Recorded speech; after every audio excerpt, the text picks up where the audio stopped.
Memoirs of Napoleon Bonaparte, Volume 3, by Louis-Antoine Fauvelet de Bourrienne. Chapter 15. 1798. Establishment of a divan in each Egyptian province. Décès in Upper Egypt. Ibrahim Bey beaten by Bonaparte at Saleyeh. Sulkowski wounded. Disaster at Abu Qir. Dissatisfaction and murmurs of the army. Dejection of the General-in-Chief. His plan respecting Egypt. Meditated descent upon England. Bonaparte's censure of the Directory. Intercepted correspondence.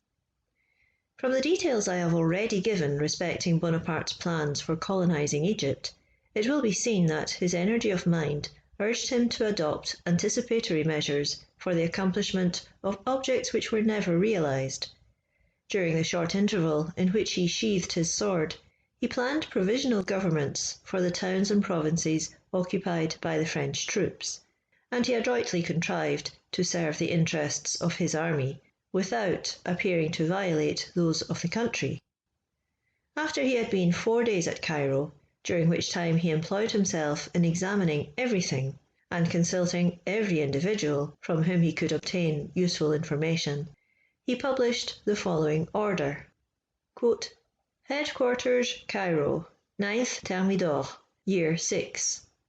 Bonaparte, member of the National Institute and General-in-Chief, orders, Article 1. There shall be in each province of Egypt a divan, composed of 7 individuals, whose duty will be to superintend the interests of the province, to communicate to me any complaints that may be made, to prevent warfare among the different villages, to apprehend and punish criminals, for which purpose they may demand assistance from the French commandant, and to take every opportunity of enlightening the people. Article 2. There shall be in each province an aga of the Janissaries, maintaining constant communication with the French commandant. He shall have with him a company of 60 armed natives, whom he may take wherever he pleases, for the maintenance of good order, subordination, and tranquillity. Article 3. There shall be in each province an intendant, whose business will be to levy the miri, the fedam, and the other contributions which formerly belonged to the Mamelukes, but which now belong to the French Republic. The intendants shall have as many agents as may be necessary. Article 4. The said intendant shall have a French agent to correspond with the Finance Department, and to execute all the orders he may receive. Signed, Bonaparte. End quote. While Bonaparte was thus actively taking measures for the organization of the country, footnote, far more thoroughly and actively than those taken by the English government in 1882, 3 and 4, end footnote. General Décès had marched into Upper Egypt in pursuit of Murad Bey. We learned that Ibrahim, who, next to Murad, was the most influential of the Beys, had proceeded towards Syria by the way of Belbeis and Saleyeh. The General-in-Chief immediately determined to march in person against that formidable enemy, and he left Cairo about 15 days after he had entered it. It is unnecessary to describe the well-known engagement in which Bonaparte drove Ibrahim back upon El Arish. Besides, I do not enter minutely into the details of battles, my chief object being to record events which I personally witnessed. At the Battle of Saleyeh, Bonaparte thought he had lost one of his aides-de-camp, Sulkowski, to whom he was much attached, and who had been with us during the whole of the campaign of Italy. On the field of battle, one object of regret cannot long engross the mind, yet, on his return to Cairo, Bonaparte frequently spoke to me of Sulkowski in terms of unfeigned sorrow. I cannot, said he one day, sufficiently admire the noble spirit and determined courage of poor Sulkowski. He often said that Sulkowski would have been a valuable aid to whoever might undertake the resuscitation of Poland. Fortunately, that brave officer was not killed on that occasion, though seriously wounded. He was, however, killed shortly after. The destruction of the French squadron in the roads of Abu Qir occurred during the absence of the General-in-Chief. This event happened on the 1st of August.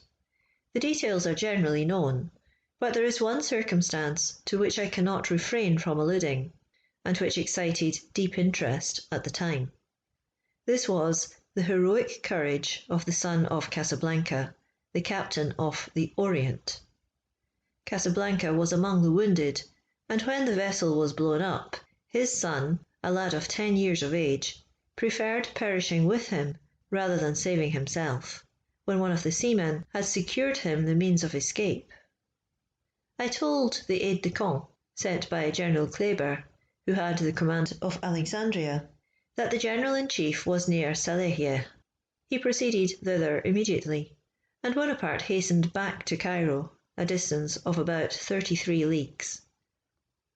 In spite of any assertions that may have been made to the contrary, the fact is that as soon as the French troops set foot in Egypt, they were filled with dissatisfaction and ardently longed to return home.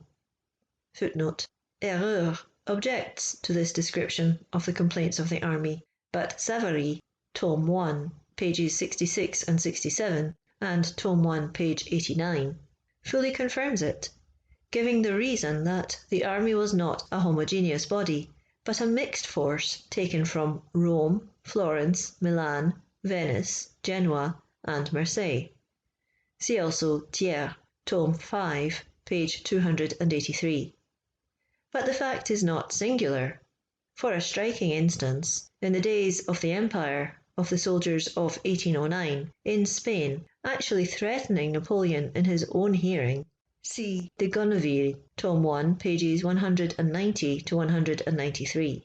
Quote, "The soldiers of Lapisse's division gave loud expression to the most sinister designs against the Emperor's person, stirring up each other to fire a shot at him, and bandying accusations of cowardice for not doing it." End quote. He heard it all as plainly as we did, and seemed as if he did not care a bit for it, but, quote, "sent the division into good quarters when the men were as enthusiastic as they were formerly mutinous." End quote. In 1796, D'Entraigues, the Bourbon spy, reports, quote, "As a general rule, the French soldier grumbles and is discontented. He accuses Bonaparte of being a thief and a rascal, but tomorrow the very same soldier will obey him blindly." End quote. Young's Bonaparte, Tome 3, page 152. End footnote. The illusion of the expedition had disappeared, and only its reality remained. What bitter murmuring have I not heard from Murat, Lannes, Berthier, Bessières, and others. Their complaints were indeed often so unmeasured as almost to amount to sedition. This greatly vexed Bonaparte, and drew from him severe reproaches and violent language. Footnote: Napoleon related at St. Helena that in a fit of irritation he rushed among a group of dissatisfied generals, and said to one of them, who was remarkable for his stature, "You have held seditious language, but take care I do not perform my duty. Though you are 5 feet 10 inches high, that shall not save you from being shot." Bourrienne. End footnote. When the news arrived of the loss of the fleet, discontent increased. All who had acquired fortunes under Napoleon now began to fear that they would never enjoy them. All turned their thoughts to Paris and its amusements, and were utterly disheartened at the idea of being separated from their homes and their friends for a period, the termination of which it was impossible to foresee. The catastrophe of Aboukir came like a thunderbolt upon the General-in-Chief. In spite of all his energy and fortitude, he was deeply distressed by the disasters which now assailed him. To the painful feelings excited by the complaints and dejection of his companions in arms was now added the irreparable misfortune of the burning of our fleet. He measured the fatal consequences of this event at a single glance. We were now cut off from all communication with France, and all hope of returning thither, except by a degrading capitulation with an implacable and hated enemy. Bonaparte had lost all chance of preserving his conquest, and to him This was indeed a bitter reflection. And at what a time did this disaster befall him? At the very moment when he was about to apply for the aid of the mother country. From what General Bonaparte communicated to me previously to the 1st of August, his object was, having once secured the possession of Egypt, to return to Toulon with the fleet, then to send troops and provisions of every kind to Egypt, and next to combine with the fleet all the forces that could be supplied not only by France, but by her allies, for the purpose of attacking England. It is certain that, previously to his departure for Egypt, he had laid before the Directory a note relative to his plans.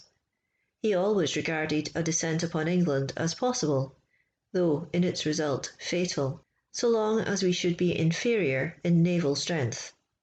But he hoped by various manoeuvres to secure a superiority on one point.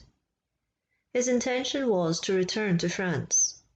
Availing himself of the departure of the English fleet for the Mediterranean, the alarm excited by his Egyptian expedition, the panic that would be inspired by his sudden appearance at Boulogne, and his preparations against England, he hoped to oblige that power to withdraw her naval force from the Mediterranean, and to prevent her sending out troops to Egypt. This project was often in his head.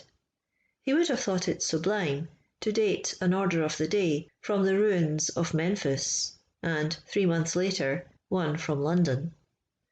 The loss of the fleet converted all these bold conceptions into mere romantic visions. When alone with me, he gave free vent to his emotion. I observed to him that the disaster was doubtless great, but that it would have been infinitely more irreparable had Nelson fallen in with us at Malta, or had he waited for us 24 hours before Alexandria, or in the open sea. Any one of these events, said I, which were not only possible but probable, would have deprived us of every resource. We are blockaded here, but we have provisions and money. Let us then wait patiently to see what the Directory will do for us. The Directory! Exclaimed he angrily. The Directory is composed of a set of scoundrels. They envy and hate me, and would gladly let me perish here. Besides, you see how dissatisfied the whole army is. Not a man is willing to stay. The pleasing illusions which were cherished at the outset of the expedition vanished long before our arrival in Cairo. Egypt was no longer the empire of the Ptolemies, covered with populous and wealthy cities. It now presented one unvaried scene of devastation and misery. Instead of being aided by the inhabitants, whom we had ruined, for the sake of delivering them from the yoke of the Beys, we found all against us, Mamelukes, Arabs, and Fellahs. No Frenchman was secure of his life who happened to stray half a mile from any inhabited place, or the corps to which he belonged. The hostility which prevailed against us and the discontent of the army were clearly developed in the numerous letters which were written to France at the time, and intercepted. The gloomy reflections which at first assailed Bonaparte were speedily banished, and he soon recovered the fortitude and presence of mind which had been for a moment shaken by the overwhelming news from Aboukir.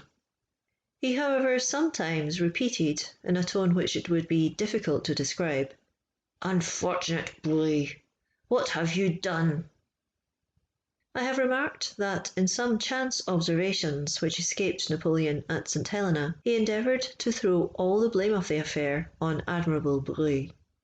Persons who are determined to make Bonaparte an exception to human nature have unjustly reproached the Admiral for the loss of the fleet. End of chapter 15. Chapter 16. Of Memoirs of Napoleon Bonaparte, 1798. The Egyptian Institute. Festival of the birth of Mahomet. Bonaparte's prudent respect for the Mahometan religion. His Turkish dress. Djezzar, the Pasha of Acre. Thoughts of a campaign in Germany. Want of news from France. Bonaparte and Madame Forget. the Egyptian fortune-teller, Monsieur Berthollet, and the Sheikh el-Bekri, the heir Marlbrook, insurrection in Cairo, death of General Dupuy, death of Tsiolkovsky, the insurrection quelled, nocturnal executions, destruction of a tribe of Arabs, convoy of sick and wounded, massacre of the French in Sicily, projected expedition to Syria, letter to Tipu Saib. The loss of the fleet convinced General Bonaparte of the necessity of speedily and effectively organising Egypt, where everything denoted that we should stay for a considerable time, excepting the event of a forced evacuation, which the general was far from foreseeing or fearing. The distance of Ibrahim Bey and Murad Bey now left him a little at rest. War, fortifications, taxation, government, the organisation of the divans, trade, art, and science, all occupied his attention. Orders and instructions were immediately dispatched, if not to repair the defeat, at least to avert the first danger that might ensue from it. On the 21st of August, Bonaparte established at Cairo an Institute of the Arts and Sciences, of which he subsequently appointed me a member, in the room of Monsieur de Soucy, who was obliged to return to France, in consequence of the wound he received on board the flotilla in the Nile. Footnote: the Institute of Egypt was composed of members of the French Institute, and of the men of science and artists of the Commission who did not belong to that body. They assembled and added to their number several officers of the artillery and staff, and others who had cultivated the sciences and literature. The institute was established in one of the palaces of the Beys. A great number of machines, and physical, chemical, and astronomical instruments had been brought from France. They were distributed in the different rooms, which were also successively filled with all the curiosities of the country, whether of the animal, vegetable, or mineral kingdom. The garden of the palace became a botanical garden. A chemical laboratory was formed at headquarters. Berthollet performed experiments there several times every week, which Napoleon and a great number of officers attended. Note: Memoirs of Napoleon. End note. End footnote. In founding this institute, Bonaparte wished to afford an example of his ideas of civilization. The minutes of the sittings of that learned body, which have been printed, bear evidence of its utility and of Napoleon's extended views. The objects of the Institute were the advancement and propagation of information in Egypt, and the study and publication of all facts relating to the natural history, trade, and antiquities of that ancient country. On the 18th, Bonaparte was present at the ceremony of opening the dike of the Canal of Cairo, which receives the water of the Nile when it reaches the height fired by the Mekias.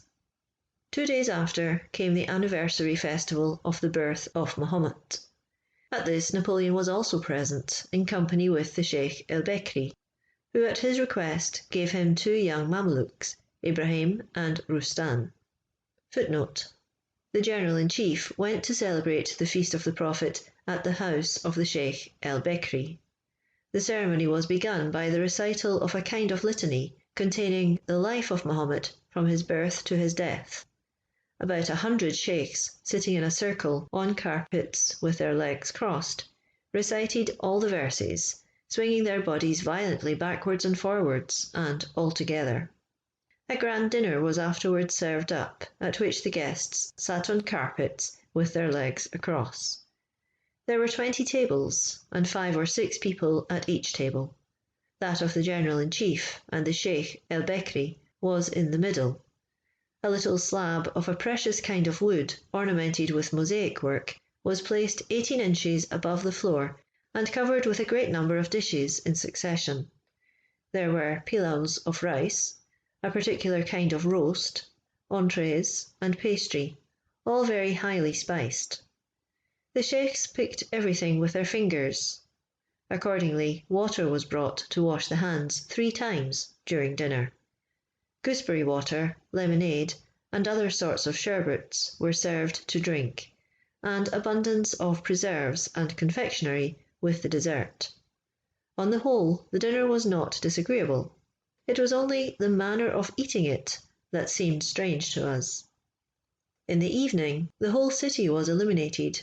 After dinner, the party went into the square of Earl Beckery, the illumination of which, in coloured lamps, was very beautiful.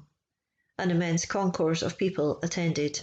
They were all placed in order, in ranks of from 20 to 100 persons, who, standing close together, recited the prayers and litanies of the Prophet, with movements which kept increasing until at length they seemed to be convulsive, and some of the most zealous fainted away. Note Memoirs of Napoleon. Footnote. Rustan, or Rustan, a Mameluke, was always with Napoleon from the time of the return from Egypt till 1814, when he abandoned his master. He slept at or near the door of Napoleon. See Remusat, Tome 1, page 209, for an amusing description of the alarm of Josephine and the precipitate flight of Madame de Remusat at the idea of being met and killed by this man in one of Josephine's nocturnal attacks on the privacy of her husband when closeted with his mistress. It has been alleged that Napoleon, when in Egypt, took part in the religious ceremonies and worship of the Mussulmans, but it cannot be said that he celebrated the festivals of the overflowing of the Nile and the anniversary of the Prophet. The Turks invited him to these merely as a spectator, and the presence of their new master was gratifying to the people. But he never committed the folly of ordering any solemnity. He neither learned nor repeated any prayer of the Koran, as many persons have asserted. Neither did he advocate fatalism, polygamy, or any other doctrine of the Koran. Bonaparte employed himself better than in discussing with the Imams the theology of the children of Ismail. The ceremonies, at which policy induced him to be present, were to him and to all who accompanied him mere matters of curiosity.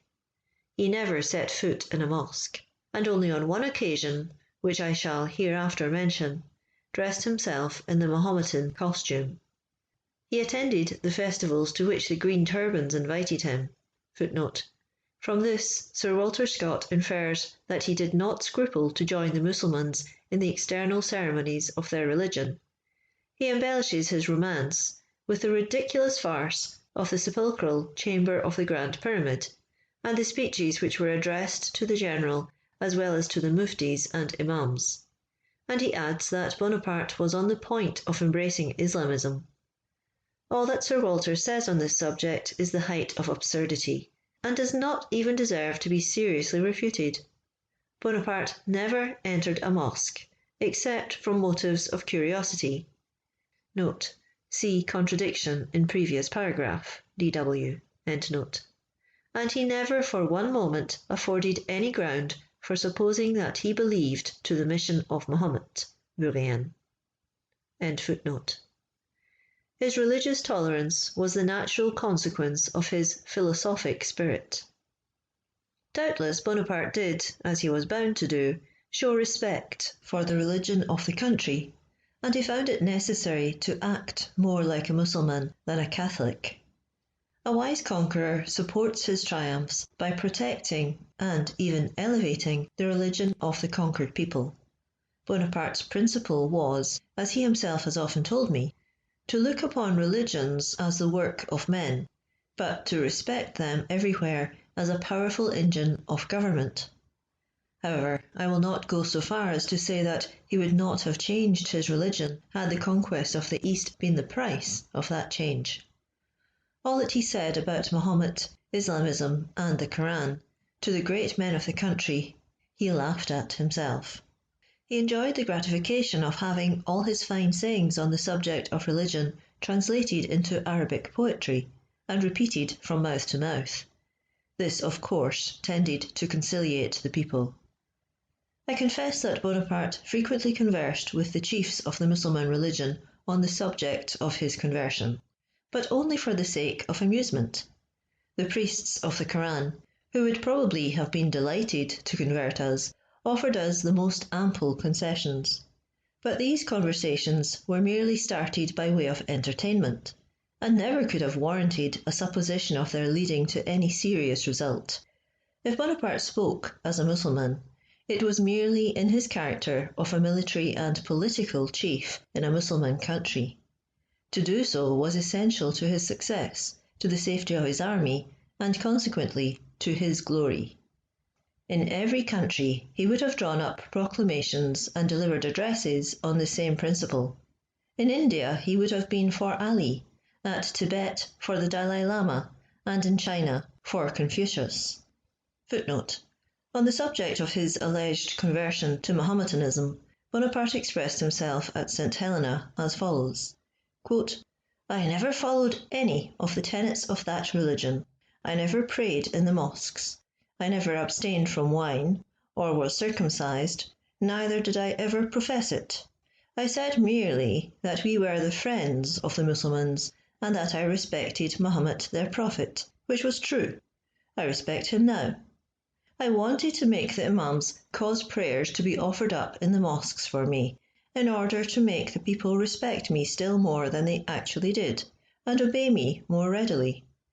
The Imams replied that there was a great obstacle, because their prophet in the Koran had inculcated to them that they were not to obey, respect, or hold faith with infidels, and that I came under that denomination. I then desired them to hold a consultation and see what was necessary to be done in order to become a Mussulman, as some of their tenets could not be practised by us. That, as to circumcision, God had made us unfit for that. That, with respect to drinking wine, we were poor, cold people, inhabitants of the north, who could not exist without it. They consulted together accordingly, and in about 3 weeks issued a Fetham, declaring that circumcision might be omitted, because it was merely a profession, that as to drinking wine, it might be drunk by Mussulmans, but that those who drank it would not go to paradise, but to hell. I replied that this would not do, that we had no occasion to make ourselves Mussulmans in order to go to hell, that there were many ways of getting there without coming to Egypt, and desired them to hold another consultation. After deliberating and battling together for, I believe, 3 months, they finally decided that a man might become a Mussulman and neither circumcise nor abstain from wine, but that, in proportion to the wine drunk, some good works must be done. I then told them that we were all Mussulmans and friends of the Prophet, which they really believed, as the French soldiers never went to church and had no priests with them. For you must know that during the Revolution there was no religion whatever in the French army. Menou, continued Napoleon, really turned Mahometan, which was the reason I left him behind. End quote. Note: Voices from St. Helena. End note. End footnote. The General-in-Chief had a Turkish dress made, which he once put on merely in joke. One day he desired me to go to breakfast without waiting for him, and that he would follow me. In about a quarter of an hour he made his appearance in his new costume. As soon as he was recognised, he was received with a loud burst of laughter.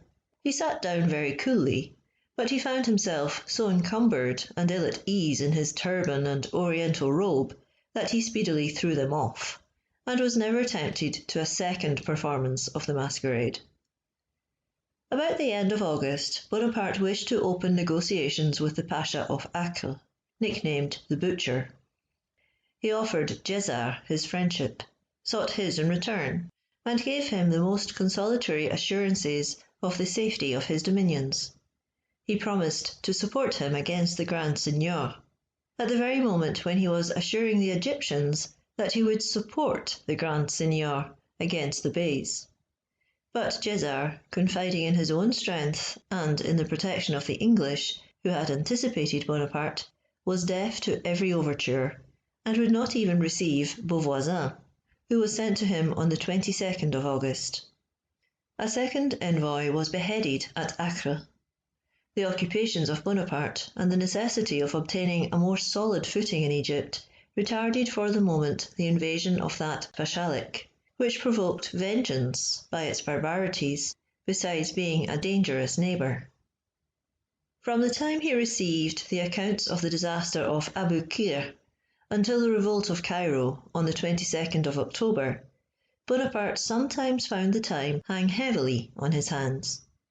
Though he devoted attention to everything, yet there was not sufficient occupation for his singularly active mind. When the heat was not too great, he rode on horseback, and on his return, if he found no dispatches to read, which often happened, no orders to send off, or no letters to answer, he was immediately absorbed in reverie, and would sometimes converse very strangely. One day, after a long pause, he said to me, "Do you know what I am thinking of?" "Upon my word, that would be very difficult. You think of such extraordinary things." "I don't know," continued he, "that I shall ever see France again. But if I do, my only ambition is to make a glorious campaign in Germany, in the plains of Bavaria, there to gain a great battle and to avenge France for the defeat of Hochstadt. After that I would retire into the country and live quietly." He then entered upon a long dissertation on the preference he would give to Germany as the theatre of war, the fine character of the people, and the prosperity and wealth of the country, and its power of supporting an army. Footnote: so early as 1794, Napoleon had suggested that Austria should always be attacked in Germany, not in Italy. Quote, "It is Germany that should be overwhelmed. That done, Italy and Spain fall of themselves. Germany should be attacked, not Spain or Italy. If we obtain great success, advantage should never be taken of it to penetrate into Italy, while Germany, unweakened, offers a formidable front." End quote. Young's Bonaparte, Tome 2, page 936. He was always opposed to the wild plans which had ruined so many French armies in Italy, and which the Directory tried to force on him, of marching on Rome and Naples after every success in the north. End footnote. His conversations were sometimes very long, but always replete with interest. In these intervals of leisure, Bonaparte was accustomed to retire to bed early. I used to read to him every evening. When I read poetry, he would fall asleep. But when he asked for the life of Cromwell, I counted on sitting up pretty late. In the course of the day, he used to read and make notes. He often expressed regret at not receiving news from France, for correspondence was rendered impracticable by the numerous English and Turkish cruisers. Many letters were intercepted and scandalously published.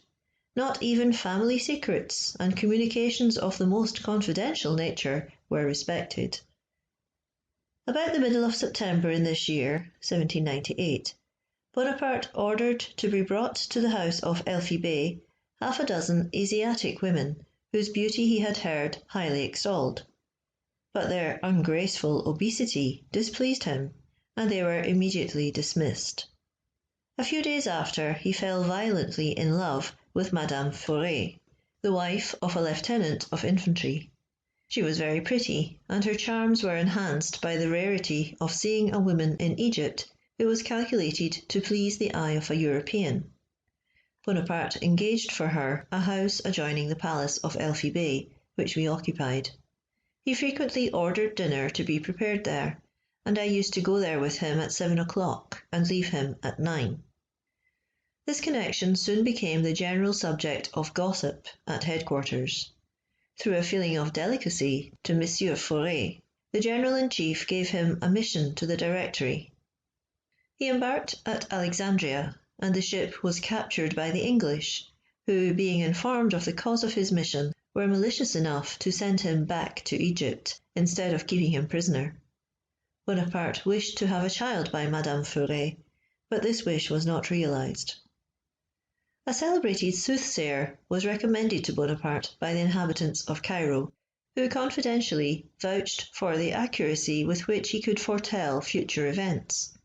He was sent for, and when he arrived, I, Venture, and a sheikh were with the general.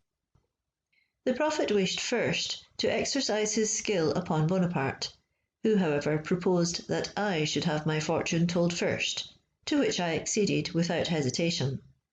To afford an idea of his prophetic skill, I must mention that, since my arrival in Cairo, I had been in a very weak state. The passage of the Nile and the bad food we had had for 12 days had greatly reduced me, so that I was miserably pale and thin. After examining my hands, feeling my pulse, my forehead, and the nape of my neck, the fortune-teller shrugged his shoulders, and, in a melancholy tone, told Venture that he did not think it right to inform me of my fate. I gave him to understand that he might say what he pleased, as it was a matter of indifference to me. After considerable hesitation on his part, and pressing on mine, he announced to me that the earth of Egypt would receive me in 2 months. I thanked him, and he was dismissed. When we were alone, the general said to me, "Well, what do you think of that?" I observed that the fortune-teller did not run any great risk in foretelling my death, which was a very probable circumstance in the state in which I was. "But," added I, "if I procure the wines which I have ordered from France, you will soon see me get round again."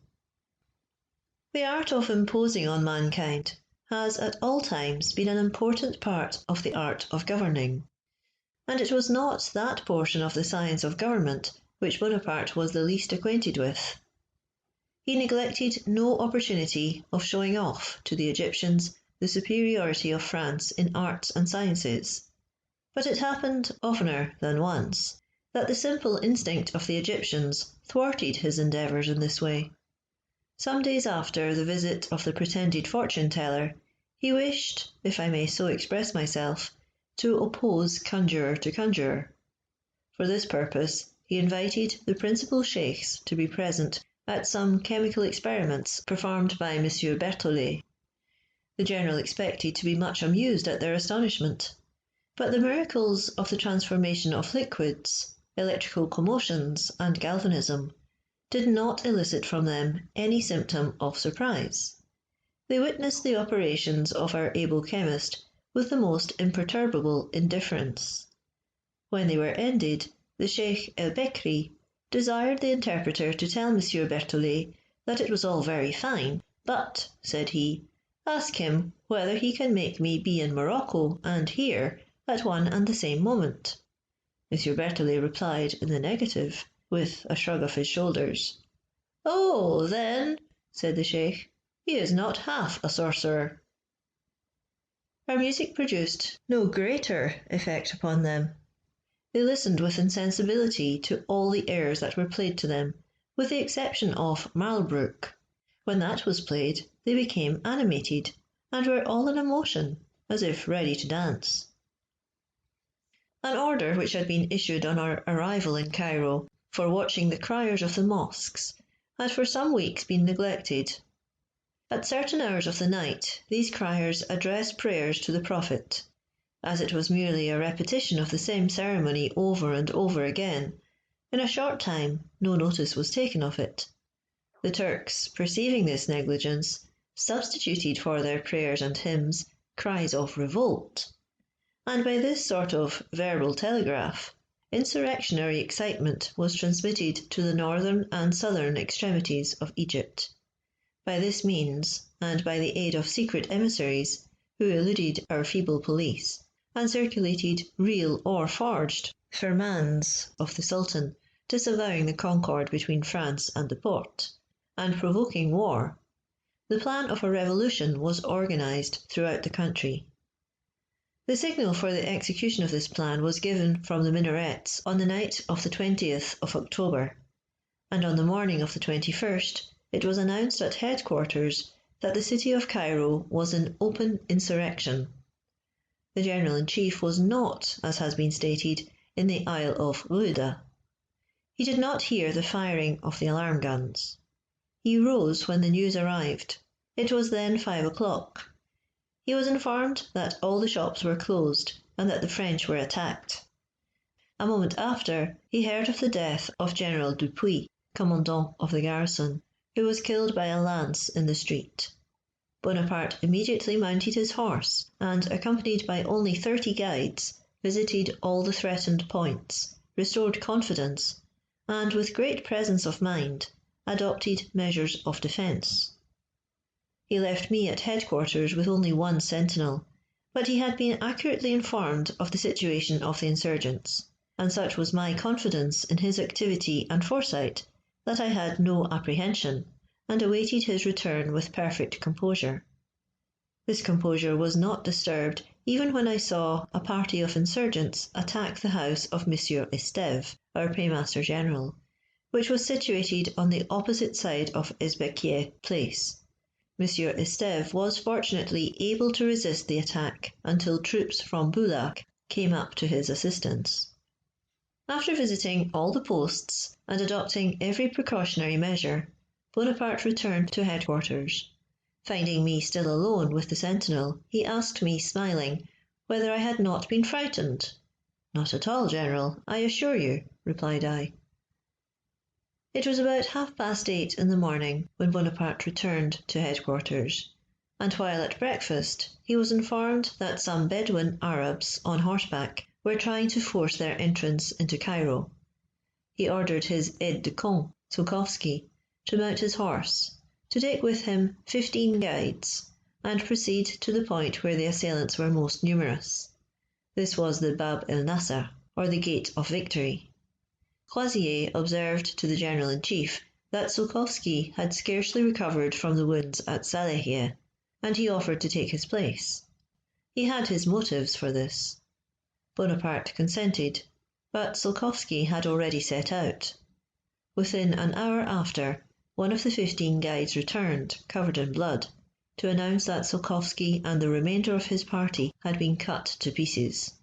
This was speedy work, for we were still at table when the sad news arrived. Mortars were planted on Mount Mokattam, which commands Cairo. The populace, expelled from all the principal streets by the troops, assembled in the square of the great mosque, and in the little streets running into it, which they barricaded. The firing of the artillery on the heights was kept up with vigour for 2 days. About 12 of the principal chiefs of Cairo were arrested and confined in an apartment at headquarters. They awaited with the calmest resignation the death they knew they merited. But Bonaparte merely detained them as hostages. The Aga in the service of Bonaparte was astonished that sentence of death was not pronounced upon them, and he said, shrugging his shoulders, and with a gesture apparently intended to provoke severity, "You see, they expect it." On the 3rd, the insurrection was at an end, and tranquillity restored. Numerous prisoners were conducted to the citadel. In obedience to an order which I wrote every evening, 12 were put to death nightly. The bodies were then put into sacks and thrown into the Nile. There were many women included in these nocturnal executions. I am not aware that the number of victims amounted to 30 per day, as Bonaparte assured General Régnier in a letter which he wrote to him 6 days after the restoration of tranquillity. "Every night," said he, "we cut off 30 heads. This, I hope, will be an effectual example." I am of opinion that, in this instance, he exaggerated the extent of his just revenge. Some time after the revolt of Cairo, the necessity of ensuring our own safety forced the commission of a terrible act of cruelty. A tribe of Arabs in the neighbourhood of Cairo had surprised and massacred a party of French. The General-in-Chief ordered his aide-de-camp, Crozier, to proceed to the spot, surround the tribe, destroy the huts, kill all the men, and conduct the rest of the population to Cairo. The order was to decapitate the victims and bring their heads in sacks to Cairo to be exhibited to the people.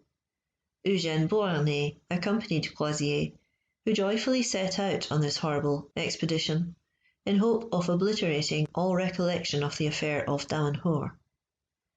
On the following day the party returned. Many of the poor Arab women had been delivered on the road, and the children had perished of hunger, heat, and fatigue. About 4 o'clock, a troop of asses arrived at Izbekiye Place, laden with sacks. The sacks were opened, and the heads rolled out before the assembled populace. I cannot describe the horror I experienced. But I must nevertheless acknowledge that this butchery ensured for a considerable time the tranquillity and even the existence of the little caravans which were obliged to travel in all directions for the service of the army.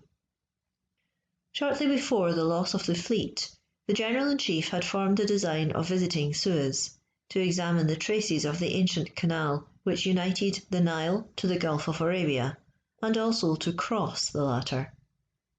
The revolt at Cairo caused this project to be adjourned until the month of December. Before his departure for Suez, Bonaparte granted the commissary Sucy leave to return to France. He had received a wound in the right hand when on board the xebec Cerf. I was conversing with him on deck when he received this wound. At first it had no appearance of being serious, but some time after he could not use his hand.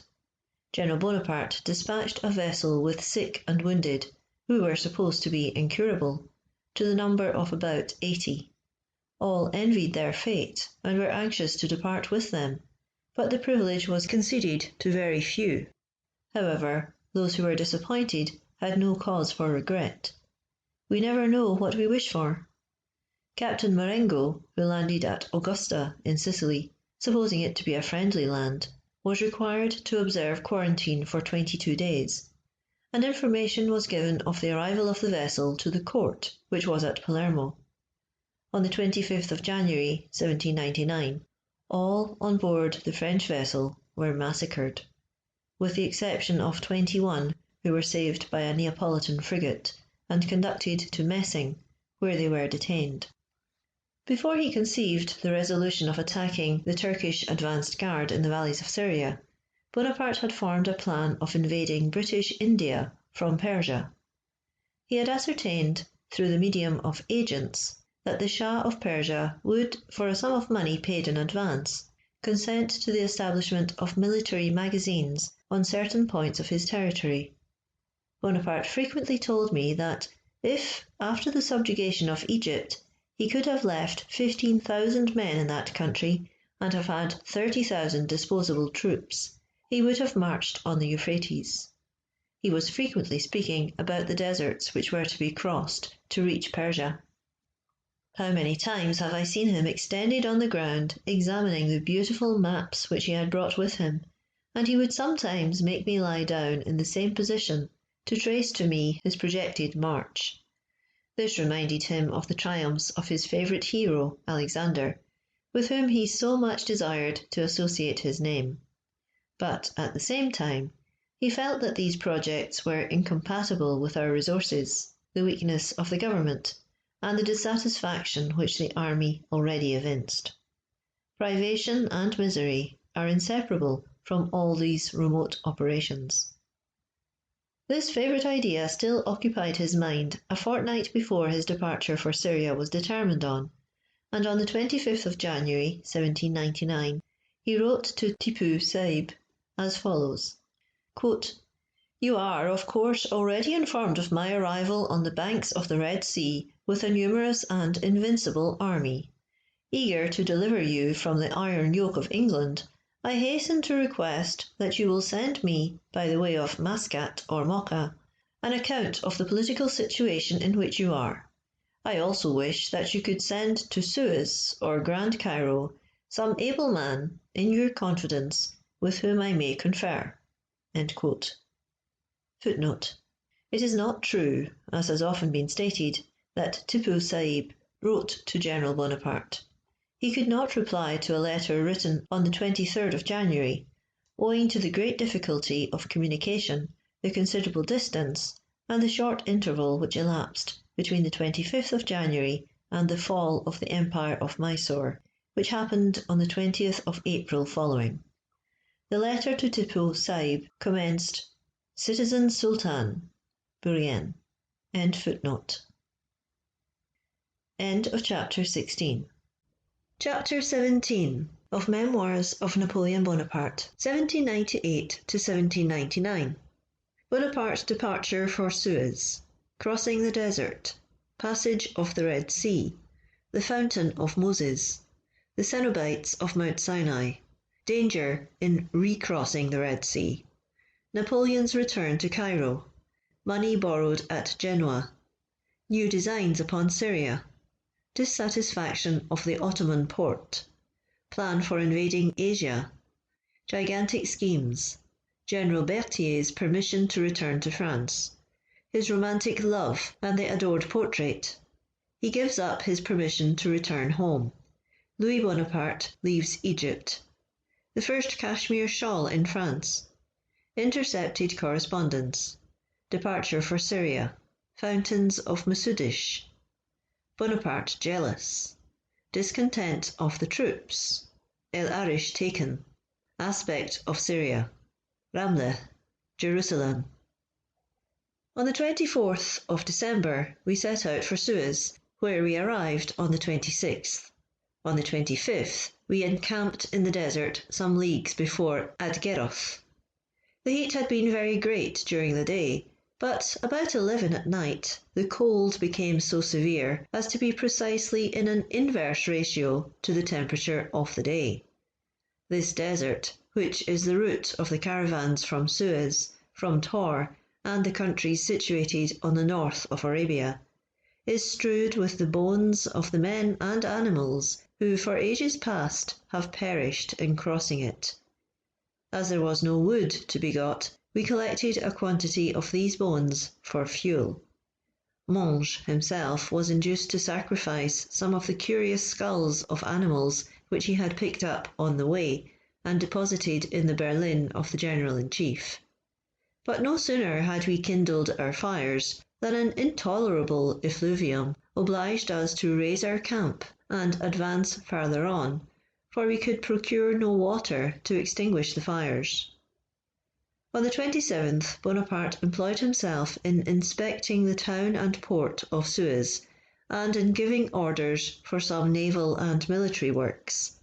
He feared, what indeed really occurred after his departure from Egypt, the arrival of some English troops from the East Indies, which he had intended to invade.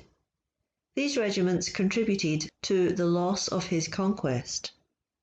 Footnote: Sir David Baird, with a force of about 7,000 men sent from India, landed at Kosseir in July 1801. End footnote.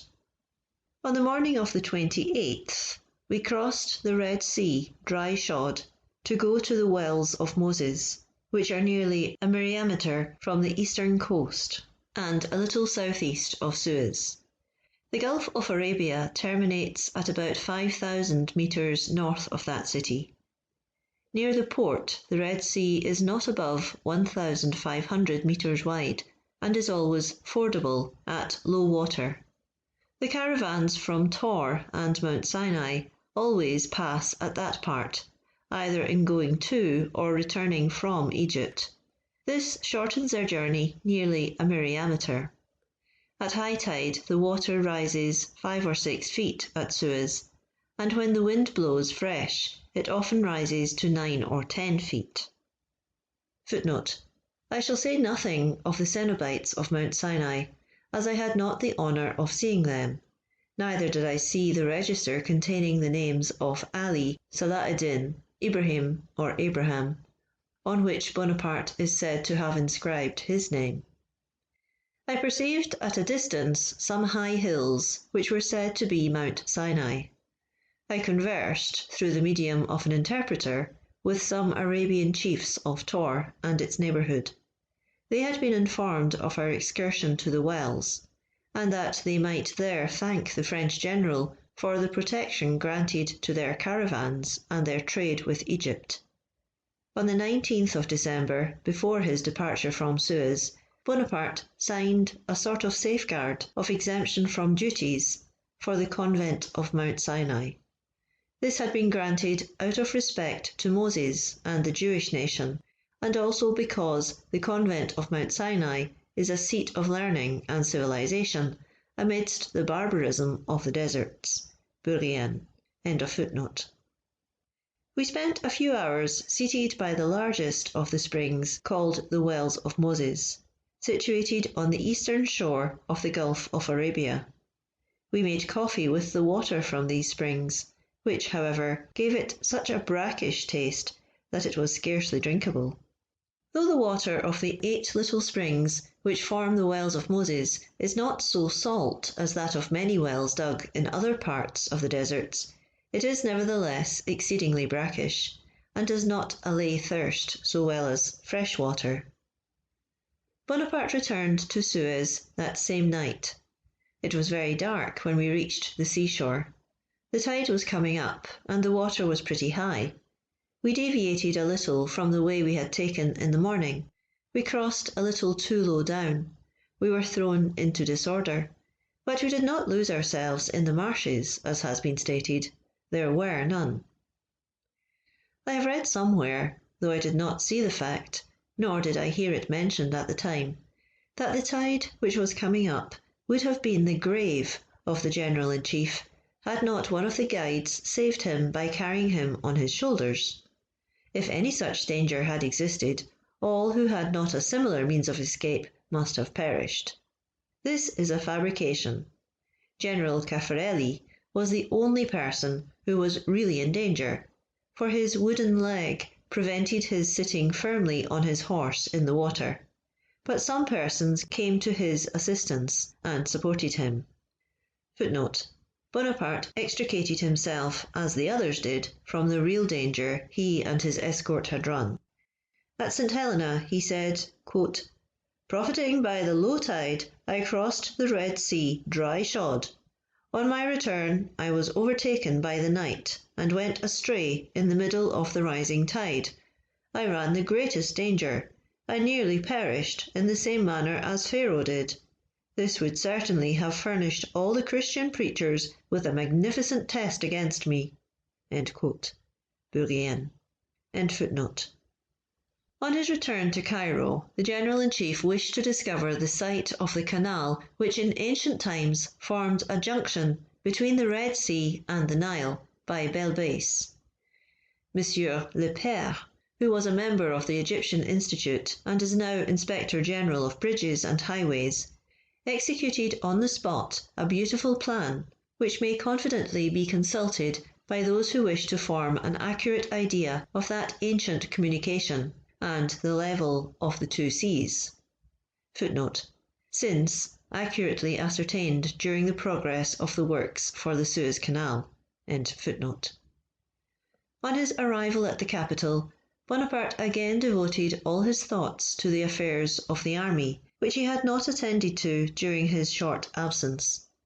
The revenues of Egypt were far from being sufficient to meet the military expenditure. To defray his own expenses, Bonaparte raised several considerable loans in Genoa through the medium of Monsieur James. The connection of James with the Bonaparte family takes its date from this period. Footnote: Joseph Bonaparte says that the fathers of Napoleon and of Monsieur James had long known one another, and that Napoleon had met James at Autun. Note: Erreur, Tome 1, page 296. End note. End footnote.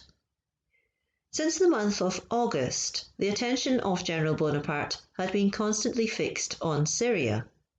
The period of the possible landing of an enemy in Egypt had now passed away, and could not return until the month of July in the following year. Bonaparte was fully convinced that that landing would take place, and he was not deceived. The Ottoman Porte had indeed been persuaded that the conquest of Egypt was not in her interest.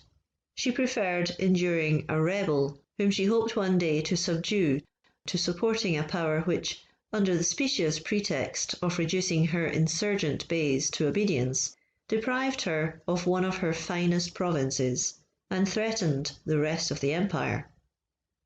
On his return to Cairo, the General-in-Chief had no longer any doubts as to the course which the Porte intended to adopt. The numerous class of persons who believed that the Ottoman Porte had consented to our occupation of Egypt were suddenly undeceived. It was then asked how we could, without that consent, have attempted such an enterprise. Nothing, it was said, could justify the temerity of such an expedition if it should produce a rupture between France, the Ottoman Empire, and its allies. However, for the remainder of the year, Bonaparte dreaded nothing except an expedition from Gaza and El Arish, of which the troops of Djezzar had already taken possession. This occupation was justly regarded as a decided act of hostility. War was thus practically declared. "We must adopt anticipatory measures," thought Napoleon. "We must destroy this advanced guard of the Ottoman Empire, overthrow the ramparts of Jaffa and Acre, ravage the country, destroy all her resources, so as to render the passage of an army across the desert impracticable." Thus was planned the expedition against Syria. General Berthier, after repeated entreaties, had obtained permission to return to France. The Courageuse frigate, which was to convey him home, was fitted out at Alexandria. He had received his instructions and was to leave Cairo on the 29th of January, 10 days before Bonaparte's departure for Syria.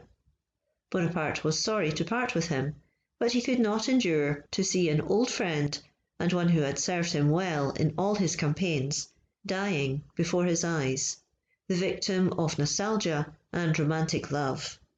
Besides, Berthier had been for some time past anything but active in the discharge of his duties. His passion, which amounted almost to madness, impaired the feeble faculties with which nature had endowed him. Some writers have ranked him in the class of sentimental lovers. Be this as it may, the homage which Berthier rendered to the portrait of the object of his adoration more frequently excited our merriment than our sensibility. One day I went with an order from Bonaparte to the chief of his staff, whom I found on his knees before the portrait of Madame Visconti, which was hanging opposite the door. I touched him to let him know I was there. He grumbled a little, but did not get angry. The moment was approaching when the two friends were to part, perhaps forever. Bonaparte was sincerely distressed at this separation, and the chief of his staff was informed of the fact. At a moment when it was supposed Berthier was on his way to Alexandria, he presented himself to the General-in-Chief. "You are then decidedly going to Asia?" said he. "You know," replied the General, "that all is ready, and I shall set out in a few days." "Well, I will not leave you. I voluntarily renounce all idea of returning to France. I could not endure to forsake you at a moment when you are going to encounter new dangers. Here are my instructions and my passport." Bonaparte, highly pleased with this resolution, embraced Berthier, and the coolness which had been excited by his request to return home was succeeded by a sincere reconciliation.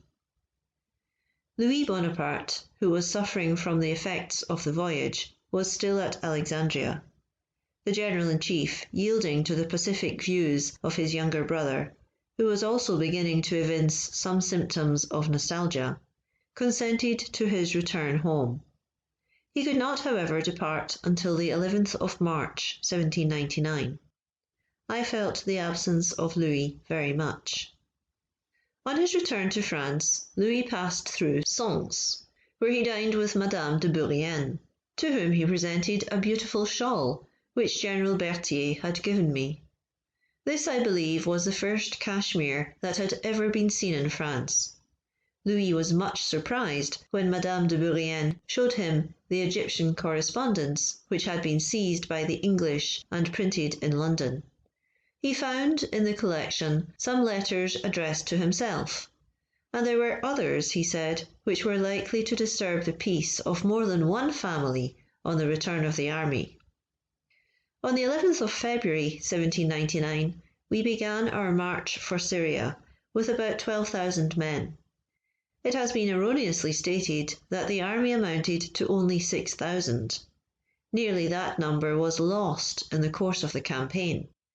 However, at the very moment we were on our way to Syria with 12,000 men, scarcely as many being left in Egypt, the Directory published that, quote, according to the information which had been received, end quote, we had 60,000 infantry and 10,000 cavalry, that the army had doubled its numbers by battles, and that since our arrival in Egypt we had lost only 300 men.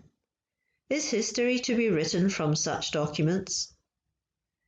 We arrived about 4 o'clock in the afternoon at Musudia, or the fortunate spot.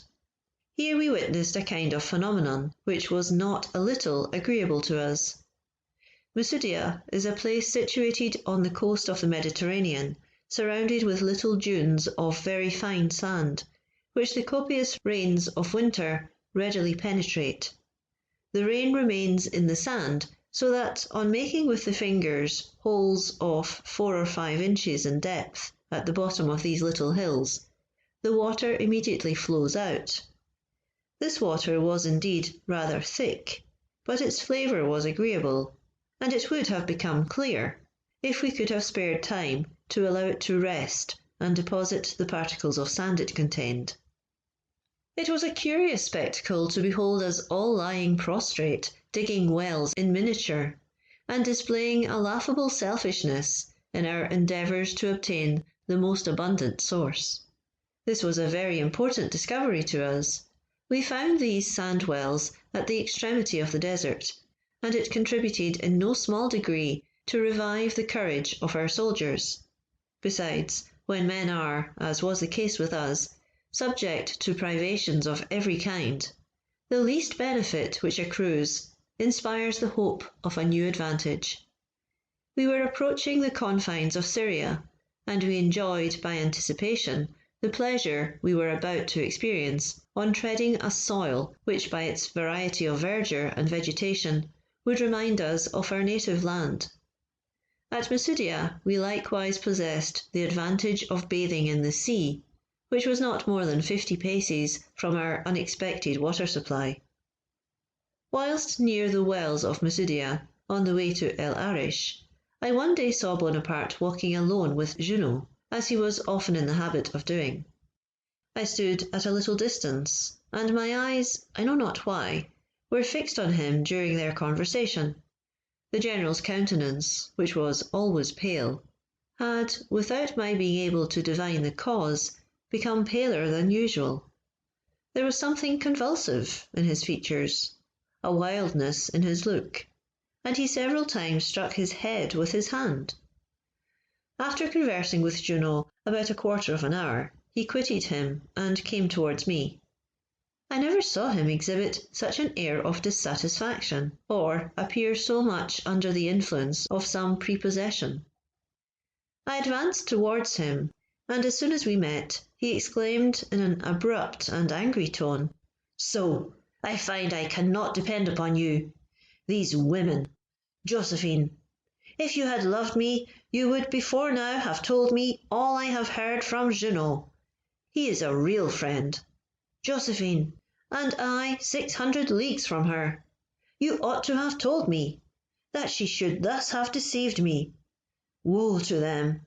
I will exterminate the whole race of fops and puppies. As to her, divorce, yes, divorce, a public and open divorce. I must write. I know all. It is your fault. You ought to have told me." These energetic and broken exclamations, his disturbed countenance and altered voice, informed me but too well of the subject of his conversation with Junot.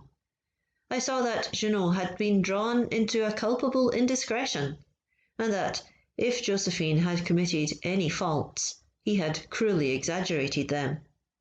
My situation was one of extreme delicacy.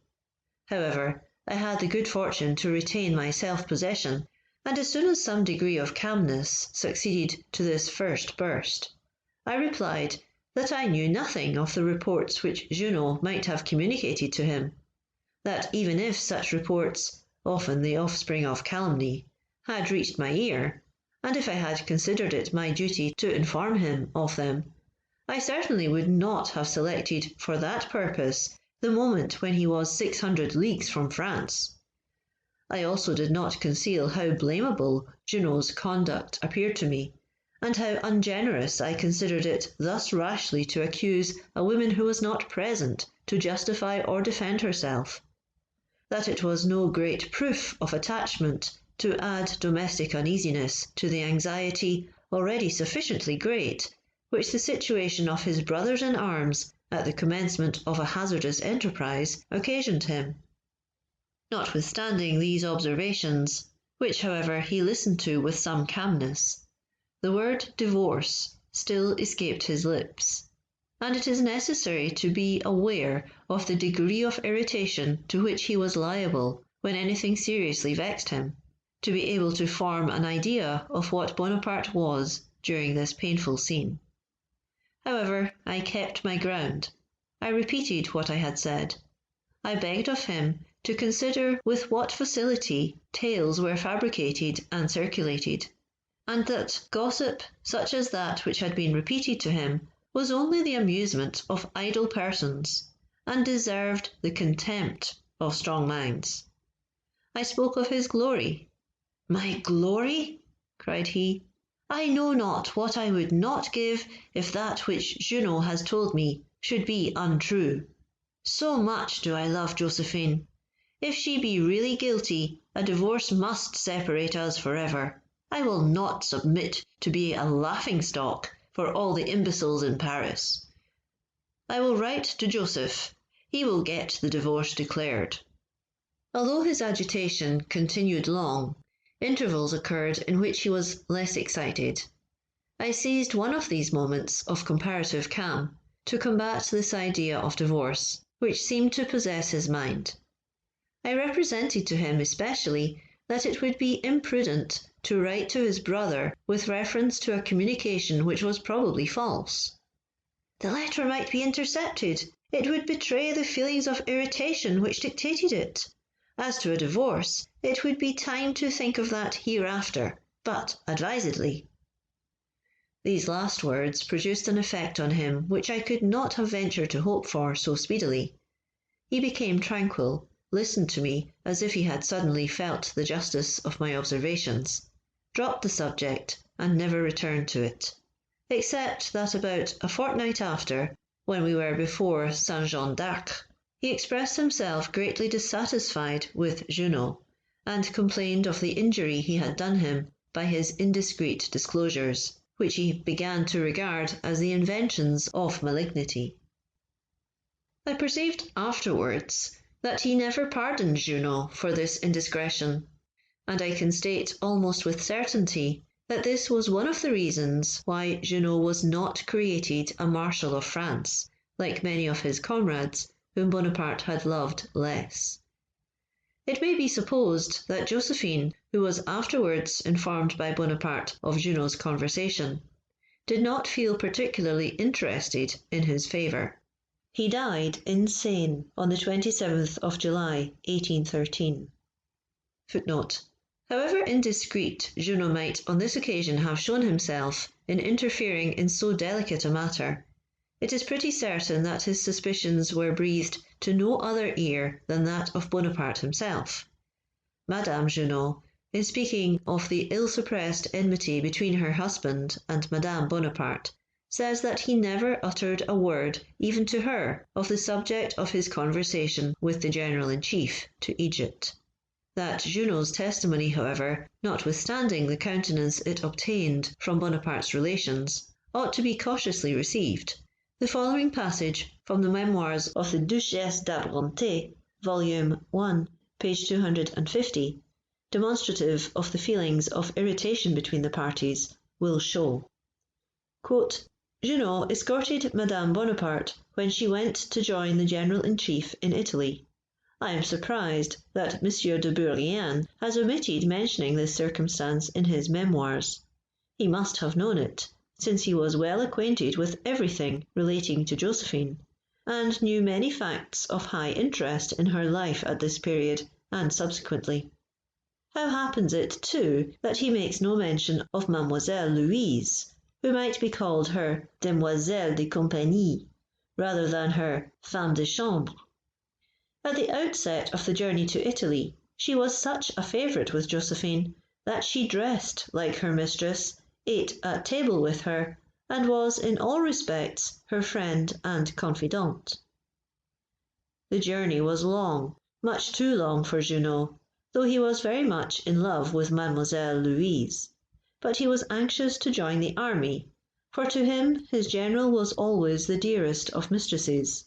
Junot has often spoken to me, and to me alone, of the vexations he experienced on this journey. He might have added to his circumstantial details relative to Josephine the conversation he is reported to have had with Bonaparte to Egypt, but he never breathed a word on the subject, for his character was always noble and generous. The journey to Italy did not produce the effect which usually arises from such incidents in common life, namely, a closer friendship and intimacy between the parties. On the contrary, Madame Bonaparte from that moment evinced some degree of ill humour towards Junot, and complained with singular warmth of the want of respect which he had shown her in making love to her femme de chambre before her face."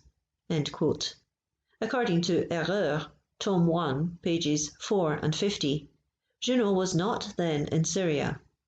On the 10th of February, Napoleon was at Masoudia. Junot only arrived from Egypt at Gaza on the 25th of February. Madame d'Abrantès, volume 2, page 32, treats this conversation as apocryphal. "This," an anecdote of her own, "is not an imaginary episode, like that, for example, of making a person speak at Masoudia who never was there." Our little army continued its march on El Arish, where we arrived on the 17th of February. The fatigues experienced in the desert and the scarcity of water excited violent murmurs amongst the soldiers during their march across the isthmus. When any person on horseback passed them, they studiously expressed their discontent. The advantage possessed by the horsemen provoked their sarcasms. I never heard the verses which they are said to have repeated, but they indulged in the most violent language against the Republic, the men of science, and those whom they regarded as the authors of the expedition. Nevertheless, these brave fellows, from whom it was not astonishing that such great privations should extort complaints, often compensated by their pleasantries for the bitterness of their reproaches. Many times during the crossing of the isthmus, I have seen soldiers, parched with thirst and unable to wait till the hour for distribution of water, pierce the leathern bottles which contained it, and this conduct, so injurious to all, occasioned numerous quarrels. El Arish surrendered on the 17th of February. It has been erroneously stated that the garrison of this insignificant place, which was set at liberty on condition of not again serving against us, was afterwards found amongst the besieged at Jaffa. It has also been stated that it was because the men composing the El Arish garrison did not proceed to Baghdad, according to the capitulation, that we shot them at Jaffa. We shall presently see the falsehood of these assertions. On the 28th of February we obtained the first glimpse of the green and fertile plains of Syria, which in many respects reminded us of the climate and soil of Europe. We now had rain, and sometimes rather too much. The feelings which the sight of the valleys and mountains called forth made us in some degree forget the hardships and vexations of an expedition of which few persons could foresee the object or end. There are situations in life when the slightest agreeable sensation alleviates all our ills. On the 1st of March we slept at Ramleh. Ramleh, the ancient Arimathea, is situated at the base of a chain of mountains, the eastern extremity of which is washed by the Persian Gulf and the western by the Mediterranean, in a small convent occupied by 2 monks, who paid us the greatest attention. They gave us the church for a hospital. These good fathers did not fail to tell us that it was through this place the family of Jesus Christ passed into Egypt, and showed us the wells at which they quenched their thirst. The pure and cool water of these wells delighted us. We were not more than about 6 leagues from Jerusalem. I asked the general whether he did not intend to direct his march by the way of that city, so celebrated in many respects. He replied, "Oh, no, Jerusalem is not in my line of operations. I do not wish to be annoyed by mountaineers and difficult roads. And besides, on the other side of the mountain I should be assailed by swarms of cavalry. I am not ambitious of the fate of Cassius." We therefore did not enter Jerusalem, which was not disturbed by the war. All we did was to send a written declaration to the persons in power at Jerusalem, assuring them that we had no design against that country, and only wished them to remain at peace. To this communication no answer was returned, and nothing more passed on the subject. Footnote: Sir Walter Scott says, speaking of Bonaparte, that he believes that little officer of artillery dreamed of being King of Jerusalem. What I have just stated proves that he never thought of such a thing. The little officer of artillery had a far more splendid dream in his head. Bourrienne. End footnote. We found at Ramla between 200 and 300 Christians in a pitiable state of servitude, misery, and dejection. On conversing with them, I could not help admiring how much the hope of future rewards may console men under present ills. But I learned from many of them that they did not live in harmony together. The feelings of hatred and jealousy are not less common amongst these people than amongst the better instructed inhabitants of rich and populous cities. End of chapter 17. Chapter 18 of Memoirs of Napoleon Bonaparte, 1799. Arrival at Jaffa, the siege, Beauharnais and Croisier, 4,000 prisoners, scarcity of provisions, councils of war, dreadful necessity, the massacre, the plague, Lannes and the mountaineers, barbarity of Djezzar, arrival at Saint-Jean d'Acre and abortive attacks, Sir Sidney Smith, death of Caffarelli, Duroc wounded, rash bathing, insurrections in Egypt. On arriving before Jaffa, where there were already some troops, the first person I met was Adjutant General Greuzieux, with whom I was well acquainted. I wished him good day, and offered him my hand. "Good God, what are you about?" said he, repulsing me with a very abrupt gesture. "You may have the plague. People do not touch each other here." I mentioned the circumstance to Bonaparte, who said, "If he be afraid of the plague, he will die of it." Shortly after, at Saint-Jean d'Acre, he was attacked by that malady, and soon sank under it. On the 4th of March we commenced the siege of Jaffa. That paltry place, which, to round a sentence, was pompously styled the ancient Joppa, held out only to the 6th of March, when it was taken by storm and given up to pillage. The massacre was horrible. General Bonaparte sent his aides-de-camp, Beauharnais and Croisier, to appease the fury of the soldiers as much as possible, and to report to him what was passing. They learned that a considerable part of the garrison had retired into some vast buildings, a sort of caravanserai, which formed a large enclosed court. Beauharnais and Croisier, who were distinguished by wearing the aide-de-camp scarf on their arms, proceeded to that place.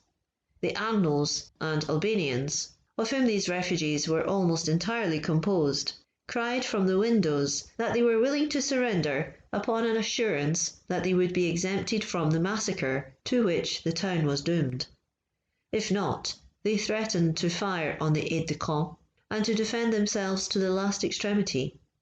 The two officers thought that they ought to accede to the proposition, notwithstanding the decree of death which had been pronounced against the whole garrison in consequence of the town being taken by storm. They brought them to our camp in 2 divisions, one consisting of about 2,500 men, the other of about 1,600. I was walking with General Bonaparte in front of his tent when he beheld this mass of men approaching, and before he even saw his aide-de-camp, he said to me in a tone of profound sorrow, "What do they wish me to do with these men? Have I food for them? Ships to convey them to Egypt or France? Why, in the devil's name, have they served me thus?" After their arrival, and the explanations which the General-in-Chief demanded and listened to with anger, Eugène and Crozier received the most severe reprimand for their conduct. But the deed was done. 4,000 men were there. It was necessary to decide upon their fate. The 2 aides-de-camp observed that they had found themselves alone in the midst of numerous enemies, and that he had directed them to restrain the carnage. "Yes, doubtless," replied the General-in-Chief with great warmth. "As to women, children, and old men, all the peaceable inhabitants, but not with respect to armed soldiers. It was your duty to die rather than bring these unfortunate creatures to me. What do you want me to do with them?" These words were pronounced in the most angry tone. The prisoners were then ordered to sit down, and were placed without any order in front of the tents, their hands tied behind their backs. A sombre determination was depicted on their countenances. We gave them a little biscuit and bread, squeezed out of the already scanty supply for the army. On the first day of their arrival, a council of war was held in the tent of the General-in-Chief, to determine what course should be pursued with respect to them. The council deliberated a long time without coming to any decision. On the evening of the following day, the daily reports of the generals of division came in. They spoke of nothing but the insufficiency of the rations, the complaints of the soldiers, of their murmurs and discontent at seeing their bread given to enemies who had been withdrawn from their vengeance, inasmuch as a decree of death, in conformity with the laws of war, had been passed on Jaffa. All these reports were alarming, and especially that of General Bon, in which no reserve was made. He spoke of nothing less than the fear of a revolt, which would be justified by the serious nature of the case. The council assembled again. All the generals of division were summoned to attend, and for several hours together they discussed, under separate questions, what measures might be adopted, with the most sincere desire to discover and execute one which would save the lives of these unfortunate prisoners. 1. Should they be sent into Egypt? Could it be done? To do so, it would be necessary to send with them a numerous escort, which would too much weaken our little army in the enemy's country. How, besides, could they and the escort be supported till they reached Cairo, having no provisions to give them on setting out, and their route being through a hostile territory, which we had exhausted, which presented no fresh resources, and through which we perhaps might have to return? 2. Should they be embarked? Where were the ships? Where could they be found? All our telescopes directed over the sea could not descry a single friendly sail. Bonaparte, I affirm, would have regarded such an event as a real favour of fortune. It was, and I am glad to have to say it, this sole idea, this sole hope, which made him brave for 3 days the murmurs of his army. But in vain was help looked for seaward. It did not come. 3. Should the prisoners be set at liberty?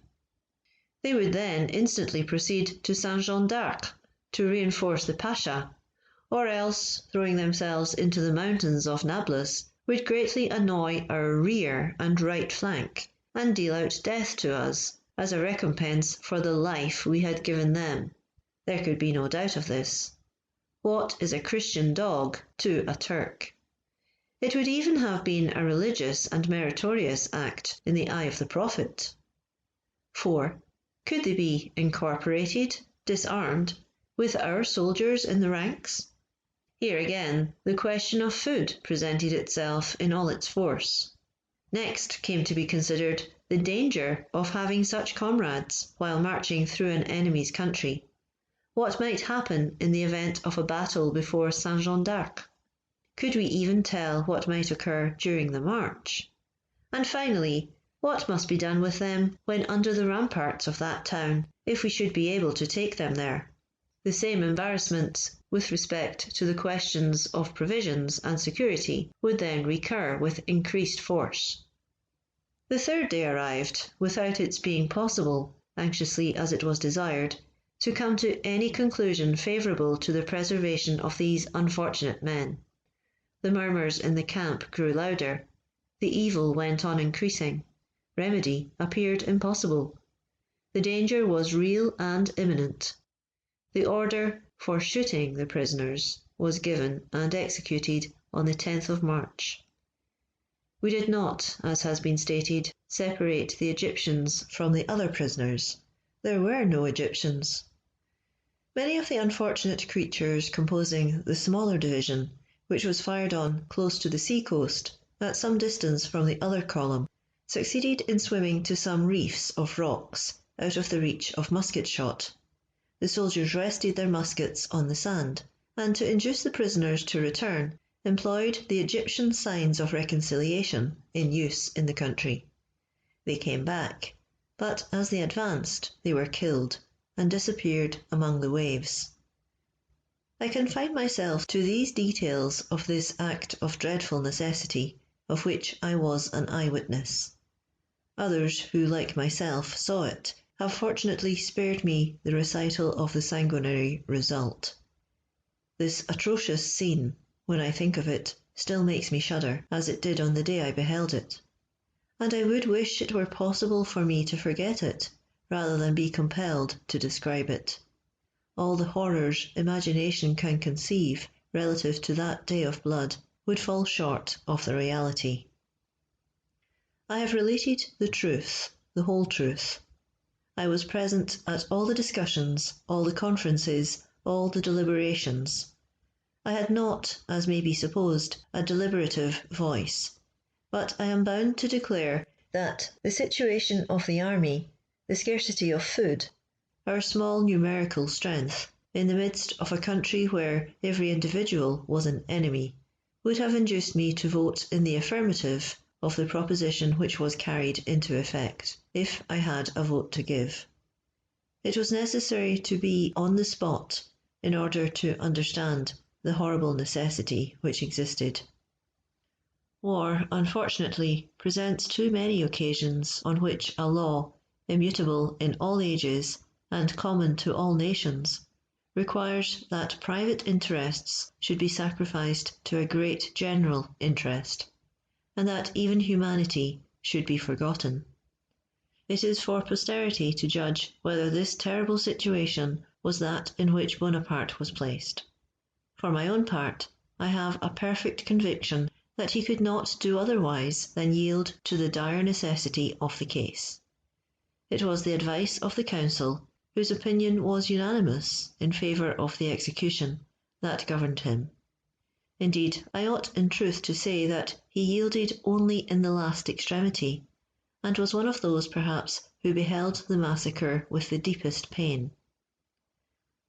After the siege of Jaffa, the plague began to exhibit itself with a little more virulence. We lost between 700 and 800 men by the contagion during the campaign of Syria. Footnote: Sir Walter Scott says that heaven sent this pestilence amongst us to avenge the massacre of Jaffa. End footnote. During our march on Saint-Jean d'Arc, which was commenced on the 14th of March, the army neither obtained the brilliant triumphs nor encountered the numerous obstacles spoken of in certain works. Nothing of importance occurred but a rash skirmish of General Lannes, who, in spite of contrary orders from Bonaparte, obstinately pursued a troop of mountaineers into the passes of Nablus. On returning, he found the mountaineers placed in ambush in great numbers amongst rocks, the windings of which they were well acquainted with, whence they fired close upon our troops, whose situation rendered them unable to defend themselves. During the time of this foolish and useless enterprise, especially while the firing was brisk, Bonaparte exhibited much impatience, and it must be confessed his anger was but natural. The Nablusians halted at the openings of the mountain defiles. Bonaparte reproached Lannes bitterly for having uselessly exposed himself, and, quote, sacrificed without any object a number of brave men. End quote. Lannes excused himself by saying that the mountaineers had defied him and he wished to chastise the rabble. "We are not in a condition to play the swaggerer," replied Napoleon. In 4 days we arrived before Saint Jean d'Arc, where we learned that Gesar had cut off the head of our envoy, Meillet du Château Renaud, and thrown his body into the sea in a sack. This cruel pasha was guilty of a great number of similar executions. The waves frequently drove dead bodies towards the coast, and we came upon them whilst bathing. The details of the siege of Acre are well known. Although surrounded by a wall, flanked with strong towers, and having besides a broad and deep ditch defended by works, this little fortress did not appear likely to hold out against French valour and the skill of our corps of engineers and artillery. But the ease and rapidity with which Jaffa had been taken occasioned us to overlook in some degree the comparative strength of the two places, and the difference of their respective situations. At Jaffa we had sufficient artillery. At Saint-Jean d'Acre we had not. At Jaffa we had to deal only with a garrison left to itself. At Saint-Jean d'Acre we were opposed by a garrison strengthened by reinforcements of men and supplies of provisions, supported by the English fleet and assisted by European science. Sir Sidney Smith was beyond doubt the man who did us the greatest injury. Footnote: Sir Sidney Smith was the only Englishman besides the Duke of Wellington who defeated Napoleon in military operations. The third Englishman opposed to him, Sir John Moore, was compelled to make a precipitate retreat through the weakness of his force. End footnote. Much has been said respecting his communications with the General-in-Chief. The reproaches which the latter cast upon him for endeavouring to seduce the soldiers and officers of the army by tempting offers were the more singular, even if they were well-founded, inasmuch as these means are frequently employed by leaders in war. Footnote: At one time the French general was so disturbed by them as to endeavour to put a stop to them, which object he effected by interdicting all communication with the English, and signifying in an order of the day that their commodore was a madman. This being believed in the army so enraged Sir Sidney Smith that in his wrath he sent a challenge to Napoleon. The latter replied that he had too many weighty affairs on his hands to trouble himself in so trifling a matter. Had it indeed been the great Marlborough, it might have been worthy his attention. Still, if the English sailor was absolutely bent upon fighting, he would send him a bravo from the army, and show them a small portion of neutral ground where the mad Commodore might land and satisfy his humour to the full. Note editor of 1836 edition. End note. End footnote. As to the embarking of French prisoners on board a vessel in which the plague existed, the improbability of the circumstance alone, but especially the notorious facts of the case, repel this odious accusation. I observed the conduct of Sir Sidney Smith closely at the time, and I remarked in him a chivalric spirit, which sometimes hurried him into trifling eccentricities. But I affirm that his behaviour towards the French was that of a gallant enemy. I have seen many letters in which the writers informed him that they, quote, were very sensible of the good treatment which the French experienced when they fell into his hands. End quote. Let anyone examine Sir Sidney's conduct before the capitulation of El Arish and after its rupture, and then they can judge of his character. Footnote: Napoleon, when at St. Helena, in speaking of the siege of Acre, said, Quote, Sidney Smith is a brave officer.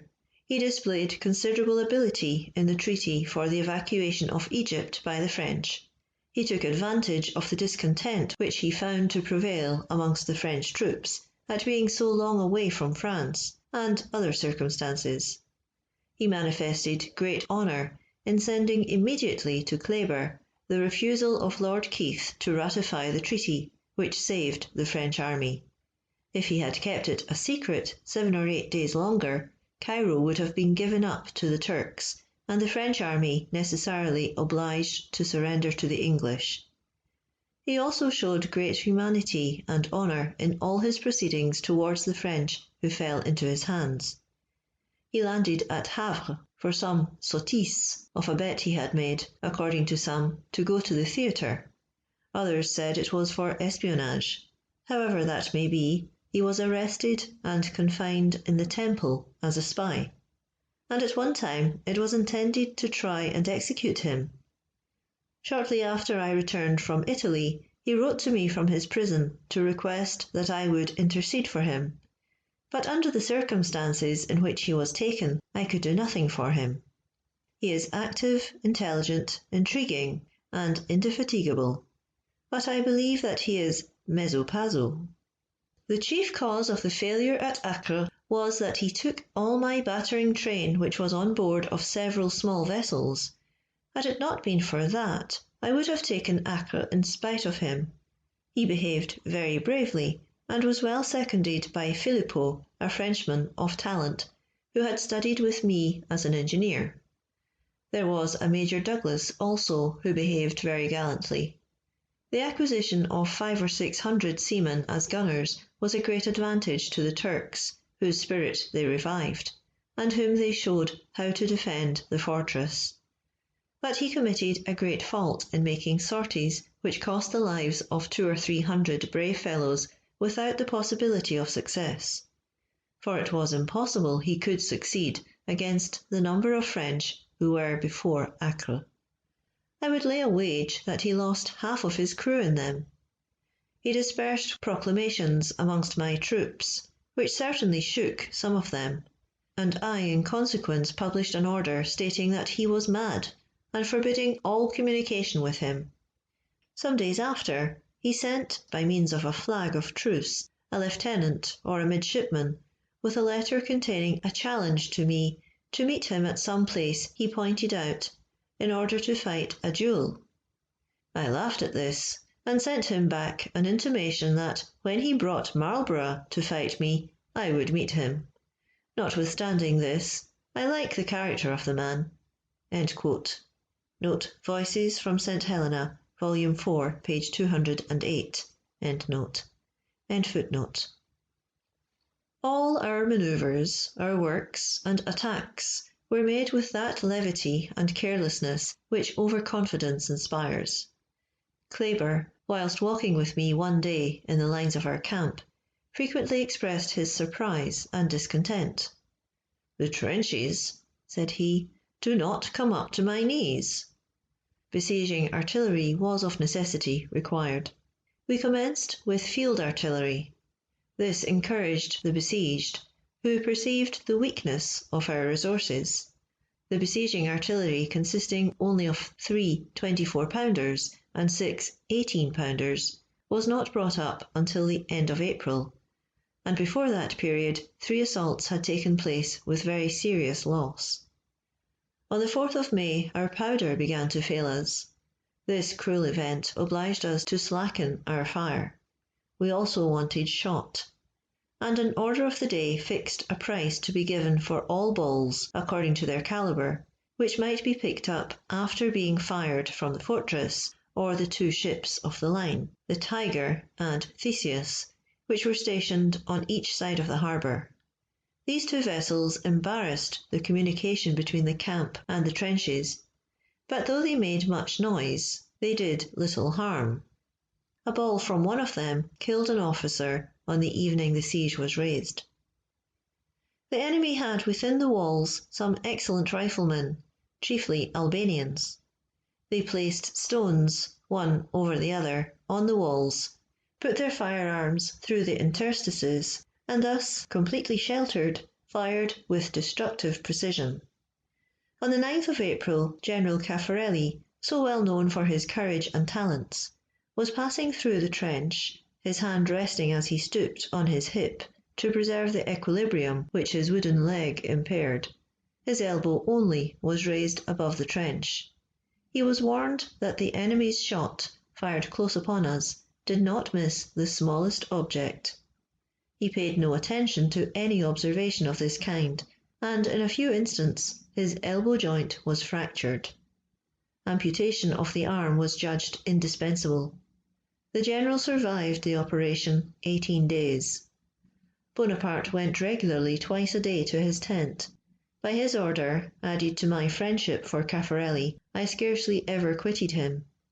Shortly before he expired, he said to me, "My dear Bourrienne, be so good as to read to me Voltaire's preface to l'Esprit de Loi." When I returned to the tent of the General-in-Chief, he asked, "How is Caffarelli?" I replied, "He is near his end," but he asked me to read him Voltaire's preface to l'Esprit de Loi. He has just fallen asleep. Bonaparte said, "Bah! To wish to hear that preface? How singular!" He went to see Caffarelli, but he was still asleep. I returned to him that evening and received his last breath. He died with the utmost composure. His death was equally regretted by the soldiers and the men of science who accompanied us. It was a just regret due to that distinguished man, in whom very extensive information was united with great courage and amiable disposition. On the 10th of May, when an assault took place, Bonaparte proceeded at an early hour to the trenches. Footnote: Sir Sidney Smith, in his official report of the assault on the 8th of May, says that Napoleon was distinctly seen directing the operation. End footnote. Crozier, who was mentioned on our arrival at Damanhur and on the capture of Jaffa, had in vain courted death since the commencement of the siege. Life had become insupportable to him since the unfortunate affair at Jaffa. He, as usual, accompanied his general to the trenches. Believing that the termination of the siege, which was supposed to be near, would postpone indefinitely the death which he sought, he mounted a battery. In this situation, his tall figure uselessly provoked all the enemy's shots. "Crozier, come down, I command you. You have no business there," cried Bonaparte in a loud and imperative tone. Crozier remained without making any reply. A moment after, a ball passed through his right leg. Amputation was not considered indispensable. On the day of our departure, he was placed on a litter, which was borne by 16 men alternately, 8 at a time.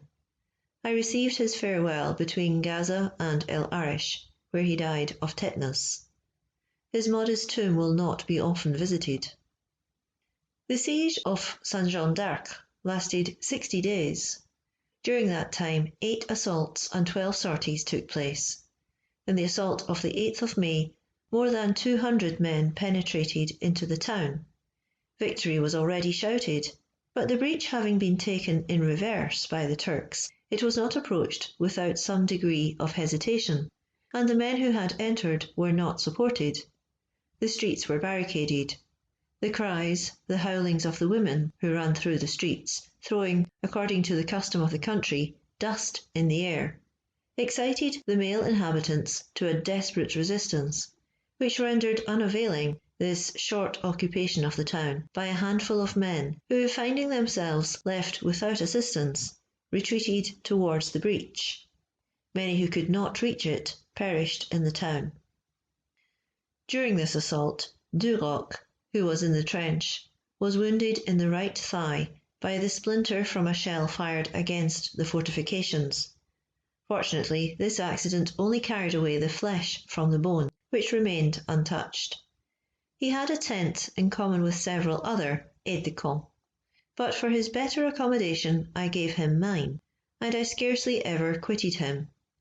Entering his tent one day about noon, I found him in a profound sleep. The excessive heat had compelled him to throw off all covering and part of his wound was exposed. I perceived a scorpion which had crawled up the leg of the camp bed and approached very near to the wound. I was just in time to hurl it to the ground. The sudden motion of my hand awoke Duroc. We often bathed in the sea. Sometimes the English, perhaps after taking a double allowance of grog, would fire at our heads, which appeared above water. I am not aware that any accident was occasioned by their cannonade, but as we were beyond reach of their guns, we paid scarcely any attention to the firing. It was seen a subject of amusement to us. Had our attack on Saint-Jean d'Acre been less precipitate, and had the siege been undertaken according to the rules of war, the place would not have held out 3 days. One assault, like that of the 8th of May, would have been sufficient. If, in the situation in which we were on the day when we first came in sight of the ramparts of Acre, we had made a less inconsiderate estimate of the strength of the place.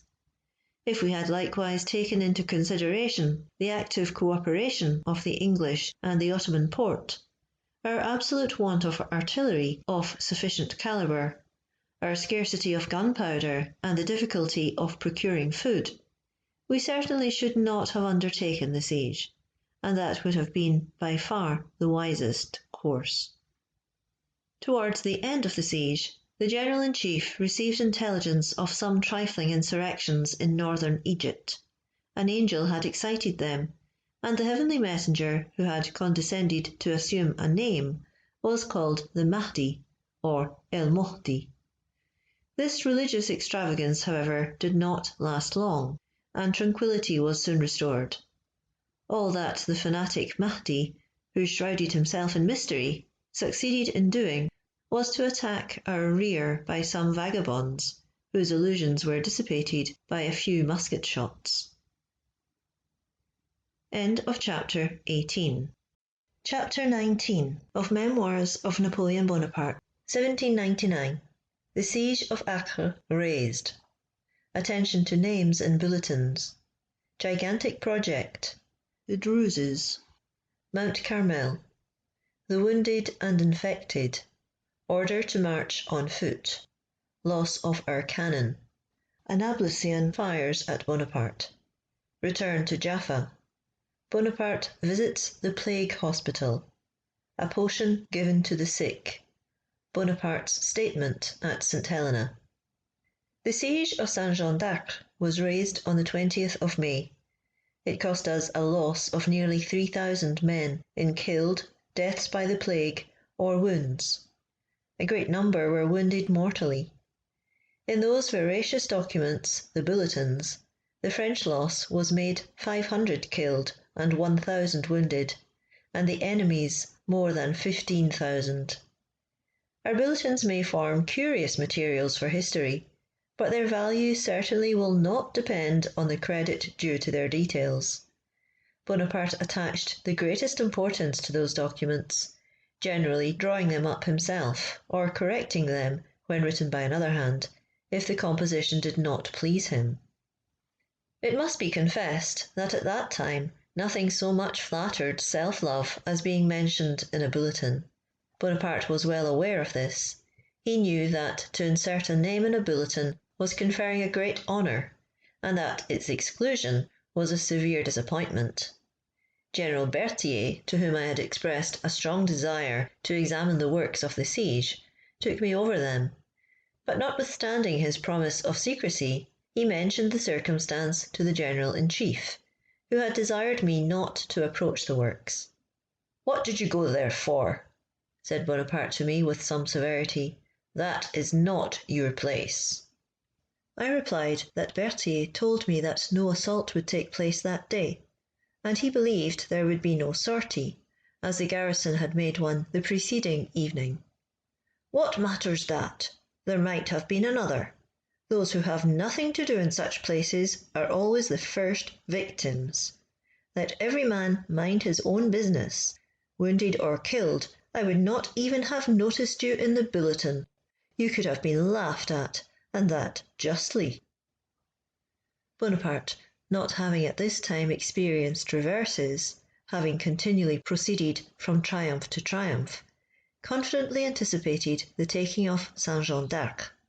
In his letters to the generals in Egypt, he fixed the 25th of April for the accomplishment of that event. He reckoned that the grand assault against the Tower could not be made before that day. It took place, however, 24 hours sooner. He wrote to Desaix on the 19th of April, quote, "I count on being master of Acre in 6 days." End quote. On the 2nd of May, he told Junot, quote, "Our 18 and 24-pounders have arrived. We hope to enter Acre in a few days. The fire of their artillery is completely extinguished." End quote. Letters have been printed dated 30th Floréal, note 19th of May, end note, in which he announces to Dugas and to Puisielc that they can rely on his being in Acre on the 6th Floréal, note 25th of April, end note. Some mistake has evidently been made. "The slightest circumstances produce the greatest events," said Napoleon, according to the Memorial of St. Helena. "Had Saint-Jean d'Acre fallen, I should have changed the face of the world." And again, "The fate of the East lay in that small town." This idea is not one which he first began to entertain at St. Helena. He often repeated the very same words at Saint-Jean d'Acre. On the shore of Ptolemy's, gigantic projects agitated him, as doubtless regret for not having carried them into execution tormented him at St. Helena. Almost every evening Bonaparte and myself used to walk together at a little distance from the seashore. The day after the unfortunate assault of the 8th of May, Bonaparte, afflicted at seeing the blood of so many brave men uselessly shed, said to me, quote, "Bourrienne, I see that this wretched place has cost me a number of men and wasted much time. But things are far too advanced not to attempt a last effort. If I succeed, as I expect, I shall find in the town the Pasha's treasures and arms for 300,000 men.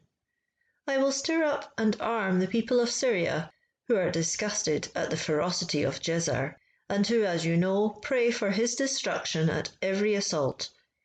I shall then march upon Damascus and Aleppo. On advancing into the country, the discontented will flock round my standard and swell my army. I will announce to the people the abolition of servitude and of the tyrannical governments of the Pashas. I shall arrive at Constantinople with large masses of soldiers. I shall overturn the Turkish Empire and found in the East a new and grand empire, which will fix my place in the records of posterity. Perhaps I shall return to Paris by Adrianople, or by Vienna, after having annihilated the House of Austria." End quote. After I had made some observations which these grand projects naturally suggested, he replied, quote, "What? Do you not see that the Druses only wait for the fall of Acre to rise in rebellion? Have not the keys of Damascus already been offered me? I only stay till these walls fall, because until then I can derive no advantage from this large town. By the operation which I meditate, I cut off all kind of succour from the Beys, and secure the conquest of Egypt. I will have Desaix nominated Commander-in-Chief. But if I do not succeed in the last assault I am about to attempt, I set off directly. Time presses. I shall not be at Cairo before the middle of June. The winds will then lie favourable for ships bound to Egypt from the north. Constantinople will send troops to Alexandria and Rosetta. I must be there. As for the army, which will arrive afterwards by land, I do not fear it this year. I will cause everything to be destroyed, all the way to the entrance of the desert.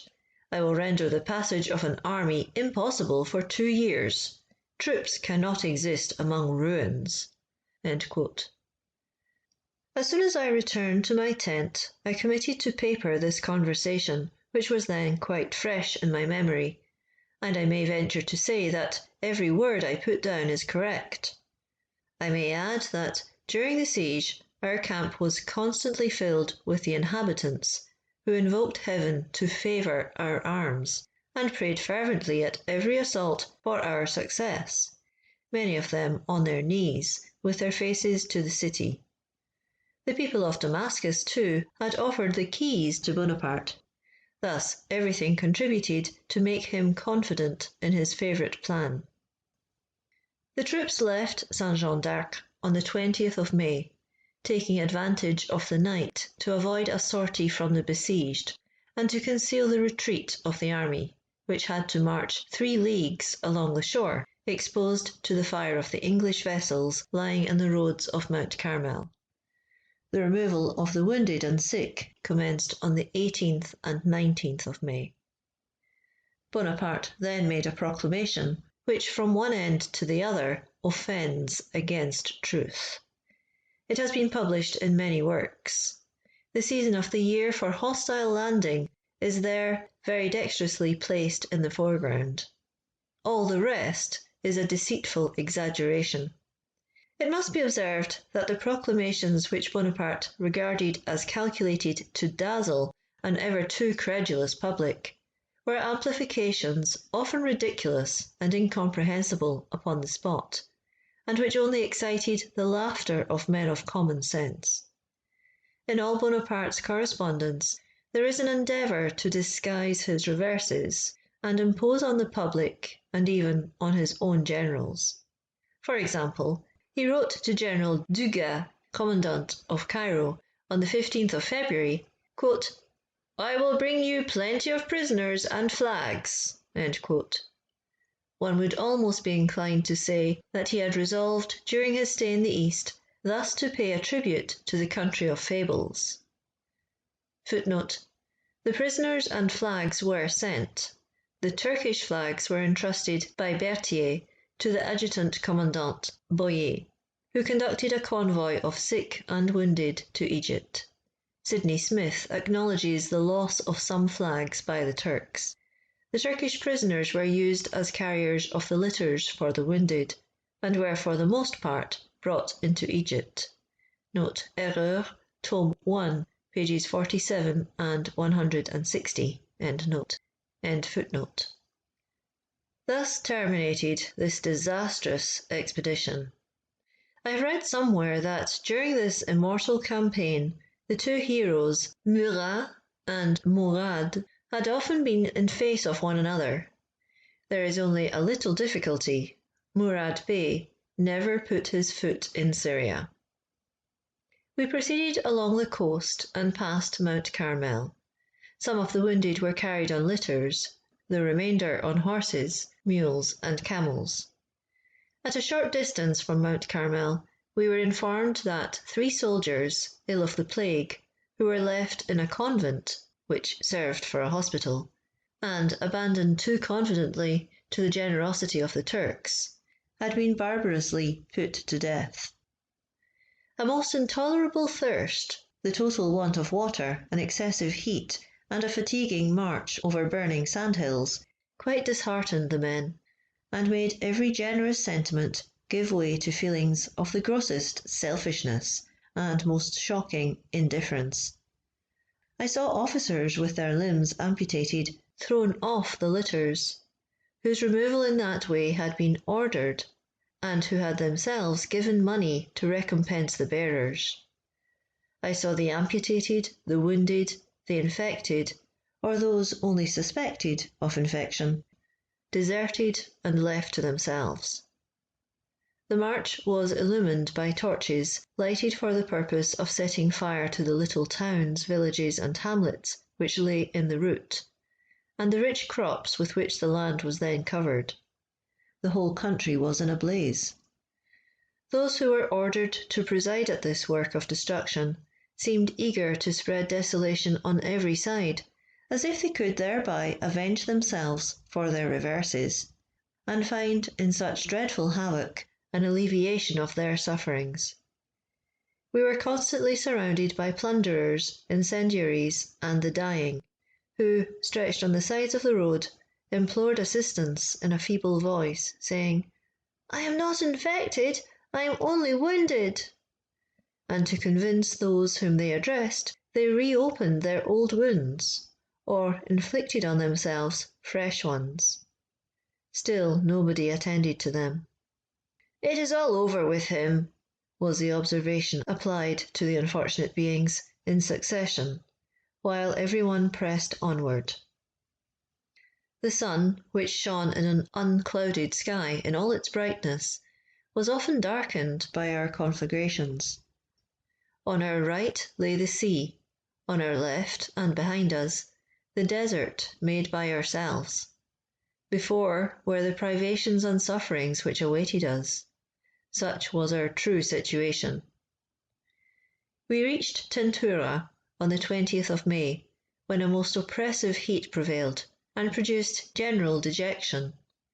We had nothing to sleep on but the parched and burning sand. On our right lay a hostile sea. Our losses in wounded and sick were already considerable since leaving Acre, and there was nothing consolatory in the future.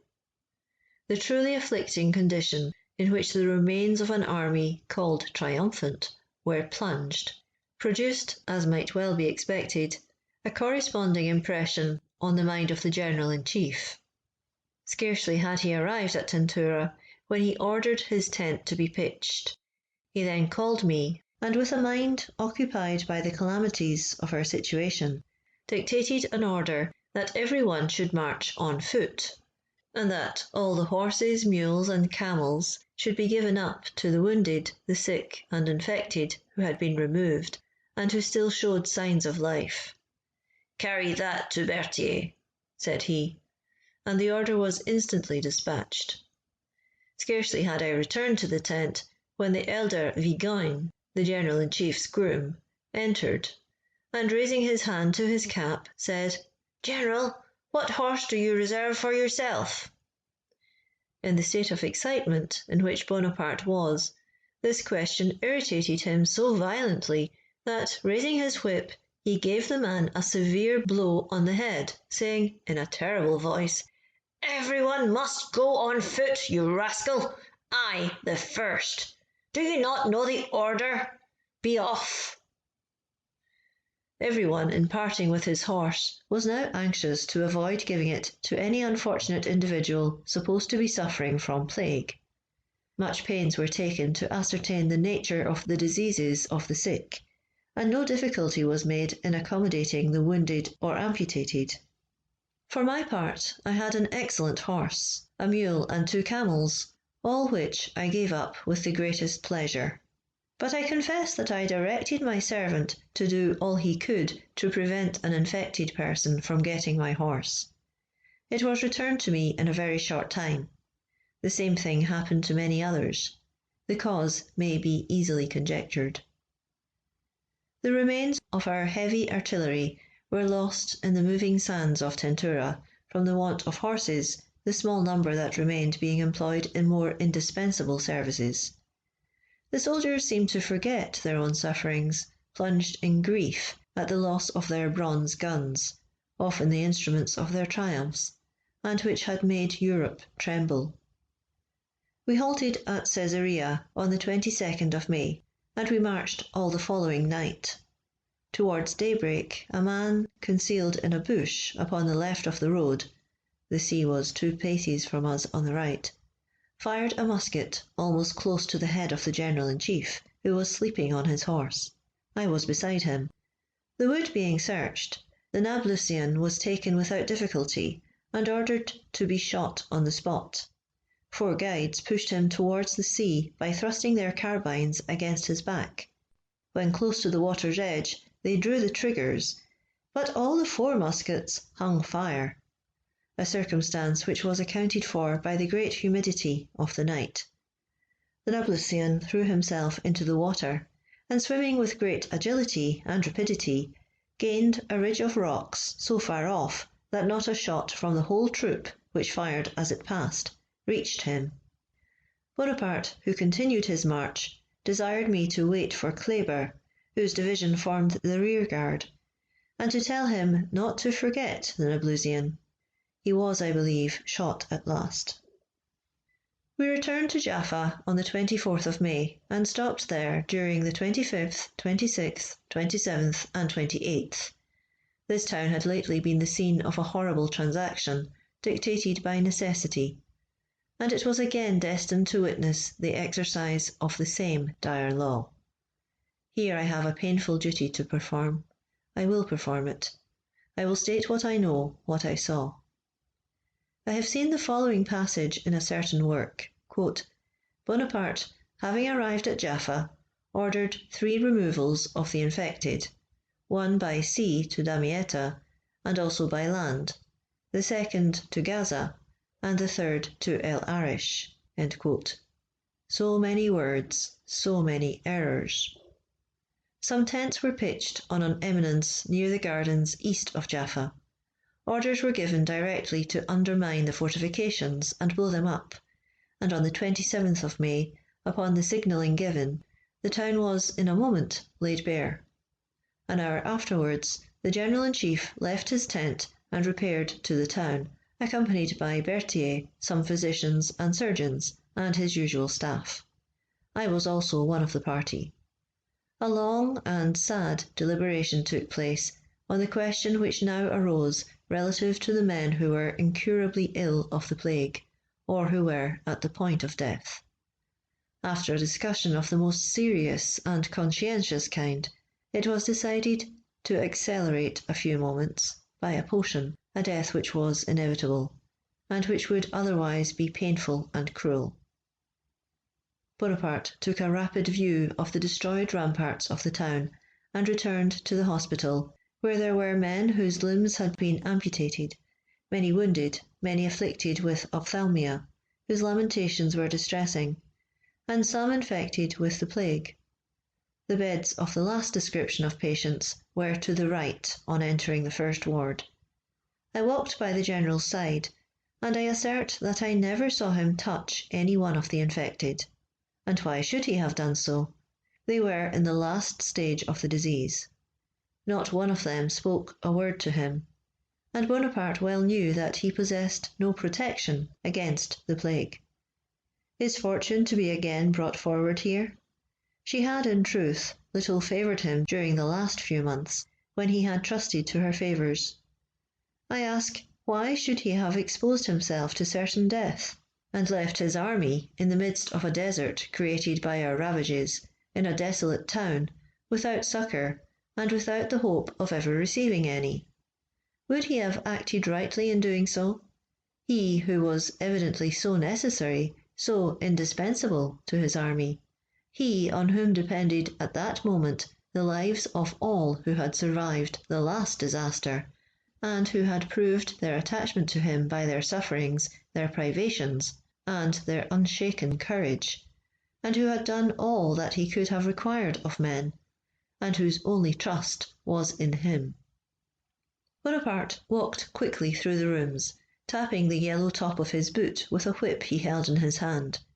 As he passed along with hasty steps, he repeated these words, quote, "The fortifications are destroyed. Fortune was against me at Saint-Jean d'Acre. I must return to Egypt to preserve it from the enemy, who will soon be there.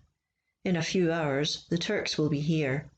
Let all those who have strength enough rise and come along with us. They shall be carried on litters and horses."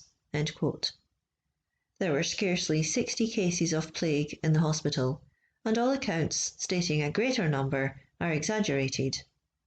The perfect silence, complete dejection, and general stupor of the patients announced their approaching end. To carry them away in the state in which they were would evidently have been doing nothing else than inoculating the rest of the army with the plague.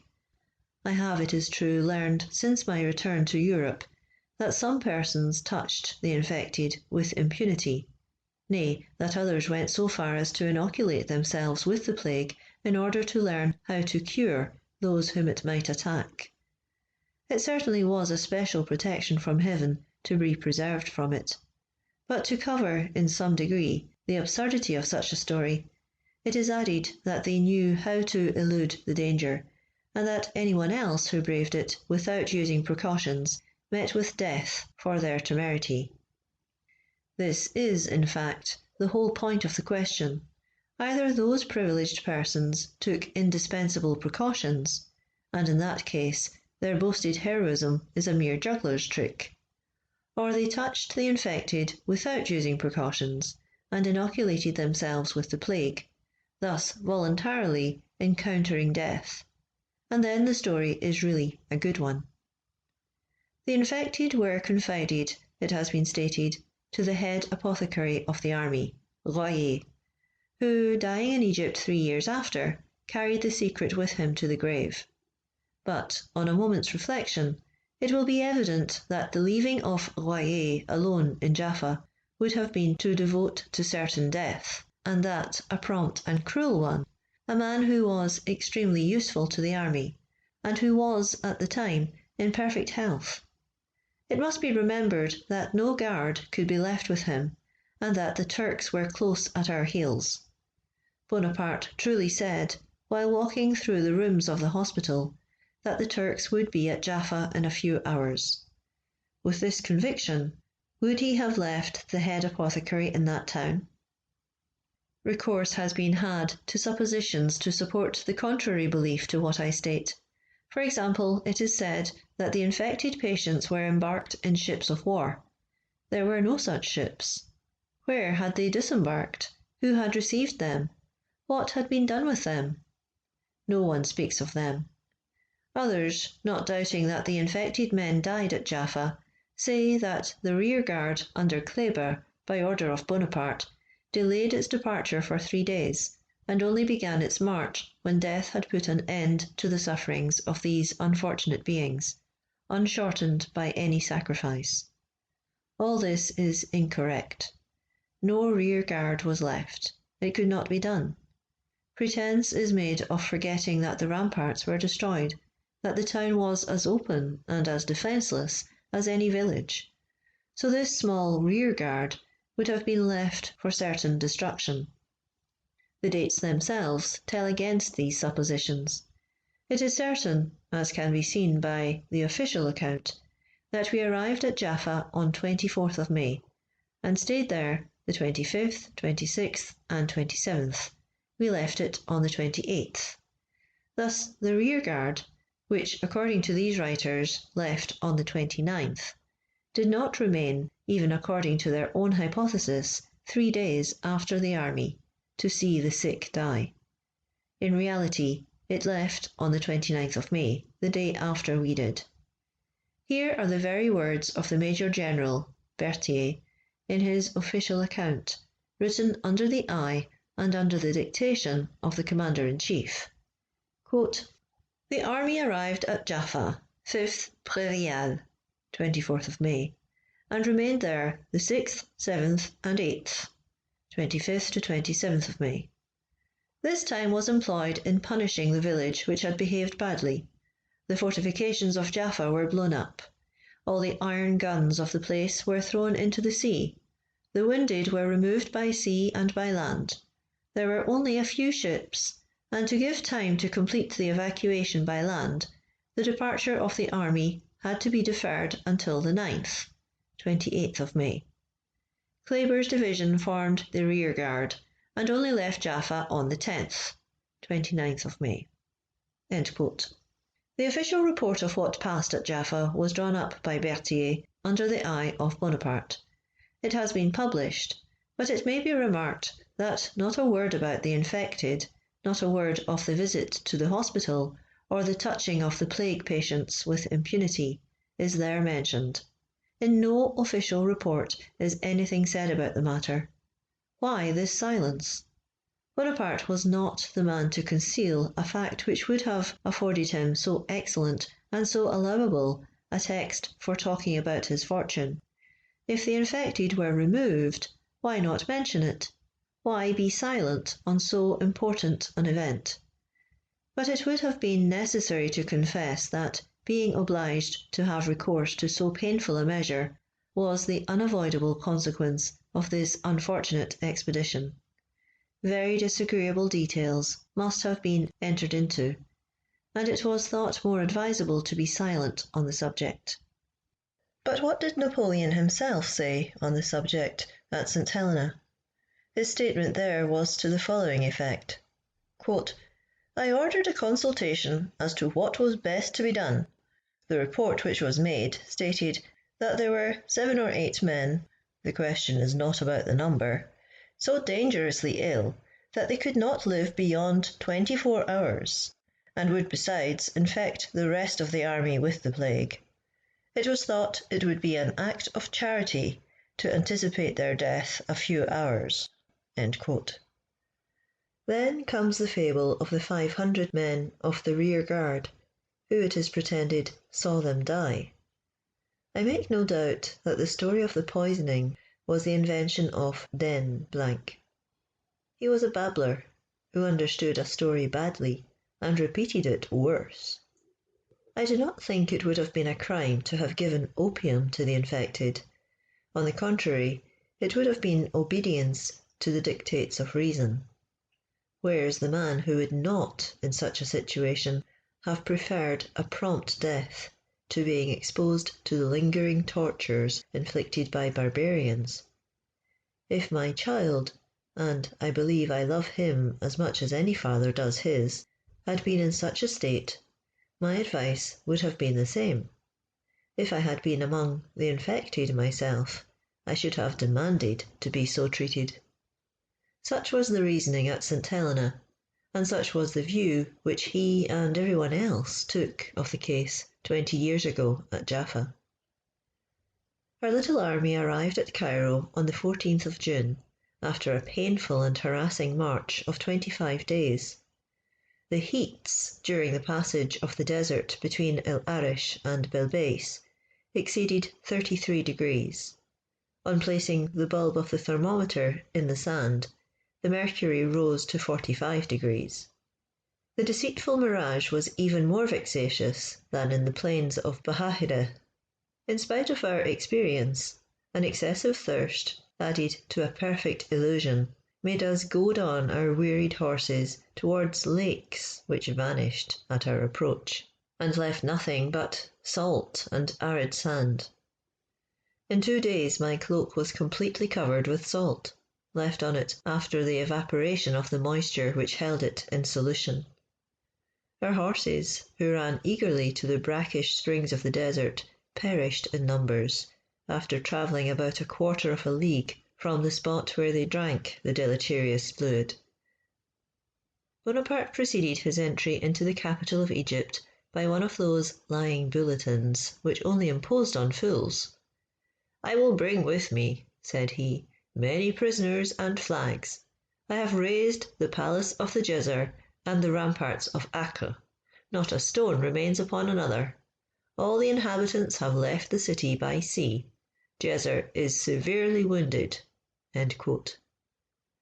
I confess that I experienced a painful sensation in writing by his dictation these official words, every one of which was an imposition. Excited by all I had just witnessed, it was difficult for me to refrain from making the observation, but his constant reply was, quote, "My dear fellow, you are a simpleton. You do not understand this business." End quote. And he observed, when signing the bulletin, that he would yet fill the world with admiration and inspire historians and poets. Our return to Cairo has been attributed to the insurrections which broke out during the unfortunate expedition into Syria. Nothing is more incorrect. The term insurrection cannot be properly applied to the foolish enterprises of the angel El Mahdi in the Bohahire, or to the less important disturbances in the Charkieh. The reverses experienced before St. Jean d'Arc, the fear, or rather the prudent anticipation, of a hostile landing were sufficient motives, and the only ones, for our return to Egypt. What more could we do in Syria but lose men and time, neither of which the general had to spare? End of chapter 19. Chapter 20 of Memoirs of Napoleon Bonaparte, 1799. Murat and Murad Bey at the Natron Lakes. Bonaparte's departure for the pyramids. Sudden appearance of an Arab messenger. News of the landing of the Turks at Abu Qir. Bonaparte marches against them. They are immediately attacked and destroyed in the Battle of Abu Qir. Interchange of communication with the English. Sudden determination to return to Europe. Outfit of 2 frigates. Bonaparte's dissimulation. His pretended journey to the Delta. Generous behaviour of Lannoux. Bonaparte's artifice. His bad treatment of General Kleber. Bonaparte had hardly set foot in Cairo when he was informed that the brave and indefatigable Murad Bey was descending by the Fayoum in order to form a junction with reinforcements which had been for some time past collected in the Bohahire. In all probability, this movement of Murad Bey was the result of news he had received respecting plans formed at Constantinople, and the landing which took place a short time after in the roads of Abu Qir. Murad had selected the Natron Lakes for his place of rendezvous. To these lakes Murat was dispatched. The Bey no sooner got notice of Murat's presence than he determined to retreat and to proceed by the desert to Giza and the Great Pyramids. I certainly never heard, until I returned to France, that Murad had ascended to the summit of the Great Pyramid for the purpose of passing his time in contemplating Cairo. Napoleon said at St. Helena that Murat might have taken Murad Bey had the latter remained 24 hours longer in the Natron Lakes. Now the fact is that as soon as the Bey heard of Murat's arrival, he was off. The Arabian spies were far more serviceable to our enemies than to us. We had not indeed a single friend in Egypt. Murad Bey, on being informed by the Arabs, who acted as couriers for him, that General Desaix was dispatching a column from the south of Egypt against him, that the General-in-Chief was also about to follow his footsteps along the frontier of Giza, and that the Natron Lakes and the Bohahire were occupied by forces superior to his own, retired into Fayoum. Bonaparte attached great importance to the destruction of Murad, whom he looked upon as the bravest, the most active, and most dangerous of his enemies in Egypt. As all accounts concurred in stating that Murad, supported by the Arabs, was hovering about the skirts of the desert of the province of Giza, Bonaparte proceeded to the pyramids, there to direct different corps against that able and dangerous partisan. He indeed reckoned him so redoubtable that he wrote to Murat, saying he wished fortune might reserve for him the honour of putting the seal on the conquest of Egypt by the destruction of this opponent. On the 14th of July, Bonaparte left Cairo for the pyramids. He intended spending 3 or 4 days in examining the ruins of the ancient necropolis of Memphis, but he was suddenly obliged to alter his plan. This journey to the pyramids, occasioned by the course of war, has given an opportunity for the invention of a little piece of romance. Some ingenious people have related that Bonaparte gave audiences to the Mufti and Ulemas, and that on entering one of the great pyramids he cried out, quote, "Glory to Allah! God only is God and Mohammed is his prophet." End quote. Now the fact is that Bonaparte never even entered the Great Pyramid. He never had any thought of entering it. I certainly should have accompanied him had he done so, for I never quitted his side a single moment in the desert. He caused some person to enter into one of the Great Pyramids while he remained outside, and received from them on their return an account of what they had seen. In other words, they informed him there was nothing to be seen. On the evening of the 15th of July, while we were taking a walk, we perceived on the road leading from Alexandria an Arab riding up to us in all haste. He brought to the General-in-Chief a dispatch from General Marmont, who was entrusted with the command of Alexandria, and who had conducted himself so well, especially during the dreadful ravages of the plague, that he had gained the unqualified approbation of Bonaparte. The Turks had landed on the 11th of July at Abu Qir, under the escort and protection of English ships of war. The news of the landing of from 15 to 16,000 men did not surprise Bonaparte, who had for some time expected it. It was not so, however, with the generals most in his favour, whose apprehensions, for reasons which may be conjectured, he had endeavoured to calm. He had even written to Marmont, who, being in the most exposed situation, had the more reason to be vigilant, in these terms, quote, "The army which was to have appeared before Alexandria, and which left Constantinople on the 1st of the Ramadan, has been destroyed under the walls of Acre.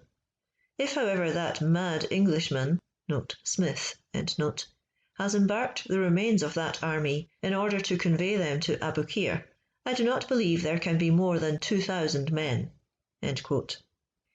He wrote in the following strain to General Dugas, who had the command of Cairo, quote, "The English commander who has summoned Damietta is a madman. The combined army they speak of has been destroyed before Acre, where it arrived a fortnight before we left that place."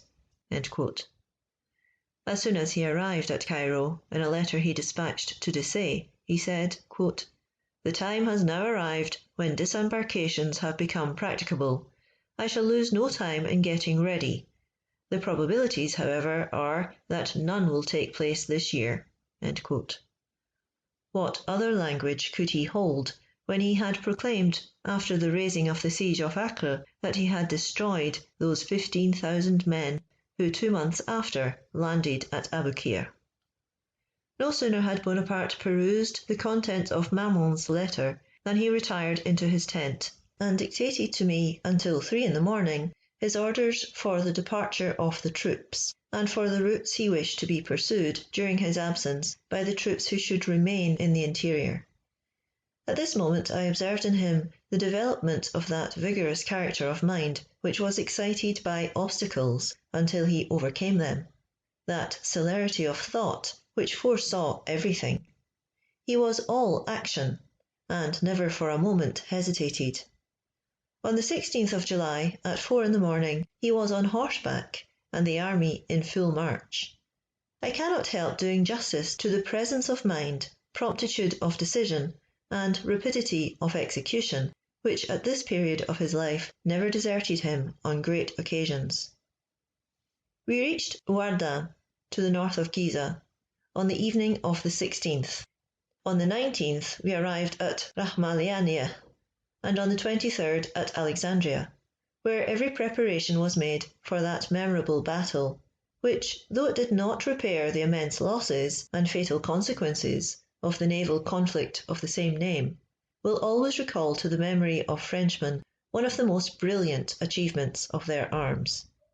Footnote: as M. de Bourrienne gives no details of the battle, the following extract from the Duc de Rovigo's Memoirs, Tome 1, page 167, will supply the deficiency. Quote, "General Bonaparte left Cairo in the utmost haste to place himself at the head of the troops which he had ordered to quit their cantonments and march down the coast. Whilst the general was making these arrangements and coming in person from Cairo, the troops on board the Turkish fleet had effected a landing and taken possession of the fort of Aboukir, and of a redoubt placed behind the village of that name, which ought to have been put into a state of defence 6 months before, but had been completely neglected. The Turks had nearly destroyed the weak garrisons that occupied those 2 military points, when General Marmont, who commanded at Alexandria, came to their relief. This general, seeing the 2 posts in the power of the Turks, returned to shut himself up in Alexandria, where he would probably have been blockaded by the Turkish army, had it not been for the arrival of General Bonaparte with his forces, who was very angry when he saw that the fort and redoubt had been taken, but he did not blame Marmont for retreating to Alexandria with the forces at his disposal. General Bonaparte arrived at midnight with his guides and the remaining part of his army, and ordered the Turks to be attacked the next morning. In this battle, as in the preceding ones, the attack, the encounter, and the rout were occurrences of a moment, and the result of a single movement on the part of our troops. The whole Turkish army plunged into the sea to regain its ships, leaving behind them everything they had brought on shore. Whilst this event was occurring on the seashore, a pasha had left the field of battle with a corps of about 3,000 men in order to throw himself into the fort of Aboukir.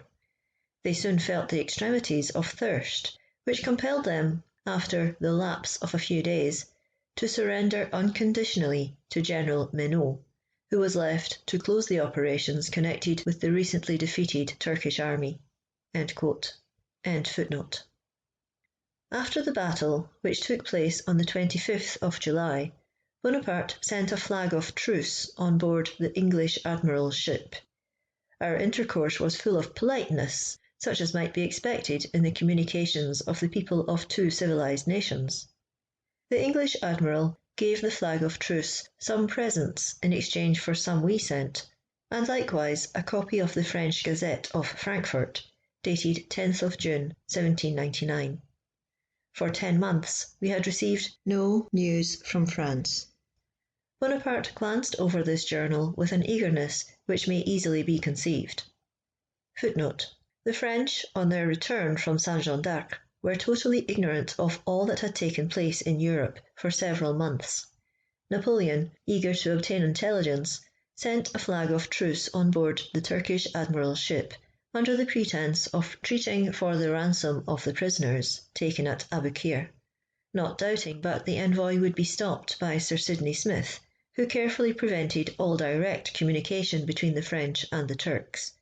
Accordingly, the French flag of truce received directions from Sir Sidney to go on board his ship. He experienced the handsomest treatment, and the English commander having, among other things, ascertained that the disasters of Italy were quite unknown to Napoleon, indulged in the malicious pleasure of sending him a file of newspapers. Napoleon spent the whole night in his tent perusing the papers, and he came to the determination of immediately proceeding to Europe to repair the disasters of France, and, if possible, to save her from destruction. Note, Memoirs de Sainte-Hélène. End footnote. Heavens! Said he to me, my presentiment is verified. The fools have lost Italy. All the fruits of our victories are gone. I must leave Egypt. He sent for Berthier, to whom he communicated the news, adding that things were going on very badly in France, that he wished to return home, that he, Berthier, should go along with him, and that for the present only he, Gundulm, and I were in the secret. He recommended Berthier to be prudent, not to betray any symptoms of joy, not to purchase or sell anything, and concluded by assuring him that he depended on him. I can answer, said he, for myself and for Bourrienne. Berthier promised to be secret, and he kept his word. He had had enough of Egypt, and he so ardently longed to return to France that there was little reason to fear he would disappoint himself by any indiscretion. Gundulm arrived, and Bonaparte gave him orders to fit out the 2 frigates, the Muiron and the Carrère, and the 2 small vessels, the Revanche and the Fortune, with a 2-month supply of provisions for from 400 to 500 men. He enjoined his secrecy as to the object of these preparations, and desired him to act with such circumspection that the English cruisers might have no knowledge of what was going on. He afterwards arranged with Gundulm the course he wished to take. No details escaped his attention. Bonaparte concealed his preparations with much care, but still some vague rumours crept abroad. General Dugas, the commandant of Cairo, whom he had just left for the purpose of embarking, wrote to him on the 18th of August to the following effect. Quote, I have this moment heard that it is reported at the Institute you are about to return to France, taking with you Monge, Berthollet, Berthier, Lannes, and Murat. This news has spread like lightning through the city, and I should not be at all surprised if it produce an unfavourable effect, which, however, I hope you will obviate. End quote. Bonaparte embarked 5 days after the receipt of Dugas' letter, and, as may be supposed, without replying to it. On the 18th of August he wrote to the Divan of Cairo as follows, quote, I set out tomorrow for Maynooth, whence I intend to make various excursions in the Delta, in order that I may myself witness the acts of oppression which are committed there, and acquire some knowledge of the people." He told the army but half the truth. "The news from Europe," said he, "has determined me to proceed to France. I leave the command of the army to General Kleber. The army shall hear from me forthwith. At present I can say no more. It costs me much pain to quit troops to whom I am so strongly attached, but my absence will be but temporary, and the general I leave in command has the confidence of the government as well as mine." I have now shown the true cause of General Bonaparte's departure for Europe. This circumstance, in itself perfectly natural, has been the subject of the most ridiculous conjectures to those who always wish to assign extraordinary causes for simple events. There is no truth whatever in the assertion of his having planned his departure before the Battle of Aboukir. Such an idea never crossed his mind.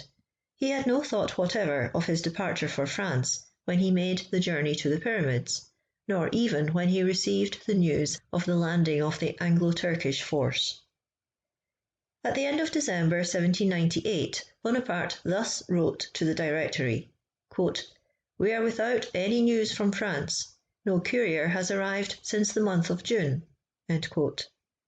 Some writers have stated that we received news by the way of Tunis, Algiers, or Morocco, but there is no contradicting a positive fact. At that period I had been with Bonaparte more than 2 years, and during that time not a single dispatch of any occasion arrived of the contents of which I was ignorant. How then should the news alluded to have escaped me? Details on the question of the correspondence of Napoleon with France while he was to Egypt will be found in Colonel Jung's work, Lucien Bonaparte. Paris, Charpentier, 1882, Tome 1, pages 251 to 274. It seems most probable that Napoleon was in occasional communication with his family and with some of the directors by way of Tunis and Tripoli. It would not be his interest to let his army, or perhaps even Bourrienne, know of the disasters in Italy till he found that they were sure to hear of them through the English. This would explain his affected ignorance till such a late date. On the 11th of April, Barras received a dispatch by which Napoleon stated his intention of returning to France if the news brought by Hamelin was confirmed. On the 26th of May 1799, 3 of the directors, Barras, Rubel, and La Réveillère-Lepaut, wrote to Napoleon that Admiral Brie had been ordered to attempt every means of bringing back his army. On the 15th of July, Napoleon seems to have received this and other letters. On the 20th of July, he warns Admiral Ganteaume to be ready to start. On the 11th of September, the directors formally approved the recall of the army from Egypt. Thus, at the time Napoleon landed in France, on the 8th October, his intended return had been long known to and approved by the majority of the directors, and had at last been formally ordered by the Directory. At the most, he anticipated the order. He cannot be said to have deserted his post. L'Entrée, Tome 1, page 411, remarks that the existence and receipt of the letter from Joseph, denied by Bourrienne, is proved by Mio, the commissary, the brother of Mio de Melito, and by Joseph himself.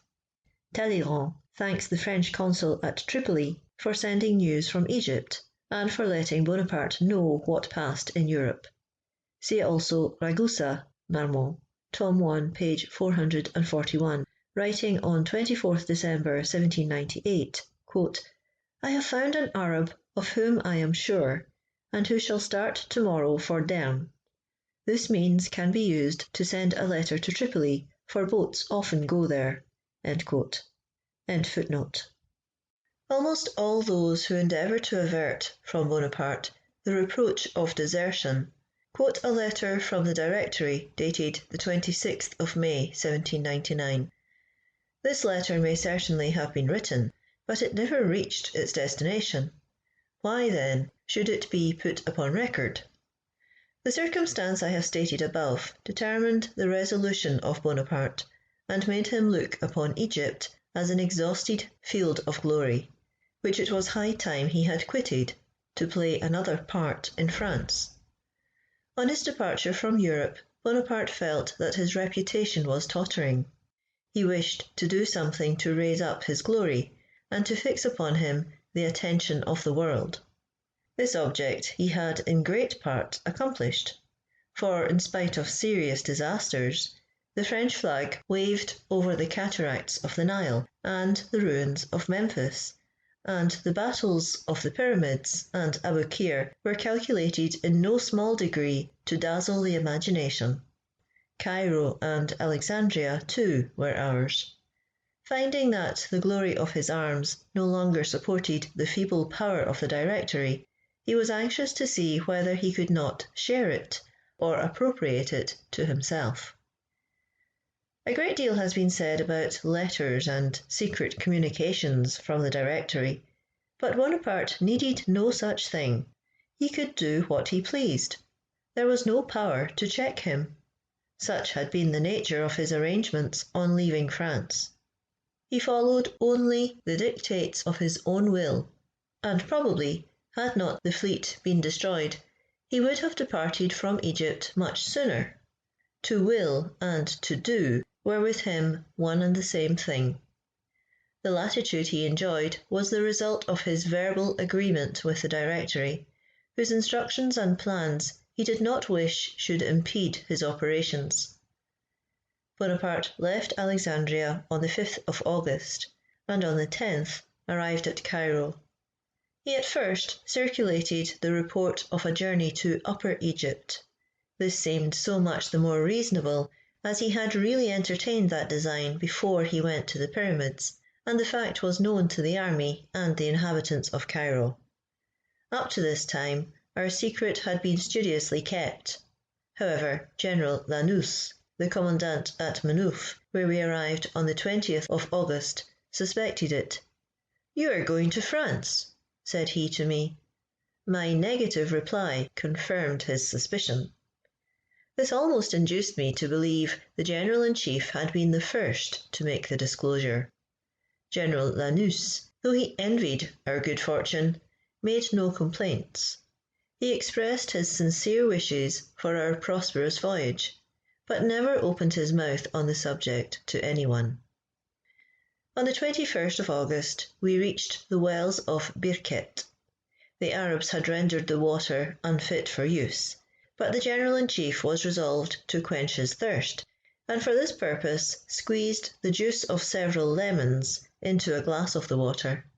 But he could not swallow it without holding his nose and exhibiting strong feelings of disgust. The next day we reached Alexandria, where the General informed all those who had accompanied him from Cairo that France was their destination. At this announcement, joy was pictured in every countenance. General Kleber, to whose command Bonaparte had resigned the army, was invited to come from Damietta to Rosetta to confer with the General-in-Chief on affairs of extreme importance. Bonaparte, in making an appointment which he never intended to keep, hoped to escape the unwelcome freedom of Kleber's reproaches. He afterwards wrote to him all he had to say, and the cause he assigned for not keeping his appointment was that his fear of being observed by the English cruisers had forced him to depart 3 days earlier than he intended. But when he wrote, Bonaparte well knew that he would be at sea before Kleber could receive his letter. Kleber, in his letter to the Directory, complained bitterly of this deception. The singular fate that befell this letter will be seen by and by. End of chapter 20. Chapter 21 of Memoirs of Napoleon Bonaparte, 1799. Our departure from Egypt. Nocturnal embarkation. Monsieur Parseval, Grand Maison. On course. Adverse winds. Fear of the English. Favourable weather. 21. Chess. We land at Ajaccio. Bonaparte's pretended relations. Family domains. Want of money. Battle of Novi. Death of Joubert. Visionary schemes. Purchase of a boat. Departure from Corsica. The English squadron. Our escape. The roads of Fréjus. Our landing in France. The plague, or the Austrians. Joy of the people. The sanitary laws. Bonaparte falsely accused. We were now to return to our country, again to cross the sea, to us so pregnant with danger. Caesar and his fortune were once more to embark. But Caesar was not now advancing to the east to add Egypt to the conquests of the Republic. He was revolving in his mind vast schemes, unawed by the idea of venturing everything to chance in his own favour, the government for which he had fought. The hope of conquering the most celebrated country of the East no longer excited the imagination, as on our departure from France. Our last visionary dream had vanished before the walls of Saint-Jean d'Acre, and we were leaving on the burning sands of Egypt most of our companions in arms. An inconceivable destiny seemed to urge us on, and we were obliged to obey its decrees. On the 23rd of August, we embarked on board 2 frigates, the Muiron and Carrère. Footnote: Muiron, named after Bonaparte's aide-de-camp killed in the Italian campaign. End footnote. Our number was between 400 and 500. Such was our squadron, and such the formidable army with which Bonaparte had resolved, as he wrote to the Divan of Cairo, quote, to annihilate all his enemies. End quote. This boasting might impose on those who did not see the real state of things. But what were we to think of it? What Bonaparte himself thought the day after. The night was dark when we embarked in the frigates which lay at a considerable distance from the port of Alexandria, but by the faint light of the stars we perceived a corvette, which appeared to be observing our silent nocturnal embarkation. Footnote: the horses of the escort had been left to run loose on the beach, and all was perfect stillness in Alexandria when the advanced posts of the town were alarmed by the wild galloping of horses, which, from a natural instinct, were returning to Alexandria through the desert. The picket ran to arms on seeing horses ready saddled and bridled, which were soon discovered to belong to the regiment of guides. They at first thought that a misfortune had happened to some detachment in its pursuit of the Arabs. With these horses came also those of the generals who had embarked with General Bonaparte, so that Alexandria was for a time in considerable alarm. The cavalry was ordered to proceed in all haste in the direction whence the horses came, and everyone was giving himself up to the most gloomy conjectures when the cavalry returned to the city with the Turkish groom, who was bringing back General Bonaparte's horse to Alexandria. Note: Memoirs of the Duc de Rovigo, Tome 1, page 182. End note. End footnote. Next morning, just as we were on the point of setting sail, we saw, coming from the port of Alexandria, a boat, on board of which was Monsieur Perceval Grandmaison. This excellent man, who was beloved by all of us, was not included among the persons whose return to France had been determined by the General-in-Chief. In his anxiety to get off, Bonaparte would not hear of taking him on board. It will readily be conceived how urgent were the entreaties of Perceval. But he would have sued in vain had not Gontome, Monge, Berthollet, and I interceded for him. With some difficulty we overcame Bonaparte's resistance, and our colleague of the Egyptian Institute got on board, after the wind had filled our sails. It has been erroneously said that Admiral Gontome had full control of the frigates, as if anyone could command when Bonaparte was present. On the contrary, Bonaparte declared to the Admiral in my hearing that he would not take the ordinary course and get into the open sea. "Keep close along the coast of the Mediterranean," said he, "on the African side, until you get south of Sardinia. I have here a handful of brave fellows and a few pieces of artillery. If the English should appear, I will run ashore, and with my party make my way by land to Oran, Tunis, or some other port, whence we may find an opportunity of getting home. This was his irrevocable determination. For 21 days, adverse winds, blowing from west or northwest, drove us continually on the coast of Syria, or in the direction of Alexandria. At one time it was even proposed that we should again put into the port, but Bonaparte declared he would rather brave every danger than do so. During the day we tacked to a certain distance northward, and in the evening we stood towards Africa until we came within sight of the coast. Finally, after no less than 21 days of impatience and disappointment, a favourable east wind carried us past that point of Africa on which Carthage formerly stood, and we soon doubled Sardinia. We kept very near the western coast of that island, where Bonaparte had determined to land in case of our falling in with the English squadron. From thence his plan was to reach Corsica, and there to await a favourable opportunity of returning to France. Everything had contributed to render our voyage dull and monotonous, and besides, we were not entirely without uneasiness as to the steps which might be taken by the Directory, for it was certain that the publication of the intercepted correspondence must have occasioned many unpleasant disclosures. Bonaparte used often to walk on deck, to superintend the execution of his orders. The smallest sail that appeared in view excited his alarm. The fear of falling into the hands of the English never forsook him. That was what he dreaded most of all, and yet, at a subsequent period, he trusted to the generosity of his enemies. However, in spite of our well-founded alarm, there were some moments in which we sought to amuse ourselves, or, to use a common expression, to kill time. Cards afforded us a source of recreation, and even this frivolous amusement served to develop the character of Bonaparte. In general he was not fond of cards, but if he did play, 21 was his favourite game, because it is more rapid than many others, and because, in short, it afforded him an opportunity of cheating. For example, he would ask for a card. If it proved a bad one, he would say nothing, but lay it down on the table and wait till the dealer had drawn his.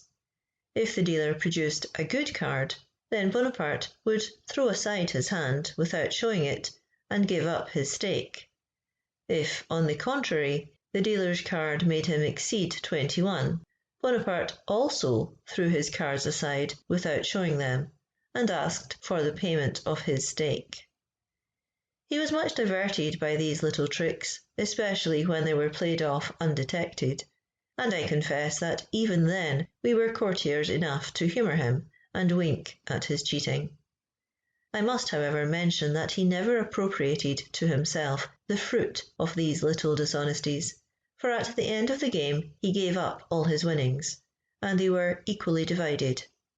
Gain, as may readily be supposed, was not his object, but he always expected that fortune would grant him an ace or a 10 at the right moment, with the same confidence with which he looked for fine weather on the day of battle.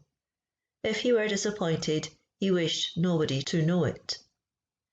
Bonaparte also played at chess, but very seldom, because he was only a third-rate player, and he did not like to be beaten at that game, which, I know not why, is said to bear a resemblance to the grand game of war. At this latter game Bonaparte certainly feared no adversary. This reminds me that, when we were leaving Passeriano, he announced his intention of passing through Mantua. He was told that the commandant of that town, I believe General Beauvoir, was a great chess player, and he expressed a wish to play a game with him. General Beauvoir asked him to point out any particular pawn with which he would be checkmated, adding that, if the pawn were taken, he, Bonaparte, should be declared the winner. Bonaparte pointed out the last pawn on the left of his adversary. A mark was put upon it, and it turned out that he actually was checkmated with that very pawn. Bonaparte was not very pleased at this. He liked to play with me, because, though rather a better player than himself, I was not always able to beat him. As soon as a game was decided in his favour, he declined playing any longer, preferring to rest on his laurels. The favourable wind, which had constantly prevailed after the first 20 days of our voyage, still continued while we kept along the coast of Sardinia. But after we had passed that island, the wind again blew violently from the west, and on the 1st of October we were forced to enter the Gulf of Ajaccio. We sailed again next day, but we found it impossible to work our way out of the Gulf. We were therefore obliged to put into the port and land at Ajaccio. Adverse winds obliged us to remain there until the 7th of October. It may readily be imagined how much this delay annoyed Bonaparte. He sometimes expressed his impatience, as if he could enforce the obedience of the elements as well as of the men. He was losing time, and time was everything to him. There was one circumstance which seemed to annoy him as much as any of his more serious vexations. "What will become of me," said he, "if the English, who are cruising hereabout, should learn that I have landed in Corsica? I shall be forced to stay here. That I could never endure. I have a torrent of relations pouring upon me." His great reputation had certainly prodigiously augmented the number of his family. He was overwhelmed with visits, congratulations, and requests. The whole town was in a commotion. Every one of its inhabitants wished to claim him as their cousin, and from the prodigious number of his pretended godsons and goddaughters, it might have been supposed that he had held 1/4 of the children of Ajaccio at the baptismal font. Bonaparte frequently walked with us in the neighbourhood of Ajaccio, and when in all the plenitude of his power, he did not count his crowns with greater pleasure than he evinced in pointing out to us the little domains of his ancestors. While we were at Ajaccio, Monsieur Fesch gave Bonaparte French money in exchange for a number of Turkish sequins, amounting in value to 17,000 francs. This sum was all that the general brought with him from Egypt. I mention this fact because he was unjustly calumniated in letters written after his departure, and which were intercepted and published by the English. I ought also to add that, as he would never, for his own private use, resort to the money chest of the army, the contents of which were indeed never half sufficient to defray the necessary expenses, he several times drew on Genoa through Monsieur James, and on the funds he possessed in the house of Clary, 16,000, 25,000, and up to 33,000 francs. I can bear witness that in Egypt I never saw him touch any money beyond his pay, and that he left the country poorer than he had entered it is a sad fact that cannot be denied. In his notes on Egypt, it appears that in 1 year 12,600,000 francs were received. In this sum were included at least 2 million of contributions, which were levied at the expense of many decapitations. Bonaparte was 14 months in Egypt, and he is said to have brought away with him 20 million.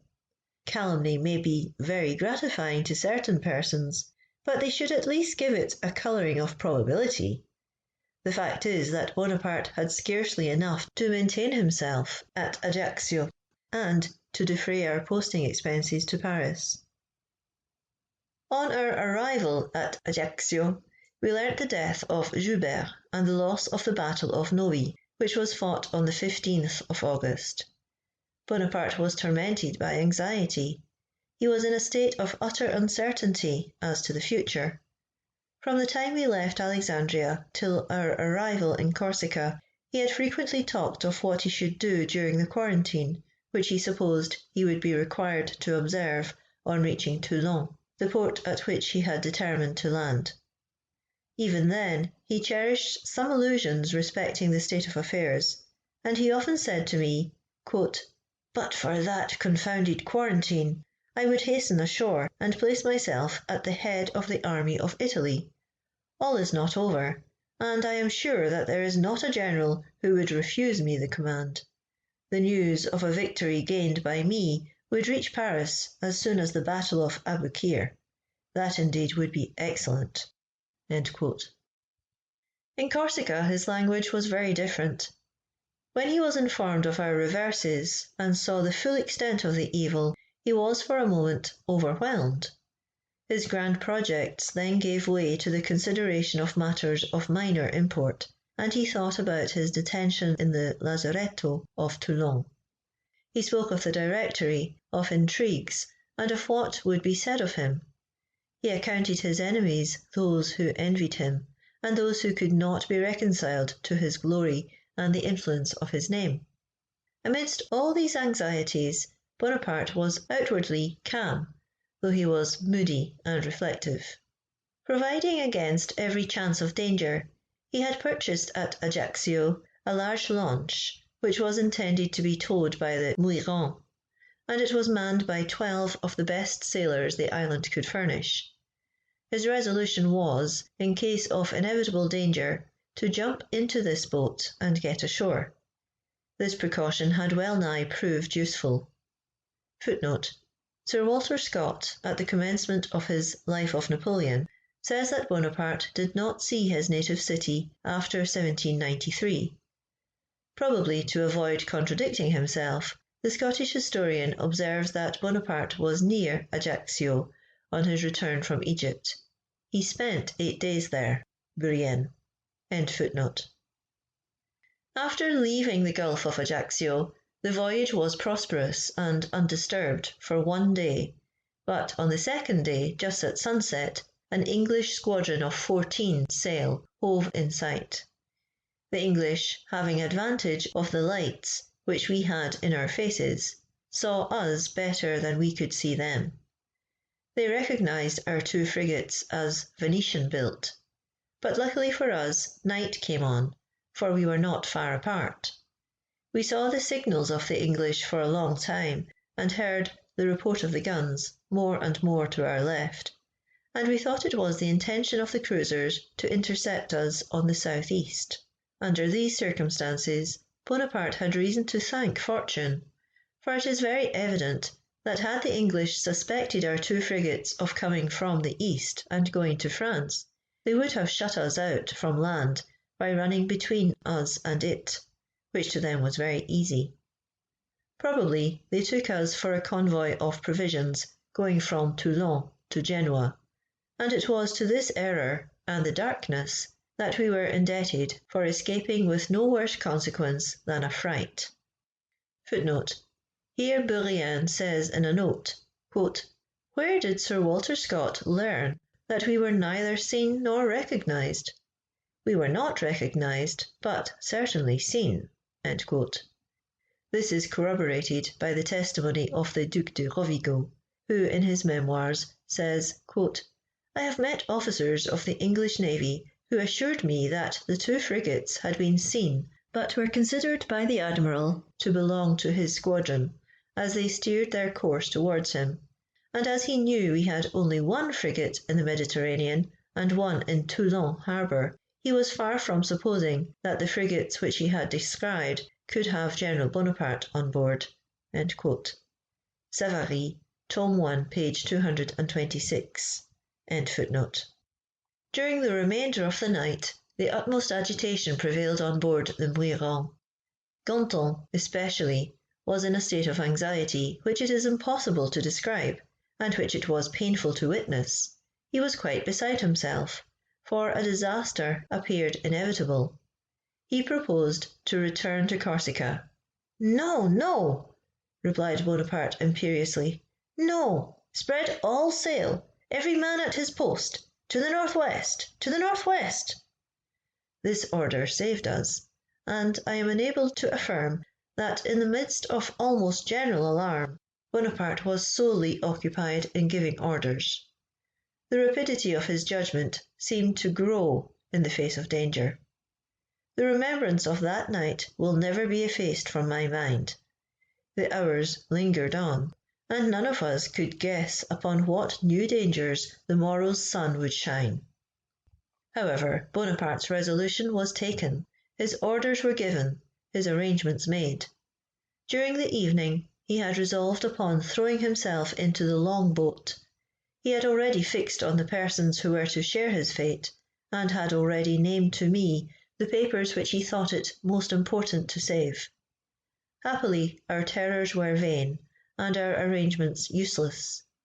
By the first rays of the sun we discovered the English fleet sailing to the northeast, and we stood for the wished-for coast of France.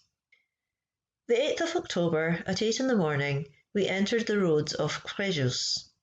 The sailors not having recognised the coast during the night, we did not know where we were. There was at first some hesitation whether we should advance. We were by no means expected, and did not know how to answer the signals, which had been changed during our absence. Some guns were even fired upon us by the batteries on the coast.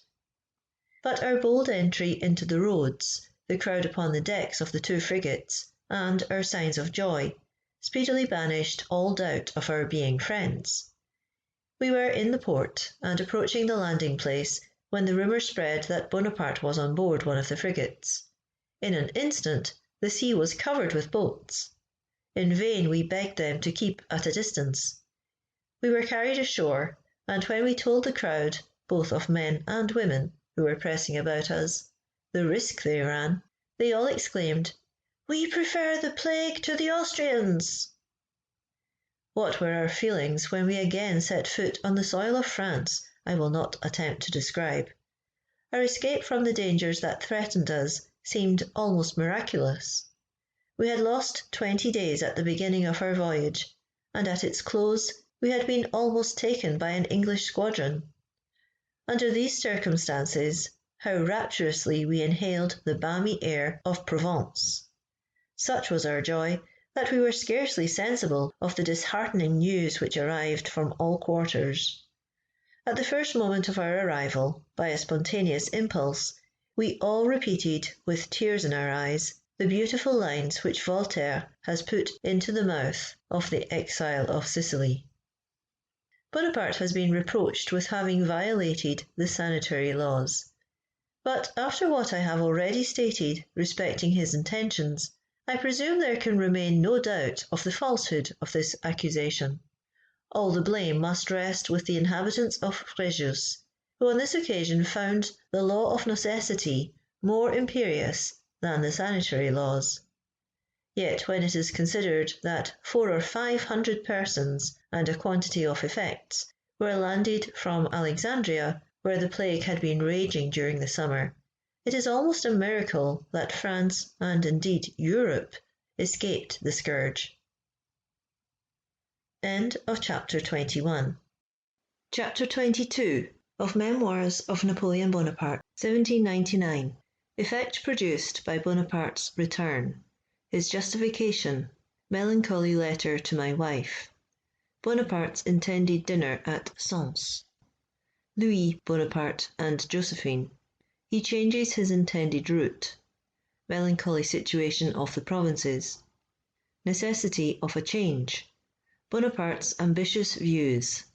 Influence of popular applause. Arrival in Paris. His reception of Josephine. Their reconciliation. Bonaparte's visit to the Directory. His contemptuous treatment of Sieyès.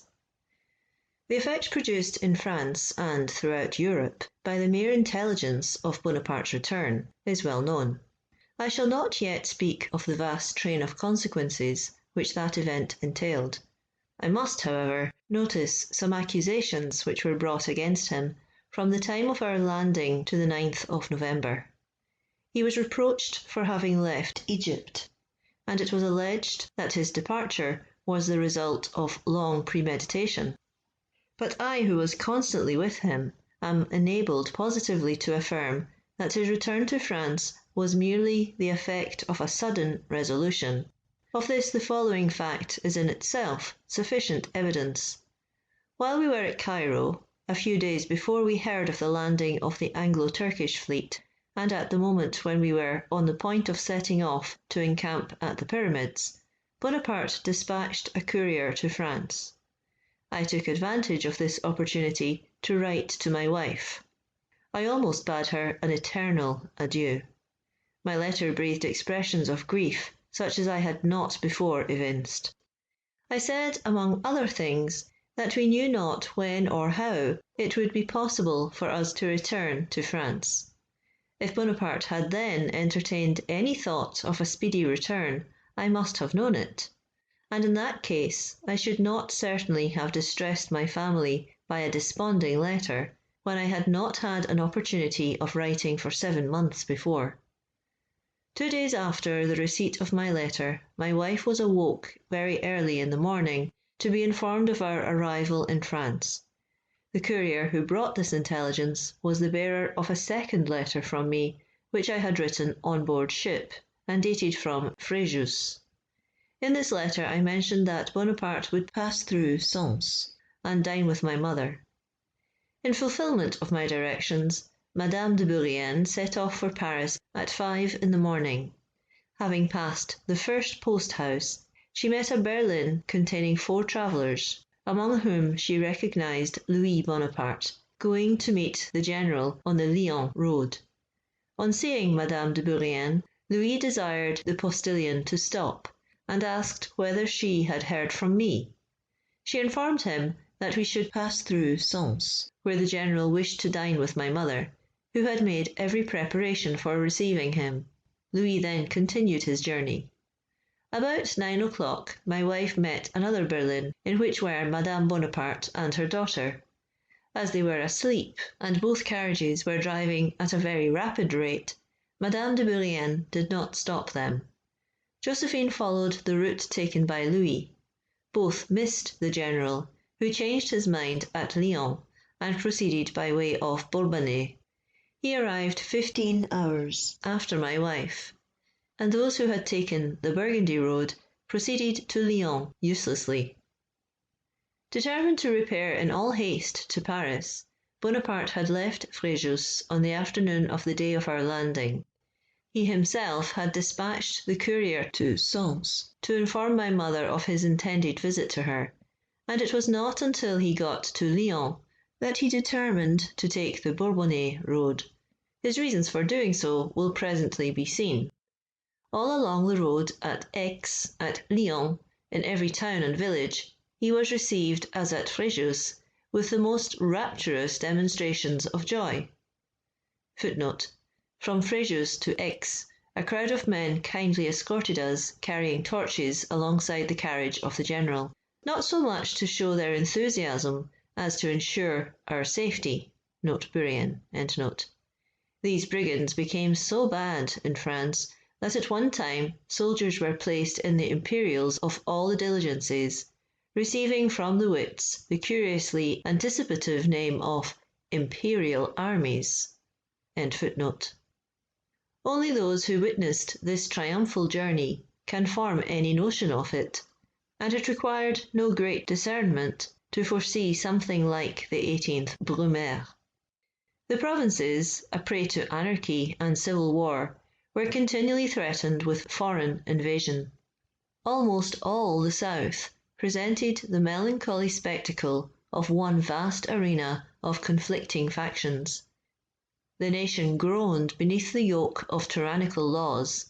Despotism was systematically established. The law of hostages struck a blow at personal liberty, and forced loans menaced every man's property. The generality of the citizens had declared themselves against a pentarchy devoid of power, justice, and morality, and which had become the sport of faction and intrigue. Disorder was general, but in the provinces abuses were felt more sensibly than elsewhere. In great cities it was found more easy to elude the hand of despotism and oppression. A change so earnestly wished for could not fail to be realised, and to be received with transport. The majority of the French people longed to be relieved from the situation in which they then stood. There were 2 dangers to cope with: anarchy and the Bourbons. Everyone felt the urgent and indispensable necessity of concentrating the power of the government in a single hand, at the same time maintaining the institutions which the spirit of the age demanded, and which France, after having so dearly purchased, was now about to lose. The country looked for a man who was capable of restoring her to tranquillity, but as yet no such man had appeared. A soldier of fortune presented himself, covered with glory. He had planted the standard of France on the Capitol and on the pyramids. The whole world acknowledged his superior talent, his character, his courage, and his victories had raised him to the very highest rank. His great works, his gallant actions, his speeches, and his proclamations, ever since he had risen to eminence, left no doubt of his wish to secure happiness and freedom to France, his adopted country. At that critical moment, the necessity of a temporary dictatorship, which sometimes secures the safety of a state, banished all reflections on the consequences of such a power, and nobody seemed to think glory incompatible with personal liberty. All eyes were therefore directed on the general, whose past conduct guaranteed his capability of defending the Republic abroad and liberty at home; on the general whom his flatterers, and indeed some of his sincere friends, styled the hero of liberal ideas, the title to which he aspired. Under every point of view, therefore, he was naturally chosen as the chief of a generous nation, confiding to him her destiny, in preference to a troop of mean and fanatical hypocrites, who, under the names of republicanism and liberty, had reduced France to the most abject slavery. Among the schemes which Bonaparte was incessantly revolving in his mind may undoubtedly be ranked the project of attaining the head of the French government. But it would be a mistake to suppose that, on his return from Egypt, he had formed any fixed plan. There was something vague in his ambitious aspirations, and he was, if I may so express myself, fond of building those imaginary edifices called castles in the air. The current of events was in accordance with his wishes, and it may truly be said that the whole French nation smoothed for Bonaparte the road which led to power. Certainly, the unanimous plaudits and universal joy which accompanied him along a journey of more than 200 leagues must have induced him to regard as a national mission that step which was at first prompted merely by his wish of meddling with the affairs of the Republic. This spontaneous burst of popular feeling, unordered and unpaid for, loudly proclaimed the grievances of the people, and their hope that the man of victory would become their deliverer. The general enthusiasm excited by the return of the conqueror of Egypt delighted him to a degree which I cannot express, and was, as he has often assured me, a powerful stimulus in urging him to the object to which the wishes of France seemed to direct him. Among people of all classes and opinions, an 18th Brumaire was desired and expected. Many royalists even believed that a change would prove favourable to the king. So ready are we to persuade ourselves of the reality of what we wish. As soon as it was suspected that Bonaparte would accept the power offered him, an outcry was raised about a conspiracy against the Republic, and measures were sought for preserving it. But necessity, and indeed it must be confessed the general feeling of the people, consigned the execution of those measures to him who was to subvert the Republic. On his return to Paris, Bonaparte spoke and acted like a man who felt his own power. He cared neither for flattery, dinners, nor balls. His mind took a higher flight. We arrived in Paris on the 24th Vendémiaire, the 16th of October. As yet he knew nothing of what was going on, for he had seen neither his wife nor his brothers, who were looking for him on the Burgundy road. The news of our landing at Fréjus had reached Paris by a telegraphic dispatch. Madame Bonaparte, who was dining with Monsieur Goyer when that dispatch was communicated to him as president of the Directory, immediately set off to meet her husband, well knowing how important it was that her first interview with him should not be anticipated by his brothers. The imprisoned communications of Junot at the fountains of Musudia will be remembered, but after the first ebullition of jealous rage, all traces of that feeling had apparently disappeared. Bonaparte, however, was still harassed by secret suspicion, and the painful impressions produced by Junot were either not entirely effaced or were revived after our arrival in Paris. We reached the capital before Josephine returned. The recollection of the past, the ill-natured reports of his brothers, footnote, Joseph Bonaparte remarks on this that Napoleon met Josephine at Paris before his brothers arrived there. Note, compare D'Abrantes, Volume 1, pages 260 to 262, and Remusat, Tome 1, pages 147 to 148. End footnote.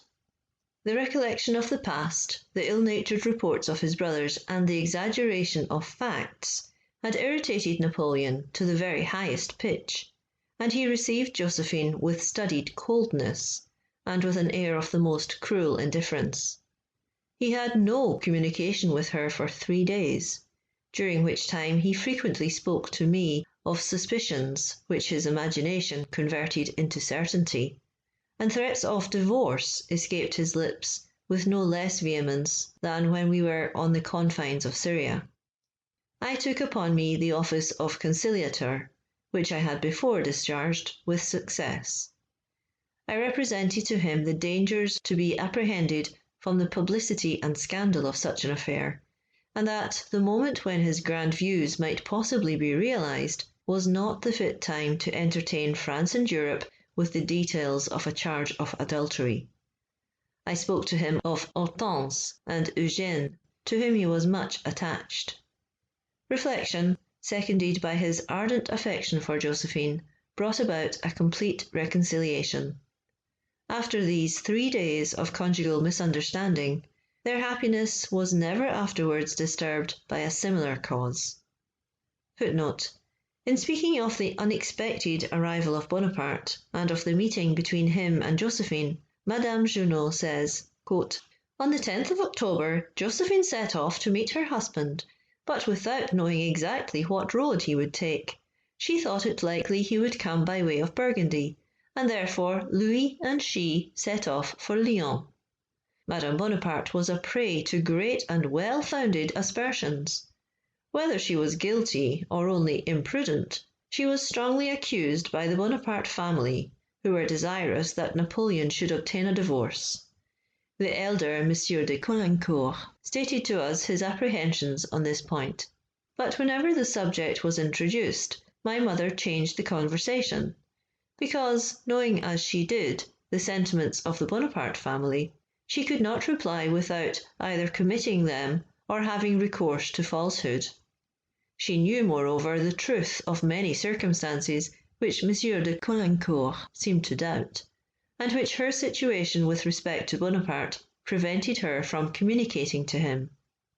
Madame Bonaparte committed a great fault in neglecting at this juncture to conciliate her mother-in-law, who might have protected her against those who sought her ruin, and effected it 9 years later. For the divorce in 1809 was brought about by the joint efforts of all the members of the Bonaparte family, aided by some of Napoleon's most confidential servants, whom Josephine, either as Madame Bonaparte or as Empress, had done nothing to make her friends. Bonaparte, on his arrival in Paris, found his house deserted, but his mother, sisters, and sisters-in-law, and in short, every member of his family, except Louis, who had attended Madame Bonaparte to Lyons, came to him immediately. The impression made upon him by the solitude of his home and its desertion by its mistress was profound and terrible, and 9 years afterwards, when the ties between him and Josephine were severed forever, he showed that it was not effaced. From not finding her with his family, he inferred that she felt herself unworthy of their presence, and feared to meet the man she had wronged. He considered her journey to Lyons as a mere pretence. M. de Bourrienne says that for some days after Josephine's return, Bonaparte treated her with extreme coldness. As he was an eyewitness, why does he not state the whole truth, and say that, on her return, Bonaparte refused to see her, and did not see her. It was to the earnest entreaties of her children that she owed the recovery, not of her husband's love, for that had long ceased, but of that tenderness acquired by habit, and that intimate intercourse which made her still retain the rank of consort to the greatest man of his age. Bonaparte was at this period much attached to Eugène Beauharnais, who, to do him justice, was a charming youth. He knew less of Hortense, but her youth and sweetness of temper, and the protection of which, as his adopted daughter, she besought him not to deprive her, proved powerful advocates, and overcame his resistance. In this delicate negotiation, it was good policy not to bring any other person into play, whatever might be their influence with Bonaparte, and Madame Bonaparte did not therefore have recourse either to Barras, Bourrienne, or Berthier. It was expedient that they who interceded for her should be able to say something without the possibility of a reply. Now Bonaparte could not, with any degree of propriety, explain to such children as Eugène or Hortense the particulars of their mother's conduct. He was therefore constrained to silence, and had no argument to combat the tears of two innocent creatures at his feet, exclaiming, "Do not abandon our mother, she will break her heart, and ought injustice to take from us poor orphans, whose natural protector the scaffold has already deprived us of, the support of one whom Providence has sent to replace him." The scene, as Bonaparte has since stated, was long and painful, and the two children at length introduced their mother and placed her in his arms. The unhappy woman had awaited his decision at the door of a small back staircase, extended at almost full length upon the stairs, suffering the acutest pangs of mental torture. Whatever might be his wife's errors, Bonaparte appeared entirely to forget them, and the reconciliation was complete. Of all the members of the family, Madame Leclerc was most vexed at the pardon which Napoleon had granted to his wife. Bonaparte's mother was also very ill pleased, but she said nothing. Madame Joseph Bonaparte, who was always very amiable, took no part in these family quarrels. Therefore, she could easily determine what part to take when fortune smiled on Josephine. As to Madame Bacciochi, she gave free vent to her ill humour and disdain. The consequence was that her sister-in-law could never endure her. Christine, who was a beautiful creature, followed the example of Madame Joseph, and Caroline was so young that her opinion could have no weight in such an affair. As to Bonaparte's brothers, they were at open war with Josephine. On the day after his arrival, Bonaparte visited the directors. The directors at this time were Barras, Sieyès, Moulin, Gouillet, and Roger Ducos. The interview was cold. On the 24th of October, he said to me, quote, "I dined yesterday at Gouillet's. Sieyès was present, and I pretended not to see him. I observed how much he was enraged at this mark of disrespect." End quote. "But are you sure he is against you?" inquired I. Quote, "I know nothing yet, but he is a scheming man, and I don't like him." End quote. Even at that time, Bonaparte had thoughts of getting himself elected a member of the Directory in the room of Sieyès.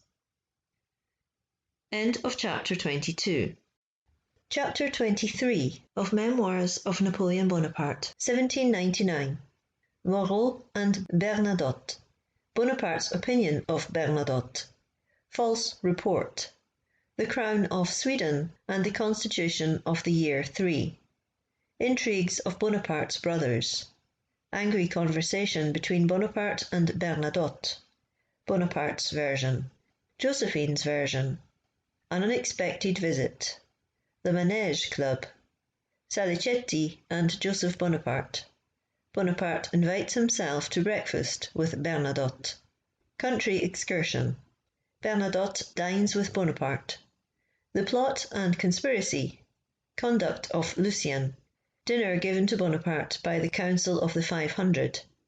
Bonaparte's wish to be chosen a member of the Directory. His reconciliation with Sieyès. Offer made by the Directory to Bonaparte. He is falsely accused by Barras.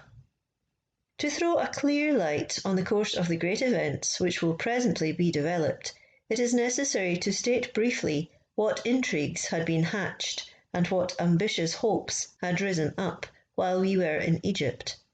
When in Egypt, Bonaparte was entirely deprived of any means of knowing what was going on in France, and in our rapid journey from Fréjus to Paris, we had no opportunity of collecting much information. Yet it was very important that we should know the real state of affairs, and the sentiments of those whom Bonaparte had counted among his rivals in glory, and whom he might now meet among his rivals in ambition. Moreau's military reputation stood very high, and Bernadotte's firmness appeared inflexible. Generally speaking, Bonaparte might have reckoned among his devoted partisans the companions of his glory in Italy, and also those whom he subsequently denominated his Egyptians. But brave men had distinguished themselves in the army of the Rhine, and if they did not withhold their admiration from the conqueror of Italy, they felt at least more personally interested in the admiration which they lavished on him who had repaired the disaster of Chéret. Besides, it must be borne in mind that a republican spirit prevailed, almost without exception, in the army, and that the Directory appeared to be a government invented expressly to afford patronage to intriguers. All this planted difficulties in our way, and rendered it indispensably necessary that we should know our ground. We had, it is true, been greeted by the fullest measure of popular enthusiasm on our arrival, but this was not enough. We wanted suffrages of a more solid kind. During the campaign of Egypt, Bernadotte, who was a zealous republican, had been war minister. Footnote: Bernadotte was Minister of War from 2nd July 1799 to 14th September 1799, when, as he himself wrote to the Directory, they accepted the resignation he had not offered. End footnote. Bernadotte had been War Minister, but he had resigned the portfolio to Dubois-Crancy 3 weeks before Bonaparte's return to France. Some partisans of the old minister were endeavouring to get him recalled, and it was very important to Bonaparte's interest that he should prevent the success of this design. I recollect that on the second day of our arrival, Bonaparte said to me, quote, "I have learned many things, but we shall see what will happen. Bernadotte is a singular man. When he was War Minister, Augereau, Salicetti, and some others informed him that the Constitution was in danger, and that it was necessary to get rid of Sieyès, Barras, and Fouché, who were at the head of a plot. What did Bernadotte do? Nothing. He asked for proofs. None could be produced. He asked for powers. Who could grant them? Nobody.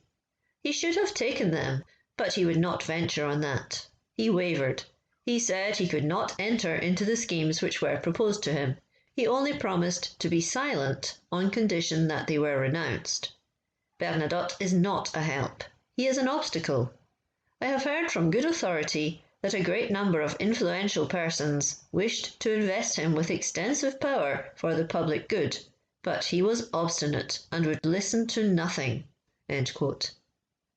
After a brief interval of silence, during which Bonaparte rubbed his forehead with his right hand, he then resumed, quote, "I believe I shall have Bernadotte and Moreau against me, but I do not fear Moreau.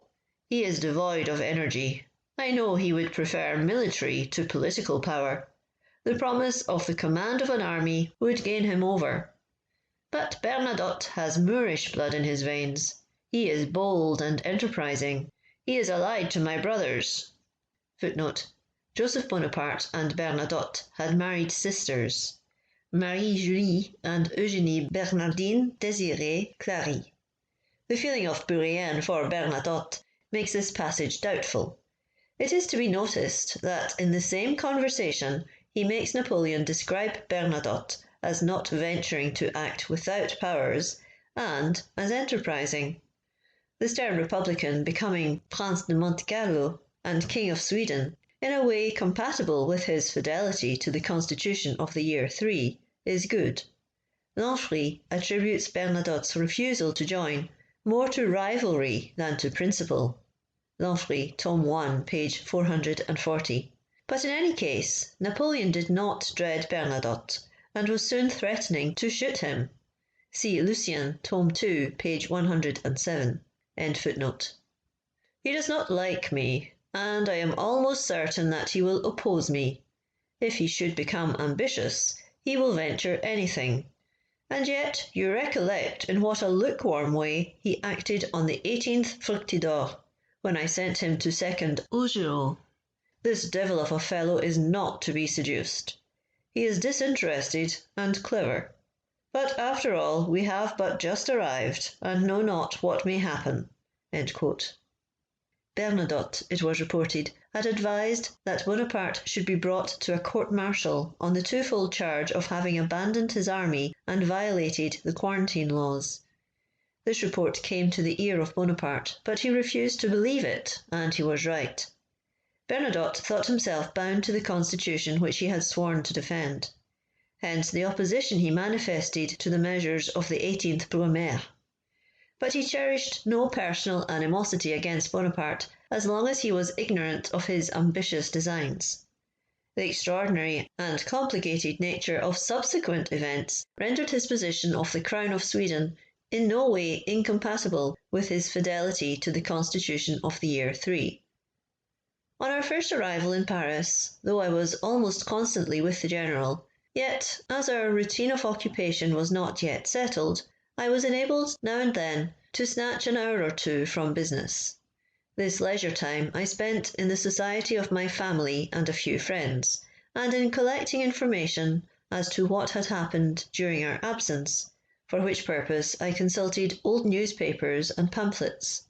I was not surprised to learn that Bonaparte's brothers, that is to say, Joseph and Lucien, had been engaged in many intrigues.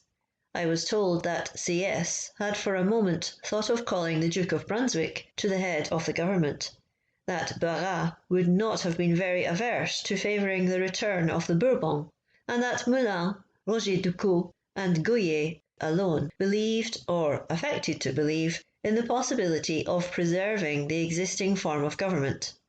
From what I heard at the time, I have good reasons for believing that Joseph and Lucien made all sorts of endeavours to inveigle Bernadotte into their brother's party, and in the hope of accomplishing that object, they had assisted in getting him appointed War Minister.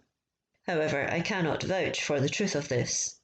I was told that Bernadotte had at first submitted to the influence of Bonaparte's two brothers, but that their urgent interference in their client's behalf induced him to shake them off, to proceed freely in the exercise of his duties, and to open the eyes of the Directory on what the Republic might have to apprehend from the enterprising character of Bonaparte. It is certain that what I have to relate respecting the conduct of Bernadotte to Bonaparte is calculated to give credit to these assertions. All the generals who were in Paris, with the exception of Bernadotte, had visited Bonaparte during the first 3 days which succeeded his arrival. Bernadotte's absence was the more remarkable because he had served under Bonaparte in Italy. It was not until a fortnight had elapsed, and then only on the reiterated entreaties of Joseph and Madame Joseph Bonaparte, his sister-in-law, that he determined to go and see his old General-in-Chief. I was not present at their interview, being at that moment occupied in the little cabinet of the Rue Chantereine. But I soon discovered that their conversation had been long and warm, for as soon as it was ended, Bonaparte entered the cabinet exceedingly agitated, and said to me, "Bourrienne, how do you think Bernadotte has behaved? You have traversed France with me. You witnessed the enthusiasm which my return excited. You yourself told me that you saw ridiculous exaggeration of the brilliant and victorious situation of France. He talks about the defeat of the Russians, the occupation of Genoa, the innumerable armies that are rising up everywhere. In short, I know not what nonsense he has got in his head." "What can all this mean?" said I. "Did he speak about Egypt?" "Oh, yes, now you remind me. He actually reproached me for not having brought the army back with me." "But," observed I, "have you not just told me that you are absolutely overrun with troops, that all your frontiers are secure, that immense levies are going on, and that you will have 200,000 infantry? If this be true, what do you want with a few thousand men who may ensure the preservation of Egypt?" He could make no answer to this, but he is quite elated by the honour of having been War Minister, and he told me boldly that he looked upon the army of Egypt as lost. Nay, more, he made insinuations. He spoke of enemies abroad and enemies at home, and as he uttered these last words, he looked significantly at me. I too gave him a glance. But stay a little. The pear will soon be ripe. You know Josephine's grace and address. She was present. The scrutinizing glance of Bernadotte did not escape her, and she adroitly turned the conversation. Bernadotte saw from my countenance that I had had enough of it, and he took his leave. But don't let me interrupt you farther. I am going back to speak to Josephine. I must confess that this strange story made me very impatient to find myself alone with Madame Bonaparte, for I wished to hear her account of the scene. An opportunity occurred that very evening. I repeated to her what I had heard from the General, and all that she told me tended to confirm its accuracy. She added that Bernadotte seemed to take the utmost pains to exhibit to the General a flattering picture of the prosperity of France, and she reported to me as follows that part of the conversation which was peculiarly calculated to irritate Bonaparte. Quote, "I do not despair of the safety of the Republic, which I am certain can restrain her enemies both abroad and at home." As Bernadotte uttered these last words, continued Josephine, his glance made me shudder. One more word, and Bonaparte would have commanded himself no longer. It is true, added she, that it was in some degree his own fault, for it was he who turned the conversation on politics, and Bernadotte, in describing the flourishing condition of France, was only replying to the General, who had drawn a very opposite picture of the state of things. You know, my dear Bourrienne, that Bonaparte is not always very prudent. I fear he has said too much to Bernadotte about the necessity of changes in the government." Josephine had not yet recovered from the agitation into which this violent scene had thrown her. After I took leave of her, I made notes of what she had told me. A few days after, when Bonaparte, Josephine, Hortense, Eugène, and I were together in the drawing-room, Bernadotte unexpectedly entered. His appearance, after what had passed, was calculated to surprise us. He was accompanied by a person whom he requested permission to introduce to Bonaparte. I have forgotten his name, but he was, I think, Secretary General while Bernadotte was in office. Bonaparte betrayed no appearance of astonishment. He received Bernadotte with perfect ease, and they soon entered into conversation. Bonaparte, who seemed to acquire confidence from the presence of those who were about him, said a great deal about the agitation which prevailed among the Republicans, and expressed himself in very decided terms against the Manège Club.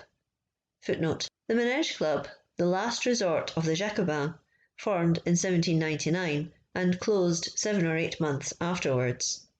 Joseph Bonaparte, Erreurs, Tome 1, page 251, denies that he or Lucien, for whom the allusion is meant, were members of this club, and he disputes this conversation ever having taken place. Lucien, Tome 1, page 219, treats this club as opposed to his party. I seconded him by observing that M. Moreau de Worms, of my department, who was a member of that club, had himself complained to me of the violence that prevailed in it. "But, General," said Bernadotte, "your brothers were its most active originators." "Yet," added he, in a tone of firmness, you accuse me of having favoured that club, and I repel the charge. It cannot be otherwise than false.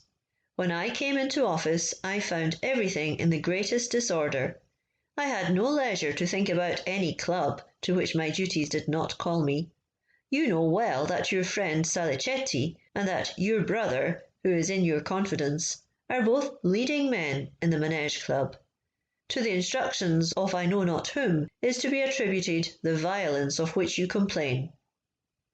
At these words, and especially the tone in which Bernadotte uttered I know not whom, Bonaparte could no longer restrain himself. "Well, General," exclaimed he furiously, "I tell you plainly, I would rather live wild in the woods than in a state of society which affords no security." Bernadotte then said, with great dignity of manner, "Good God! General, what security would you have?"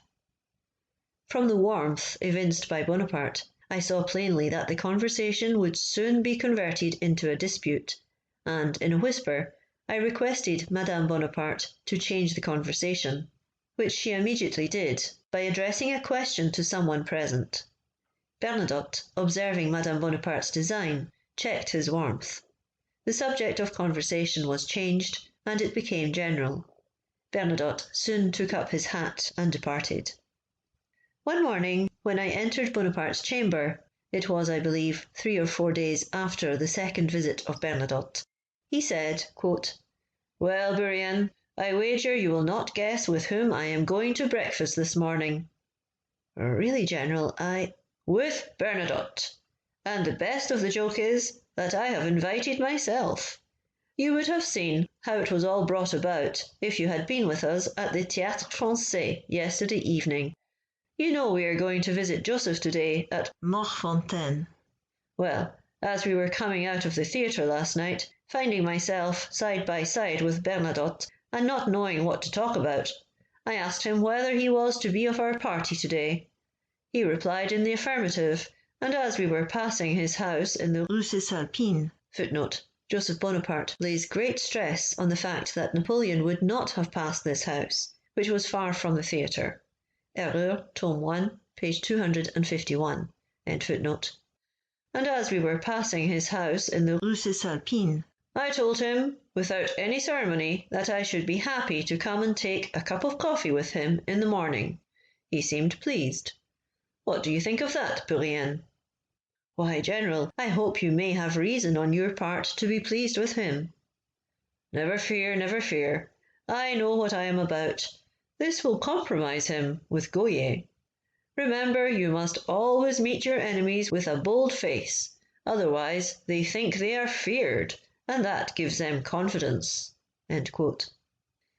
Bonaparte stepped into the carriage with Josephine, who was always ready when she had to go out with him, for he did not like to wait. They proceeded first to Bernadotte's to breakfast, and from thence to Morfontaine.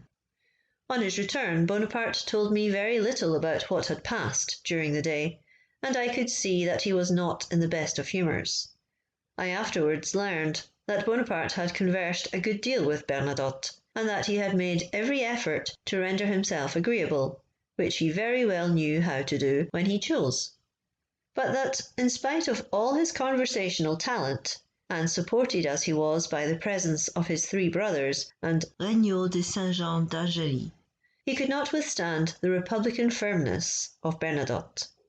However, the number of his partisans daily augmented, for all had not the uncompromising spirit of Bernadotte. And it will soon be seen that Moreau himself undertook charge of the directors who were made prisoners on the 18th Brumaire. Bernadotte's shrewd penetration made him one of the first to see clearly into Bonaparte's designs. He was well convinced of his determination to overthrow the constitution and possess himself of power. He saw the Directory divided into 2 parties, the one duped by the promises and assurances of Bonaparte, and the other conniving with him for the accomplishment of his plans. In these circumstances, Bernadotte offered his services to all persons connected with the government who, like himself, were averse to the change which he saw good reason to apprehend.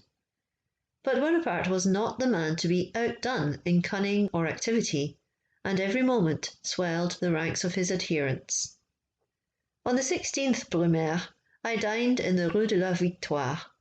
Bernadotte was present, and I believe General Jourdan also. While the grand conspiracy was hastening to its accomplishment, Madame Bonaparte and I contrived a little plot of a more innocent kind.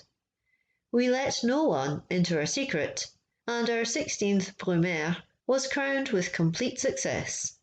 We had agreed to be on the alert to prevent any fresh exchange of angry words. All succeeded to the utmost of our wishes. The conversation languished during dinner, but it was not dullness that we were afraid of. It turned on the subject of war, and in that vast field Bonaparte's superiority over his interlocutors was undeniable. When we retired to the drawing-rooms, a great number of evening visitors poured in, and the conversation then became animated and even gay. Bonaparte was in high spirits. He said to someone, smiling and pointing to Bernadotte, "You are not aware that the general yonder is a Chouan." "A Chouan," repeated Bernadotte, also in a tone of pleasantry. "Ah, General, you contradict yourself. Only the other day you taxed me with favouring the violence of the friends of the Republic, and now you accuse me of protecting the Chouans. You should at least be consistent." Footnote: the Chouans, so called from their use of the cry of the screech owl, chatouin, as a signal, were the revolted peasants of Brittany and of Maine. End footnote. A few moments after, availing himself of the confusion occasioned by the throng of visitors, Bernadotte slipped off. As a mark of respect to Bonaparte, the Council of the 500 appointed Lucien its president. The event proved how important this nomination was to Napoleon. Up to the 19th Brumaire, and especially on that day, Lucien evinced a degree of activity, intelligence, courage, and presence of mind which are rarely found united in one individual. I have no hesitation in stating that to Lucien's nomination and exertions must be attributed the success of the 19th Brumaire. The general had laid down a plan of conduct from which he never deviated during the 23 days which intervened between his arrival in Paris and the 18th Brumaire. He refused almost all private invitations in order to avoid indiscreet questions, unacceptable offers, and answers which might compromise him.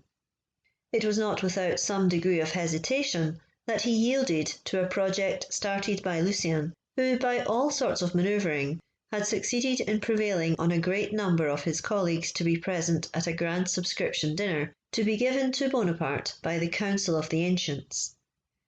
The disorder which unavoidably prevailed in a party amounting to upwards of 250 persons, animated by a diversity of opinions and sentiments, the anxiety and distrust arising in the minds of those who were not in the grand plot, rendered this meeting one of the most disagreeable I ever witnessed.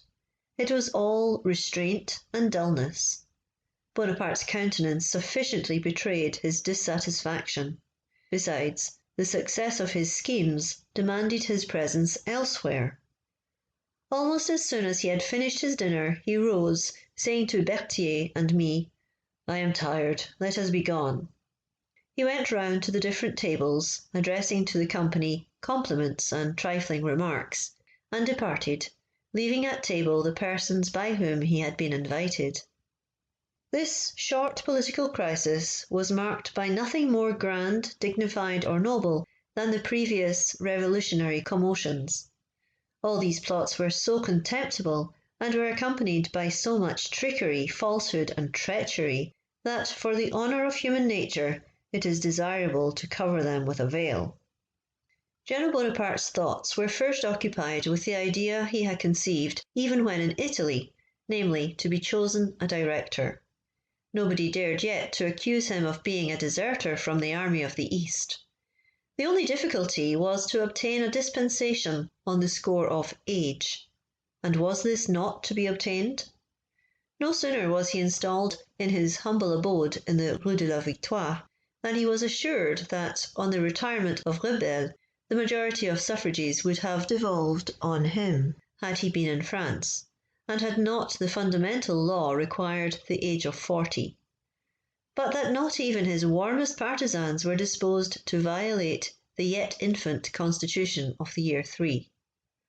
Bonaparte soon perceived that no efforts would succeed in overcoming this difficulty, and he easily resolved to possess himself wholly of an office of which he would nominally have had only a fifth part had he been a member of the Directory. As soon as his intentions became manifest, he found himself surrounded by all those who recognised in him the man they had long looked for. These persons, who were able and influential in their own circles, endeavoured to convert into friendship the animosity which existed between Sieyès and Bonaparte. This angry feeling had been increased by a remark made by Sieyès and reported to Bonaparte. He had said, after the dinner at which Bonaparte treated him so disrespectfully, quote, "Do you see how that little insolent fellow behaves to a member of a government which would do well to order him to be shot?" End quote. But all was changed when able mediators pointed out to Bonaparte the advantage of uniting with Sieyès for the purpose of overthrowing a constitution which he did not like. He was assured how vain it would be to think of superseding him, and that it would be better to flatter him with the hope of helping to subvert the constitution and raising up a new one. One day someone said to Bonaparte in my hearing, quote, "Seek for support among the party who call the friends of the Republic Jacobins, and be assured that Sieyès is at the head of that party." End quote. On the 25th Vendémiaire, 17th of October, the Directory summoned General Bonaparte to a private sitting. "They offered me the choice of any army I would command," said he to me the next morning. "I would not refuse, but I asked to be allowed a little time for the recovery of my health, and to avoid any other embarrassing offers, I withdrew. I shall go to no more of their sittings." He attended only one after this. "I am determined to join Sieyès's party. It includes a greater diversity of opinions than that of the profligate Barras. He proclaims everywhere that he is the author of my fortune. He will never be content to play an inferior part, and I will never bend to such a man. He cherishes the mad ambition of being the support of the Republic. What would he do with me? Sieyès, on the contrary, has no political ambition."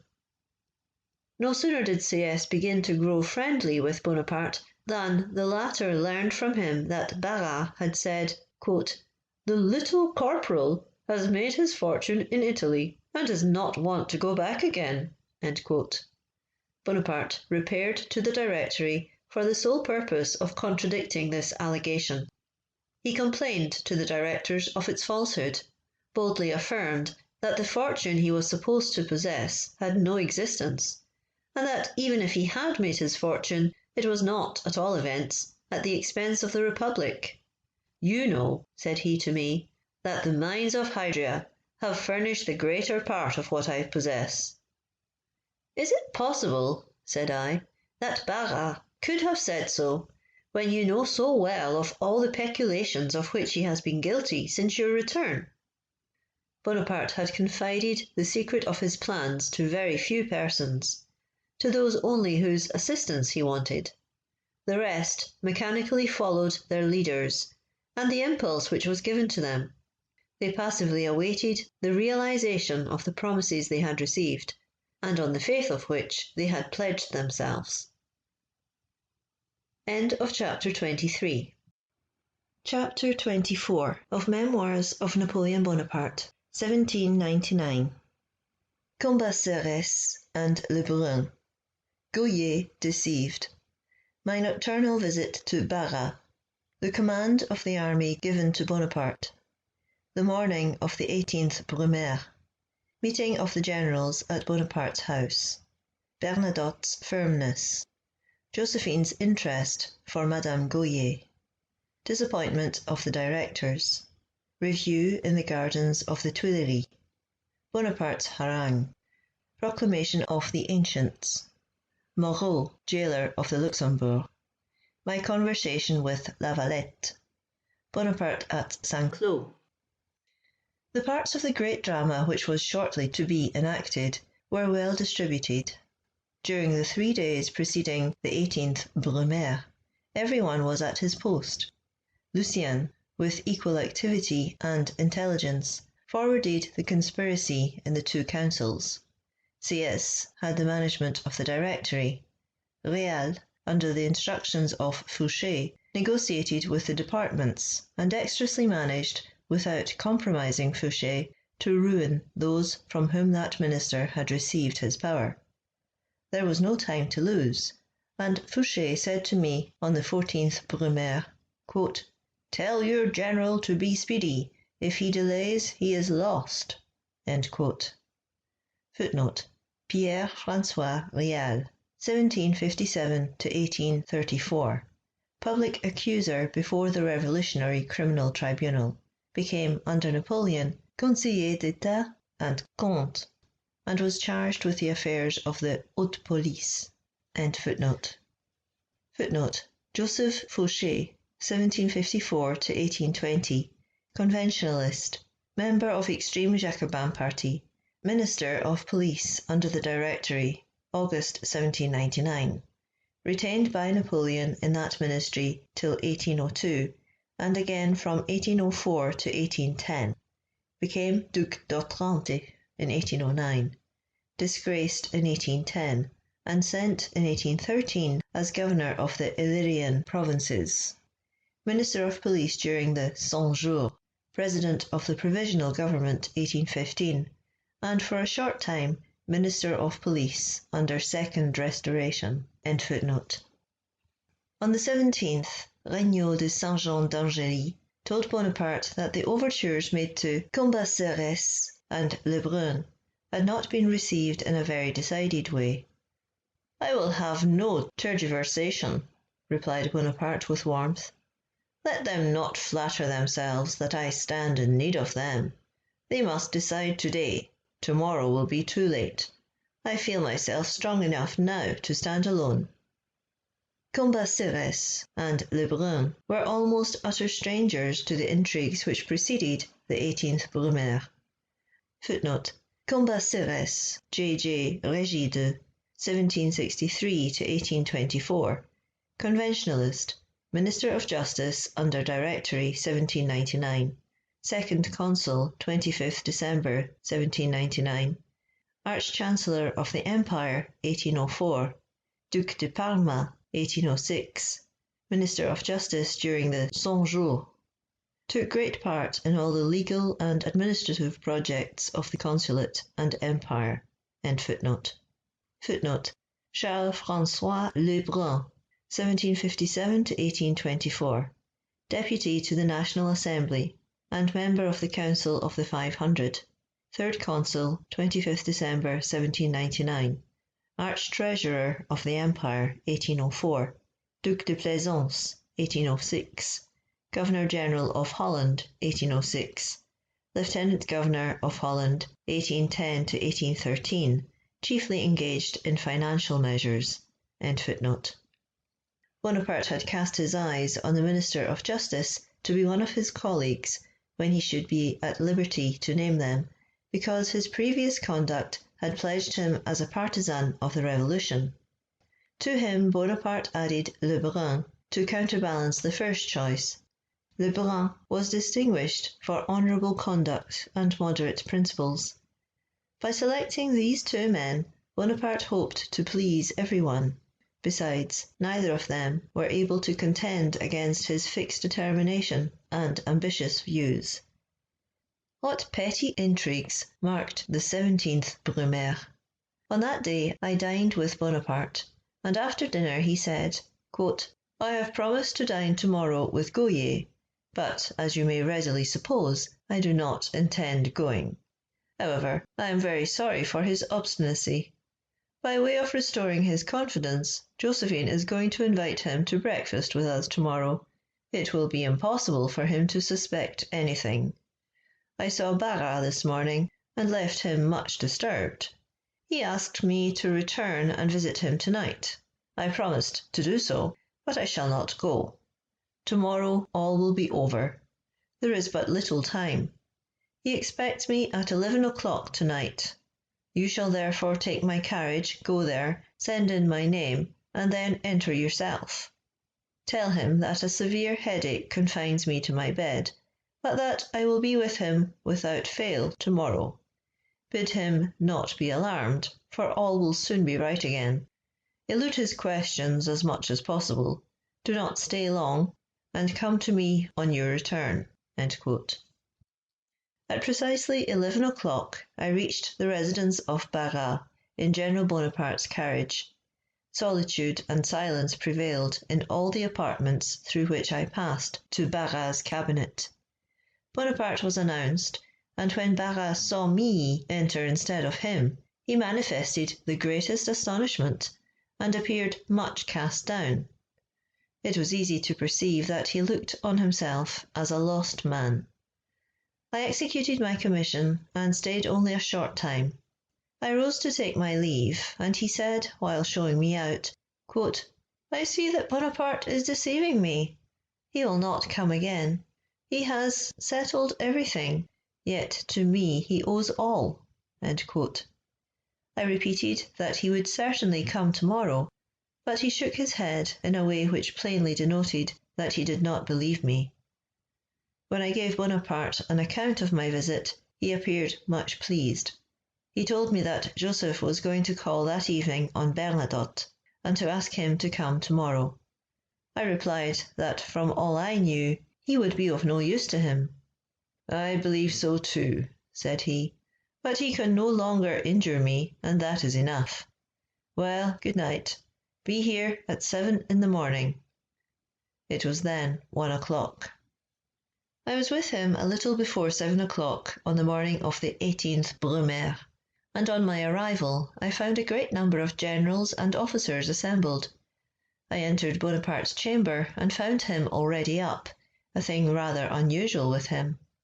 At this moment he was as calm as on the approach of a battle. In a few moments Joseph and Bernadotte arrived. Joseph had not found him at home on the preceding evening, and had called for him that morning.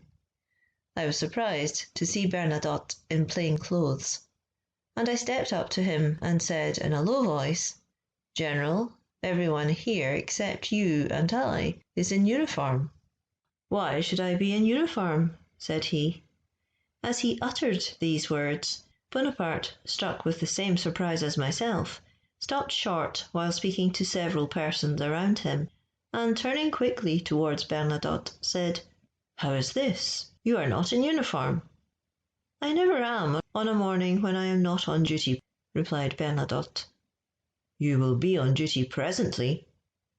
"I have not heard a word of it. I should have received my orders sooner." Bonaparte then led Bernadotte into an adjoining room. Their conversation was not long, for there was no time to spare. On the other hand, by the influence of the principal conspirators, the removal of the legislative body to Saint-Cloud was determined on the morning of the 18th Brumaire, and the command of the army was given to Bonaparte. All this time Barras was no doubt waiting for Bonaparte, and Madame Bonaparte was expecting Gouhier to breakfast. At Bonaparte's were assembled all the generals who were devoted to him. I never saw so great a number before in the Rue de la Victoire. They were all except Bernadotte in full uniform, and there were besides half a dozen persons there initiated in the secrets of the day. The little hotel of the conqueror of Italy was much too small for such an assemblage, and several persons were standing in the courtyard. Bonaparte was acquainted with the decree of the Council of the Ancients, and only waited for its being brought to him before he should mount his horse. That decree was adopted in the Council of the Ancients by what may be called a false majority, for the members of the council were summoned at different hours, and it was so contrived that 60 or 80 of them, whom Lucien and his friends had not been able to gain over, should not receive their notices in time. As soon as the message from the Council of the Ancients arrived, Bonaparte requested all the officers at his house to follow him. At that announcement, a few who were in ignorance of what was going on did not follow. At least, I saw two groups separately leave the hotel. Bernadotte said to me, "I shall stay with you." I perceived there was a good deal of suspicion in his manner. Bonaparte, before going down the stairs which led from the small round dining room into the courtyard, returned quickly to bid Bernadotte follow him. He would not, and Bonaparte then said to me, while hurrying off, "Goyer is not come, so much the worse for him," and leaped on his horse. Scarcely was he off when Bernadotte left me. Josephine and I being now left alone, she acquainted me with her anxiety. I assured her that everything had been so well prepared that success was certain. She felt much interest about Goyer on account of her friendship for his wife. She asked me whether I was well acquainted with Goyer. "You know, madam," replied I, "that we have been only 20 days in Paris, and that during that time I have only gone out to sleep in the Rue Martel. I have seen M. Goyer several times when he came to visit the General, and have talked to him about the situation of our affairs in Switzerland, Holland, France, and other political matters. But I never exchanged a word with him as to what is now going on. This is the whole extent of my acquaintance with him." "I am sorry for it," resumed Josephine, "because I should have asked you to write to him and beg him to make no stir, but imitate C.S. and Roger, who will voluntarily retire, and not to join Barras, who is probably at this very moment forced to do so. Bonaparte has told me that if Goyer voluntarily resigns, he will do everything for him." I believe Josephine communicated directly with the president of the Directory through a friend of Madame Goyer's. Goyer and Moulin, no longer depending on C.S. and Roger Ducos, waited for their colleague Barras in the hall of the Directory to adopt some measure on the decree for removing the council to Saint-Cloud. But they were disappointed, for Barras, whose eyes had been opened by my visit on the preceding night, did not join them. He had been invisible to his colleagues from the moment that Brie and M. de Talleyrand had informed him of the reality of what he already suspected, and insisted on his retirement. On the 18th Brumaire, a great number of military, amounting to about 10,000 men, were assembled in the gardens of the Tuileries, and were reviewed by Bonaparte, accompanied by Generals Bournonville, Moreau, and Macdonald. Bonaparte read to them the decree just issued by the Commission of Inspectors of the Council of the Ancients, by which the legislative body was removed to Saint-Cloud, and by which he himself was entrusted with the execution of that decree, and appointed to the command of all the military force in Paris, and afterwards delivered an address to the troops. Whilst Bonaparte was haranguing the soldiers, the Council of the Ancients published an address to the French people in which it was declared that the seat of the legislative body was changed in order to put down the factions, whose object was to control the national representation. Whilst all this was passing abroad, I was at the General's house in the Rue de la Victoire, which I never left during the whole day. Madame Bonaparte and I were not without anxiety in Bonaparte's absence. I learned from Josephine that Joseph's wife had received a visit from Adjutant General Rapatel, who had been sent by Bonaparte and Moreau to bring her husband to the Tuileries. Joseph was from home at the time, and so the message was useless. This circumstance, however, awakened hopes which we had scarcely dared to entertain. Moreau was then in accordance with Bonaparte, for Rapatel was sent in the name of both generals. This alliance, so long despaired of, appeared to augur favourably. It was one of Bonaparte's happy strokes. Moreau, who was a slave to military discipline, regarded his successful rival only as a chief nominated by the Council of the Ancients. He received his orders and obeyed them. Bonaparte appointed him commander of the guard of the Luxembourg, where the directors were under confinement. He accepted the command, and no circumstance could have contributed more effectually to the accomplishment of Bonaparte's views and to the triumph of his ambition. At length Bonaparte, whom we had impatiently expected, returned. Almost everything had gone well with him, for he had had only to do with soldiers. In the evening he said to me, "I am sure that the committee of inspectors of the hall are at this very moment engaged in settling what is to be done at Saint-Cloud tomorrow. It is better to let them decide the matter, for by that means their vanity is flattered. I will obey orders which I have myself concerted." What Bonaparte was speaking of had been arranged nearly 2 or 3 days previously. The committee of inspectors was under the influence of the principal conspirators. In the evening of this anxious day, which was destined to be succeeded by a stormy morrow, Bonaparte, pleased with having gained over Moreau, spoke to me of Bernadotte's visit in the morning. "I saw," said he, "that you were as much astonished as I at Bernadotte's behaviour. A general out of uniform. He might as well have come in slippers. Do you know what passed when I took him aside? I told him all. I thought that the best way. I assured him that his Directory was hated and his constitution worn out, that it was necessary to turn them all off and give another impulse to the government. 'Go and put on your uniform,' said I. 'I cannot wait for you long. You will find me at the Tuileries with the rest of our comrades. Do not depend on Moreau, Bournonville, or the generals of your party. When you know them better, you will find that they promise much but perform little. Do not trust them.'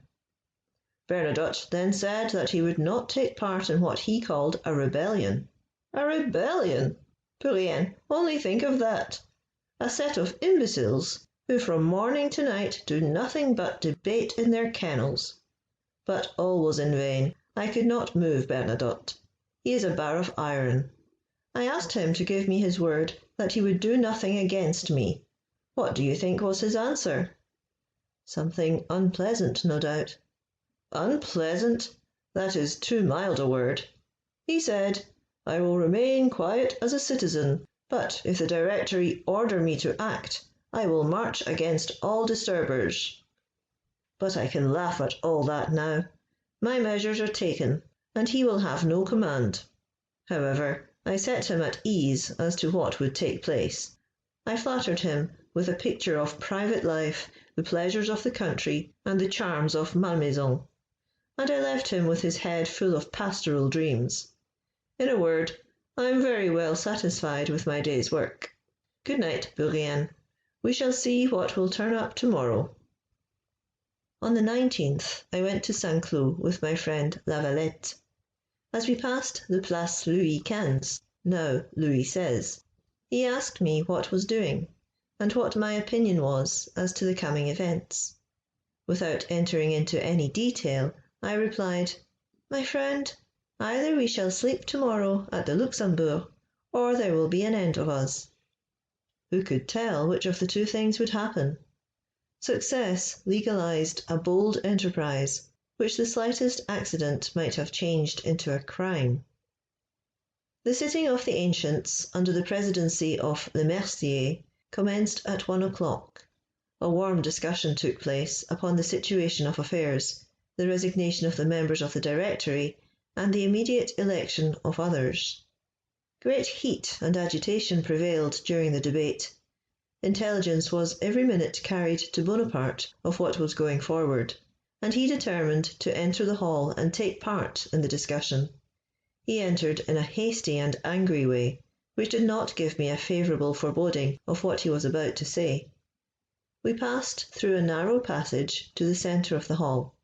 Our backs were turned to the door. Bonaparte had the president to his right. He could not see him full in the face. I was close to the general on his right. Berthier was at his left. All the speeches which have been subsequently passed off as having been delivered by Bonaparte on this occasion differ from each other, as well they may, for he delivered none to the ancients, unless his confused conversation with the president, which was alike devoid of dignity and sense. is to be called a speech. He talked of his brothers in arms and the frankness of a soldier. The questions of the President followed each other rapidly. They were clear, but it is impossible to conceive anything more confused or worse delivered than the ambiguous and perplexed replies of Bonaparte. He talked without end of volcanoes, secret agitations, victories, a violated constitution. He blamed the proceedings of the 18th Fructidor, of which he was the first promoter and the most powerful supporter. He pretended to be ignorant of everything until the Council of Ancients had called him to the aid of his country. Then came Caesar, Cromwell, tyrant, and he several times repeated, "I have nothing more to say to you," though in fact he had said nothing. He alleged that he had been called to assume the supreme authority on his return from Italy by the desire of the nation, and afterwards by his comrades in arms. Next followed the words "liberty, equality," though it was evident he had not come to Saint Cloud for the sake of either. No sooner did he utter these words than a member of the Ancients, named I think Langley, interrupting him, exclaimed, "You forget the Constitution." His countenance immediately lighted up, yet nothing could be distinguished but the 18th Fructidor, the 30th Prairial, hypocrites, intriguers, I will disclose all. I will resign my power when the danger which threatens the Republic shall have passed away. Bonaparte, believing all his assertions to be admitted as proved, assumed a little confidence, and accused the two directors, Barras and Moulin, of having proposed to put him at the head of a party whose object was to oppose all men professing liberal ideas. At these words, the falsehood of which was odious, a great tumult arose in the hall. A general committee was loudly called for to hear the disclosures. "No, no," exclaimed others, "no general committee. Conspirators have been denounced. It is right that France should know all." Bonaparte was then required to enter into the particulars of his accusation against Barras and Moulin, and of the proposals which had been made to him. "You must no longer conceal anything." Embarrassed by these interruptions and interrogatories, Bonaparte believed that he was completely lost. Instead of giving an explanation of what he had said, he began to make fresh accusations. And against whom? The Council of the 500, who, he said, wished for scaffolds, revolutionary committees, and a complete overthrow of everything. Violent murmurs arose, and his language became more and more incoherent and inconsequent. He addressed himself at one moment to the representatives of the people, who were quite overcome by astonishment, at another to the military in the courtyard, who could not hear him. Then, by an unaccountable transition, he spoke of the thunderbolts of war, and added that he was attended by the god of war and the god of fortune. The President, with great calmness, told him that he saw nothing, absolutely nothing, upon which the council could deliberate, that there was vagueness in all he had said. "Explain yourself. Reveal the plot which you say you were urged to join." Bonaparte repeated again the same things, but only those who were present can form any idea of his manner. There was not the slightest connection in what he stammered out. Bonaparte was then no orator. It may well be supposed that he was more accustomed to the din of war than to the discussions of the tribunes. He was more at home before a battery than before a president's chair. Perceiving the bad effect which this unconnected babbling produced on the assembly, as well as the embarrassment of Bonaparte, I said in a low voice, pulling him gently by the skirt of his coat, "Withdraw, General. You know not what you are saying." I made signs to Berthier, who was on his left, to second me in persuading him to leave the hall. And all at once, after having stammered out a few more words, he turned round, exclaiming, "Let those who love me follow me." The sentinels at the door offered no opposition to his passing. The person who went before him quietly drew aside the tapestry which concealed the door, and General Bonaparte leaped upon his horse, which stood in the courtyard. It is hard to say what would have happened if, on seeing the general retire, the President had said, "Grenadiers, let no one pass." Instead of sleeping next day at the Luxembourg, he would, I am convinced, have ended his career on the Place de la Révolution. End of chapter 24. Chapter 25 of Memoirs of Napoleon Bonaparte, 1799. The Two Councils. Barras' Letter. Bonaparte at the Council of the 500. False reports. Tumultuous sitting. Lucien's speech. He resigns the presidency of the Council of the 500. He is carried out by grenadiers. He harangues the troops. A dramatic scene. Murat and his soldiers drive out the 500. Council of 30. Consular Commission. Decree. Return to Paris. Conversation with Bonaparte and Josephine respecting Gouhier and Bernadotte. The directors Gouhier and Moulin imprisoned. The scene which occurred at the sitting of the Council of the Ancients was very different from that which passed outside. Bonaparte had scarcely reached the courtyard and mounted his horse, when cries of "Vive Bonaparte!" resounded on all sides. But this was only a sunbeam between two storms. He had yet to brave the Council of the 500, which was far more excited than the Council of the Ancients. Everything tended to create a dreadful uncertainty, but it was too late to draw back. We had already staked too heavily. The game was desperate, and everything was to be ventured. In a few hours all would be determined. Our apprehensions were not without foundation.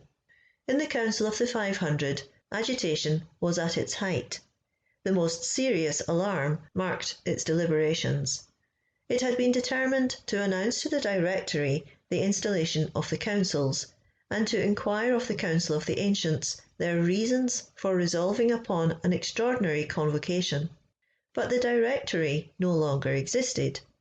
Sieyès and Roger Ducos had joined Bonaparte's party. Gouhier and Moulin were prisoners in the Luxembourg and in the custody of General Moreau. And at the very moment when the Council of the 500 had drawn up a message to the Directory, the Council of the Ancients transmitted to them the following letter received from Barras. This letter, which was addressed to the Council of the Ancients, was immediately read by Lucien Bonaparte, who was President of the Council of the 500. Quote, "Citizen President, having entered into public affairs solely from my love of liberty, I consented to share the first magistracy of the state only that I might be able to defend it in danger, to protect against their enemies the patriots compromised in its cause, and to ensure to the defenders of their country that attention to their interests which no one was more calculated to feel than a citizen long the witness of their heroic virtues and always sensible to their wants. The glory which accompanies the return of the illustrious warrior to whom I had the honour of opening the path of glory, the striking marks of confidence given him by the legislative body, and the decree of the National Convention, convince me that, to whatever post he may henceforth be called, the dangers to liberty will be averted, and the interests of the army ensured. I cheerfully return to the rank of a private citizen, happy after so many storms to resign unimpaired, and even more glorious than ever, the destiny of the Republic, which has been in part committed to my care. Signed, Barras." This letter occasioned a great sensation in the Council of the 500. A second reading was called for, and a question was started whether the retirement was legal or was the result of collusion, and of the influence of Bonaparte's agents. Whether to believe Barras, who declared the dangers of liberty averted, or the decree for the removal of the Legislative Corps, which was passed and executed under the pretext of the existence of imminent peril. At that moment Bonaparte appeared, followed by a party of grenadiers, who remained at the entrance of the hall. I did not accompany him to the Council of the 500. He had directed me to send off an express to ease the apprehension of Josephine, and to assure her that everything would go well. It was some time before I joined him again. However, without speaking as positively as if I had myself been an eyewitness of the scene, I do not hesitate to declare that all that has been said about assaults and poniards is pure invention. I rely on what was told me on the very night by persons well worthy of credit and who were witnesses of all that passed. As to what passed at the sitting, the accounts given both at the time and since have varied according to opinions. Some have alleged that unanimous cries of indignation were excited by the appearance of the military. From all parts of the hall resounded, quote, "The sanctuary of the laws is violated. Down with the tyrant, down with Cromwell, down with the dictator." End quote. Bonaparte stammered out a few words, as he had done before the Council of the Ancients, but his voice was immediately drowned by cries of "Vive la République! Vive la Constitution! Outlaw the dictator!" The grenadiers are then said to have rushed forward, exclaiming, "Let us save our general!" at which indignation reached its height, and cries even more violent than ever were raised, that Bonaparte, falling insensible into the arms of the grenadiers, said, "They mean to assassinate me." All that regards the exclamations and threats I believe to be correct, but I rank with the story of the poniards the assertion of the members of the 500 being provided with firearms, and the grenadiers rushing into the hall, because Bonaparte never mentioned a word of anything of the sort to me, either on the way home or when I was with him in his chamber. Neither did he say anything on the subject to his wife, who had been extremely agitated by the different reports which reached her. After Bonaparte left the Council of the 500, the deliberations were continued with great violence. The excitement caused by the appearance of Bonaparte was nothing like subsided when propositions of the most furious nature were made. The President, Lucien, did all in his power to restore tranquillity. As soon as he could make himself heard, he said, quote, "The scene which has just taken place in the Council proves what are the sentiments of all, sentiments which I declare are also mine. It was, however, natural to believe that the General had no other object than to render an account of the situation of affairs, and of something interesting to the public. But I think none of you can suppose him capable of projects hostile to liberty." End quote. Each sentence of Lucien's address was interrupted by cries of "Bonaparte has tarnished his glory. He is a disgrace to the Republic." Lucien, footnote, the next younger brother of Napoleon, President of the Council of the 500 in 1799, Minister of the Interior, 1st of December 1799 to 1841, Ambassador in Spain 1801 to December 1801, left France in disgrace in 1804, retired to Papal States, prisoner in Malta and England 1810 to 1814, created by Pope in 1814 Prince de Canino and Duc de Mosignano, married firstly 1794 Christine Boyer, who died 1800, married secondly 1802 or 1803 a Madame Jean Bertrand. Of his part in the 18th Brumaire, Napoleon said to him in 1807, "I well know that you were useful to me on the 18th Brumaire, but it is not so clear to me that you saved me then." Jung's Lucien, Tome 3, page 89. End footnote. Lucien made fresh efforts to be heard, and wished to be allowed to address the Assembly as a member of the Council, and for that purpose resigned the presidentship to Chassaal. He begged that the General might be introduced again and heard with calmness, but this proposition was furiously opposed. Exclamations of "Outlaw Bonaparte! Outlaw him!" rang through the Assembly, and were the only reply given to the President. Lucien, who had reassumed the President's chair, left it a second time, that he might not be constrained to put the question of outlawry demanded against his brother. Braving the displeasure of the Assembly, he mounted the tribune, resigned the presidentship, renounced his seat as a deputy, and threw aside his robes. Just as Lucien left the council, I entered. Bonaparte, who was well informed of all that was passing, (Footnote: Lucien distinctly states that he himself, acting within his right as president, had demanded an escort of the grenadiers of the councils as soon as he saw his withdrawal might be opposed.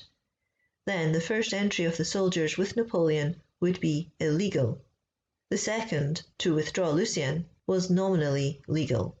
See Jung's Lucien, Tome 1, pages 318 to 322. End footnote. Bonaparte, who was well informed of all that was passing, had sent in soldiers to the assistance of his brother.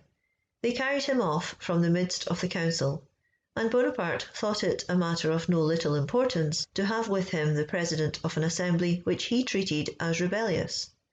Lucien was reinstalled in office, but he was now to discharge his duties not in the president's chair, but on horseback, and at the head of a party of troops, ready to undertake anything. Roused by the danger to which both his brother and himself were exposed, he delivered on horseback the following words, which can never be too often remembered, as showing what a man then dared to say, who never was anything except from the reflection of his brother's glory. Quote, "Citizens, soldiers, the President of the Council of the 500 declares to you that the majority of that council is at this moment held in terror by a few representatives of the people who are armed with stilettos, and who surround the tribune, threatening their colleagues with death, and maintaining most atrocious discussions. I declare to you that these brigands, who are doubtless in the pay of England, have risen in rebellion against the Council of the Ancients, and have dared to talk of outlawing the general, who is charged with the execution of its decree, as if the word outlaw was still to be regarded as the death warrant of persons most beloved by their country. I declare to you that these madmen have outlawed themselves by their attempts upon the liberty of the council. In the name of that people which for so many years have been the sport of terrorism, I consign to you the charge of rescuing the majority of their representatives, so that, delivered from stilettos by bayonets, they may deliberate on the fate of the Republic. General, and you soldiers, and you citizens, you will not acknowledge, as legislators of France, any but those who rally round me. As for those who remain in the Orangery, let force expel them. They are not the representatives of the people, but the representatives of the poniard. Let that be their title, and let it follow them everywhere. And whenever they dare show themselves to the people, let every finger point at them, and every tongue designate them by the well-merited title of representatives of the poniard. Vive la République!" End quote. Notwithstanding the cries of "Vive Bonaparte!" which followed this harangue, the troops still hesitated. It was evident that they were not fully prepared to turn their swords against the national representatives. Lucien then drew his sword, exclaiming, quote, "I swear that I will stab my own brother to the heart if he ever attempt anything against the liberty of Frenchmen." End quote. This dramatic action was perfectly successful. Hesitation vanished, and at a signal given by Bonaparte, Murat, at the head of his grenadiers, rushed into the hall and drove out the representatives. Everyone yielded to the reasoning of bayonets, and thus terminated the employment of the armed force on that memorable day. At 10 o'clock at night, the palace of Saint-Cloud, where so many tumultuous scenes had occurred, was perfectly tranquil. All the deputies were still there, pacing the hall, the corridors, and the courts. Most of them had an air of consternation. Others affected to have foreseen the event and to appear satisfied with it. But all wished to return to Paris, which they could not do until a new order revoked the order for the removal of the councils to Saint-Cloud. At 11 o'clock, Bonaparte, who had eaten nothing all day, but who was almost insensible to physical wants in moments of great agitation, said to me, "We must go and write, Bourrienne. I intend this very night to address a proclamation to the inhabitants of Paris. Tomorrow morning I shall be all the conversation of the capital." He then dictated to me the following proclamation, which proves, no less than some of his reports from Egypt, how much Bonaparte excelled in the art of twisting the truth to own advantage. To the people, 19th Brumaire, 11 o'clock p.m. Frenchmen, on my return to France, I found division reigning amongst all the authorities. They agreed only on this single point, that the Constitution was half destroyed and was unable to protect liberty. Each party in turn came to me, confided to me their designs, imparted their secrets, and requested my support. I refused to be the man of a party. The Council of the Ancients appealed to me. I answered their appeal. A plan of general restoration had been concerted by men whom the nation has been accustomed to regard as the defenders of liberty, equality, and property. This plan required calm and free deliberation, exempt from all influence and all fear. The ancients therefore resolved upon the removal of the legislative bodies to Saint-Cloud. They placed at my disposal the force necessary to secure their independence. I was bound, in duty to my fellow citizens, to the soldiers perishing in our armies, and to the national glory acquired at the cost of so much blood, to accept the command. The councils assembled at Saint-Cloud. Republican troops guaranteed their safety from without, but assassins created terror within. Many members of the Council of the 500, armed with stilettos and pistols, spread menaces of death around them. The plans which ought to have been developed were withheld. The majority of the council was rendered inefficient. The boldest orators were disconcerted, and the inutility of submitting any salutary proposition was quite evident. I proceeded, filled with indignation and grief, to the Council of the Ancients. I besought them to carry their noble designs into execution. I directed their attention to the evils of the nation, which were their motives for conceiving those designs. They concurred in giving me new proofs of their uniform goodwill. I presented myself before the Council of the 500 alone, unarmed, my head uncovered, just as the ancients had received and applauded me. My object was to restore to the majority the expression of its will, and to secure to it its power. The stilettos which had menaced the deputies were instantly raised against their deliverer. 20 assassins rushed upon me and aimed at my breast. The grenadiers of the legislative body, whom I had left at the door of the hall, ran forward and placed themselves between me and the assassins. One of these brave grenadiers, Thomé, had his clothes pierced by a stiletto. They bore me off. Thomé merely had a small part of his coat torn by a deputy, who took him by the collar. This constituted the whole of the attempted assassinations of the 19th Brumaire. At the same moment, cries of "Outlaw him!" were raised against the defender of the law. It was the horrid cry of assassins against the power destined to repress them. They crowded round the president, uttering threats. With arms in their hands, they commanded him to declare the outlawry. I was informed of this. I ordered him to be rescued from their fury, and 6 grenadiers of the legislative body brought him out. Immediately afterwards, some grenadiers of the legislative body charged into the hall and cleared it. The factions, intimidated, dispersed and fled.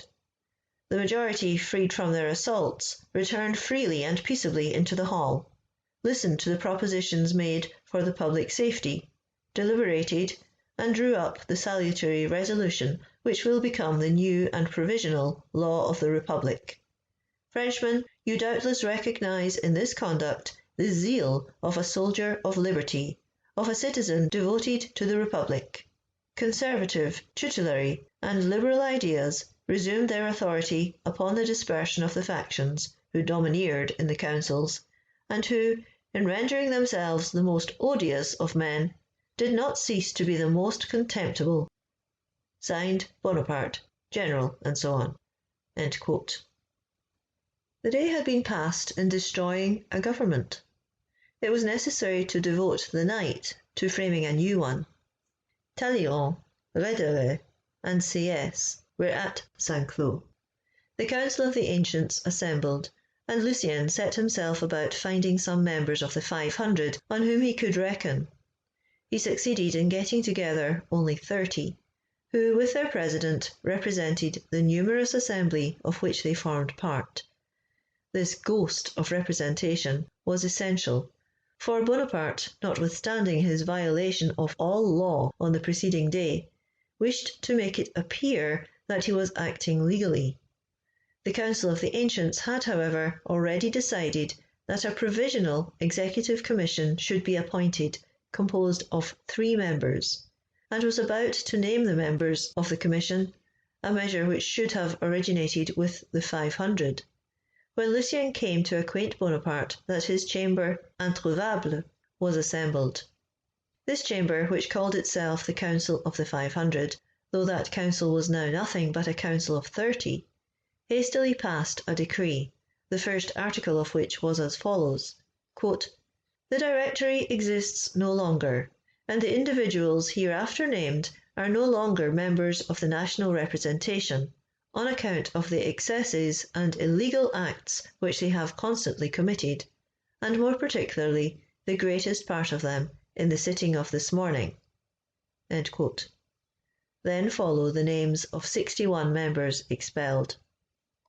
By other articles of the same decree, the Council instituted a provisional commission, similar to that which the ancients had proposed to appoint. Resolved that the said commission should consist of 3 members, who should assume the title of consuls, and nominated as consuls Sieyès, Roger Ducos, and Bonaparte. The other provisions of the nocturnal decree of Saint-Cloud had for their object merely the carrying into effect those already described. This nocturnal sitting was very calm, and indeed it would have been strange had it been otherwise, for no opposition could be feared from the members of the 500, who were prepared to concur with Lucien. All knew beforehand what they would have to do. Everything was concluded by 3 o'clock in the morning, and the palace of Saint-Cloud, which had been so agitated since the previous evening, resumed in the morning its wonted stillness, and presented the appearance of a vast solitude.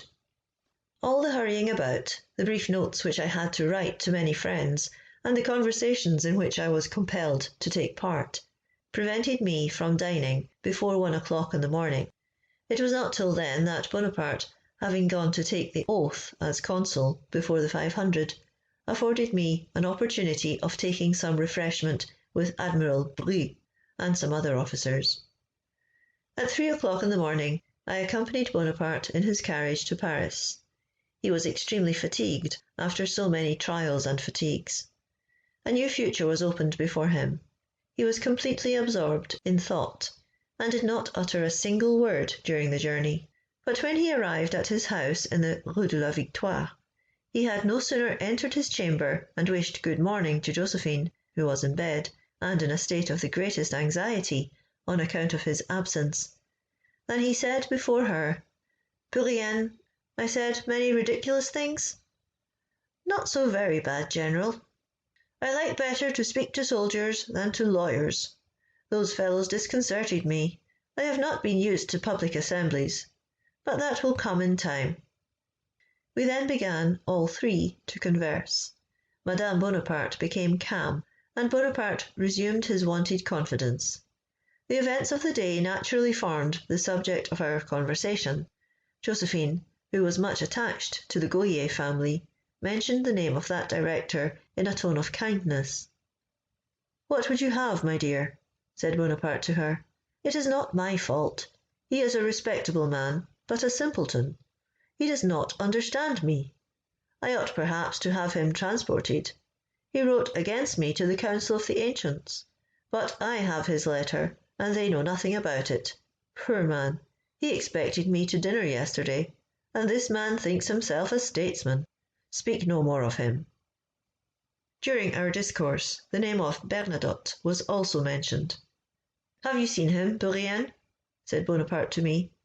"No, General." "Neither have I. I have not heard him spoken of. Would you imagine it? I had intelligence today of many intrigues in which he is concerned. Would you believe it? He wished nothing less than to be appointed my colleague in authority. He talked of mounting his horse and marching with the troops that might be placed under his command. He wished, he said, to maintain the constitution. Nay, more, I am assured that he had the audacity to add that if it were necessary to outlaw me, the government might come to him, and he would find soldiers capable of carrying the decree into execution. All this, General, should give you an idea how inflexible his principles are. Yes, I am well aware of it. There is something in that. He is honest. But for his obstinacy, my brothers would have brought him over. They are related to him. His wife, who is Joseph's sister-in-law, has ascendancy over him. As for me, have I not, I ask you, made sufficient advances to him? You have witnessed them. Moreau, who has a higher military reputation than he, came over to me at once. However, I repent of having cajoled Bernadotte. I am thinking of separating him from all his coteries without anyone being able to find fault with the proceeding. I cannot revenge myself in any other manner. Joseph likes him. I should have everybody against me. These family considerations are follies. Good night, Bourrienne. By the way, we will sleep in the Luxembourg tomorrow. I then left the General, whom henceforth I will call the First Consul, after having remained with him constantly during nearly 24 hours, with the exception of the time when he was at the Council of the 500. I retired to my lodging in the Rue Martel at 5 o'clock in the morning. It is certain that if Gohier had come to breakfast on the morning of the 18th Brumaire, according to Madame Bonaparte's invitation, he would have been one of the members of the government. But Gohier acted the part of the stern republican. He placed himself, according to the common phrase of the time, astride of the constitution of the year 3, and as his steed made a sad stumble, he fell with it. It was a singular circumstance which prevented the two directors, Gohier and Moulin, from defending their beloved constitution.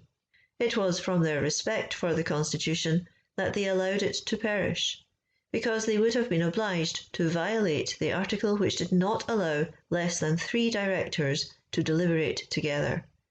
Thus a king of Castile was burned to death, because there did not happen to be in his department men of such rank as etiquette would permit to touch the person of the monarch. End of chapter 25. Chapter 26 of Memoirs of Napoleon Bonaparte, 1799. General approbation of the 18th Brumaire. Distress of the Treasury. Monsieur Collot's generosity. Bonaparte's ingratitude. Gohier set at liberty. Constitution of the year 8. The Senate, Tribunate, and Council of State. Notes required on the character of candidates. Bonaparte's love of integrity and talent. Influence of habit over him. His hatred of the Tribunate. Provisional concessions. The first consular ministry. Mediocrity of Laplace. Proscription lists. Cambacérès report. Monsieur Moreau de Worms. Character of Sieyès. Bonaparte at the Luxembourg. Distribution of the day and visits. Lebrun's opposition. Bonaparte's singing. His boyish tricks. Assumption of the titles Madame and Monseigneur. The men of the Revolution and the partisans of the Bourbon. Bonaparte's fears. Confidential notes on candidates for office and the assemblies. It cannot be denied that France hailed, almost with unanimous voice, Bonaparte's accession to the consulship as a blessing of Providence. I do not speak now of the ulterior consequences of that event. I speak only of the fact itself and its first results, such as the repeal of the law of hostages and the compulsory loan of 100 millions. Doubtless, the legality of the acts of the 18th Brumaire may be disputed, but who will venture to say that the immediate result of that day ought not to be regarded as a great blessing to France. Whoever denies this can have no idea of the wretched state of every branch of the administration at that deplorable epoch. A few persons blamed the 18th Brumaire, but no one regretted the Directory, with the exception perhaps of the 5 directors themselves. But we will say no more of the directorial government. What an administration! In what a state were the finances of France? Would it be believed? On the second day of the consulate, when Bonaparte wished to send a courier to General Champollion, commander-in-chief of the army of Italy, the treasury had not 1,200 francs disposable to give to the courier. It may be supposed that in the first moments of a new government money would be wanted. Monsieur Collot, who had served under Bonaparte in Italy, and whose conduct and administration deserved nothing but praise, was one of the first who came to the consul's assistance. In this instance, Monsieur Collot was as zealous as disinterested. He gave the consul 500,000 francs in gold, for which service he was badly rewarded. Bonaparte afterwards behaved to Monsieur Collot as though he was anxious to punish him for being rich. This sum, which at the time made so fine an appearance in the consular treasury, was not repaid for a long time after, and then without interest. This was not, indeed, the only instance in which Monsieur Collot had cause to complain of Bonaparte, who was never inclined to acknowledge his important services, nor even to render justice to his conduct. On the morning of the 20th Brumaire, Bonaparte sent his brother Louis to inform the director Gouhier that he was free. This haste in relieving Gouhier was not without a reason, for Bonaparte was anxious to install himself in the Luxembourg, and we went there that same evening. Everything was to be created. Bonaparte had with him almost the whole of the army, and on the soldiers he could rely. But the military force was no longer sufficient for him. Wishing to possess a great civil power established by legal forms, he immediately set about the composition of a senate and tribunate, a council of state and a new legislative body, and finally a new constitution. Footnote: the constitution of the year 8 was presented on the 18th of December 1799, 22nd Frimaire, year 8, and accepted by the people on the 7th of February 1800, 18th Pluviose, year 8. It established a consular government composed of Bonaparte, first consul, appointed for 10 years, Cambacérès, second consul, also for 10 years, and Lebrun, third consul, appointed for 5 years. It established a conservative senate, a legislative body of 800 members, and a tribunate composed of 100 members. The establishment of the Council of State took place on the 29th of December 1799. The installation of the new legislative body and the tribunate was fixed for the 1st of January 1800. Bourrienne, L'Enfray, Tome 1, page 329, sees this constitution foreshadowed in that proposed by Napoleon in 1797 for the Cisalpine Republic. End footnote. As Bonaparte had not time to make himself acquainted with the persons by whom he was about to be surrounded, he requested from the most distinguished men of the period, well acquainted with France and the Revolution, notes respecting the individuals worthy and capable of entering the Senate, the Tribunate, and the Council of State. From the manner in which all these notes were drawn up, it was evident that the writers of them studied to make their recommendation correspond with what they conceived to be Bonaparte's views, and that they imagined he participated in the opinions which were at that time popular. Accordingly, they stated as grounds for preferring particular candidates their patriotism, their republicanism, and their having had seats in preceding assemblies. Of all qualities, that which most influenced the choice of the first consul was inflexible integrity. and it is but just to say that in this particular he was rarely deceived. He sought earnestly for talent, and although he did not like the men of the Revolution, he was convinced that he could not do without them. He had conceived an extreme aversion for mediocrity, and generally rejected a man of that character when recommended to him. But if he had known such a man long, he yielded to the influence of habit, dreading nothing so much as change, or, as he was accustomed to say himself, new faces. Footnote: Napoleon loved only men with strong passions and great weakness. He judged the most opposite qualities in men by these defects. Metternich, tome 3, page 589. End footnote. Bonaparte then proceeded to organize a complacent Senate, a mute legislative body, and a tribunate which was to have the semblance of being independent, by the aid of some fine speeches and high-sounding phrases. He easily appointed the senators, but it was different with the tribunate. He hesitated long before he fixed upon the candidates for that body, which inspired him with an anticipatory fear. However, on arriving at power, he dared not oppose himself to the exigencies of the moment, and he consented for a time to delude the ambitious dupes who kept up a buzz of fine sentiments of liberty around him. He saw that circumstances were not yet favourable for refusing a share in the constitution to this third portion of power, destined apparently to advocate the interests of the people before the legislative body. But in yielding to necessity, the mere idea of the tribunate filled him with the utmost uneasiness, and, in a word, Bonaparte could not endure the public discussions on his projects.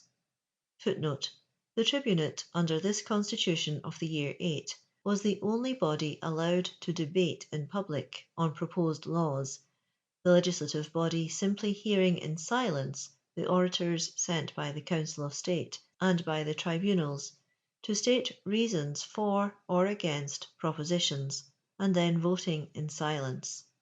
Its orators were constantly giving umbrage to Napoleon. It was at first purified, early in 1802, by the Senate naming the members to go out in rotation, then reduced from 100 to 50 members later in 1802, and suppressed in 1807, its disappearance being regarded by Napoleon as his last break with the Revolution. End footnote. Bonaparte composed the first consular ministry as follows: Berthier was Minister of War. Gaudin, formerly employed in the administration of the Post Office, was appointed Minister of Finance. Cambacérès remained Minister of Justice. Forfait was Minister of Marine. Laplace of the Interior. Fouché of Police, and Reinhardt of Foreign Affairs. Reinhardt and Laplace were soon replaced, the former by the able M. Talleyrand, the latter by Lucien Bonaparte. Footnote: when I quitted the service of the First Consul, Talleyrand was still at the head of the Foreign Department. I have frequently been present at this great statesman's conferences with Napoleon, and I can declare that I never saw him flatter his dreams of ambition, but on the contrary, he always endeavoured to make him sensible of his true interests. Bourrienne. End footnote.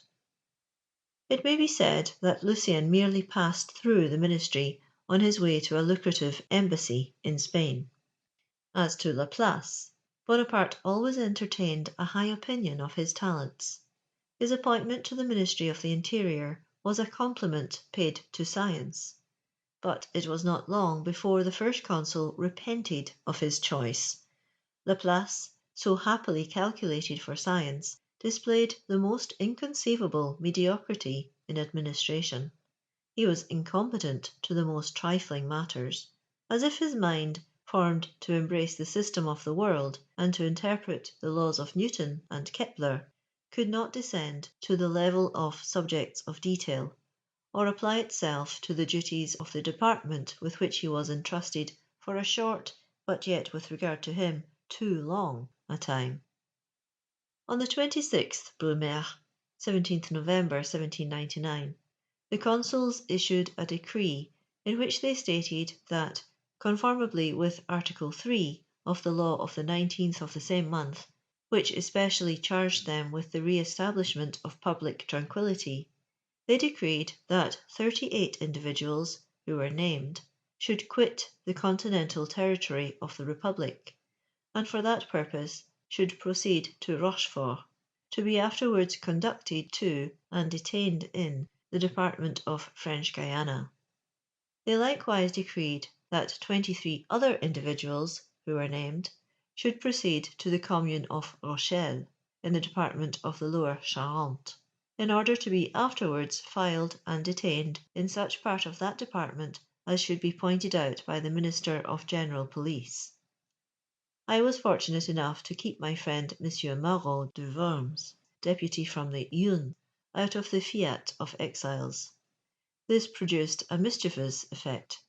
It bore a character of wanton severity, quite inconsistent with the assurances of mildness and moderation given at St. Cloud on the 19th Brumaire. Cambacérès afterwards made a report in which he represented that it was unnecessary for the maintenance of tranquillity to subject the proscribed to banishment, considering it sufficient to place them under the supervision of the superior police.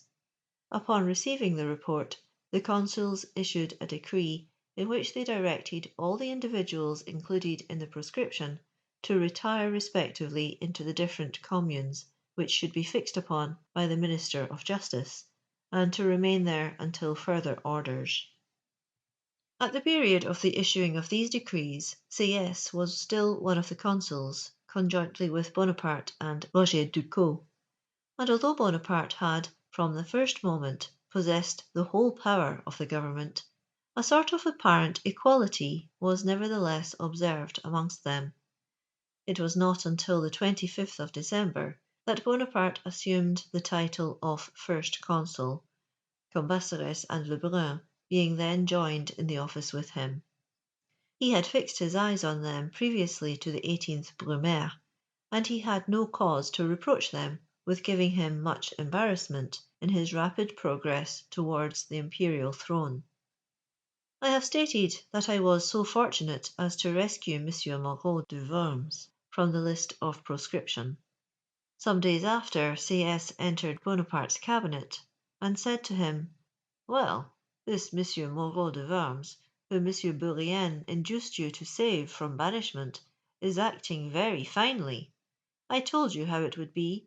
I have received from Sens, his native place, a letter which informs me that Marot is in that town, where he has assembled the people in the market place, and indulged in the most violent declamations against the 18th Brumaire." "Can you rely upon your agent?" asked Bonaparte. "Perfectly. I can answer for the truth of his communication." Bonaparte showed me the bulletin of Sieyès' agent, and reproached me bitterly. "What would you say, General," I observed, "if I should present this same M. Marot de Worms, who is declaiming at Sens against the 18th Brumaire, to you within an hour?" "I defy you to do it."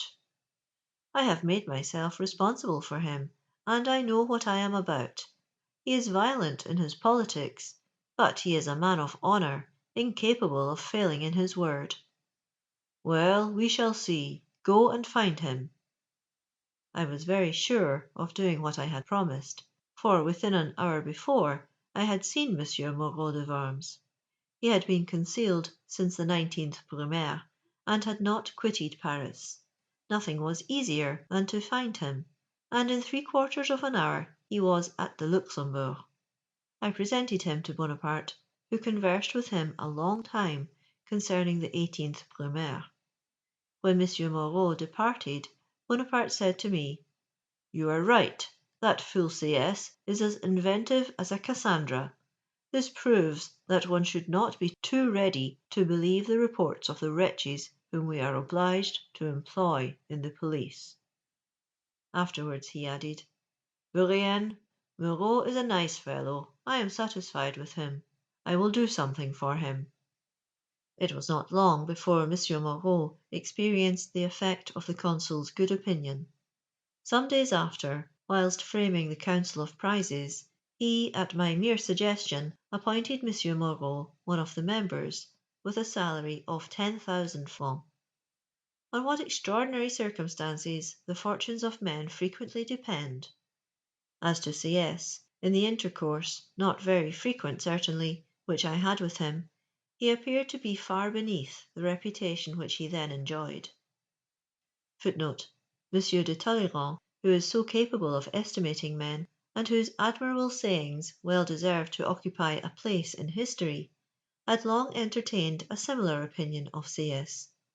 One day, when he was conversing with the second consul concerning Sieyès, Cambacérès said to him, "Sieyès, however, is a very profound man." "Profound?" said Talleyrand. "Yes, he is a cavity, a perfect cavity, as you would say, Bourrienne." He reposed a blind confidence in a multitude of agents, whom he sent into all parts of France.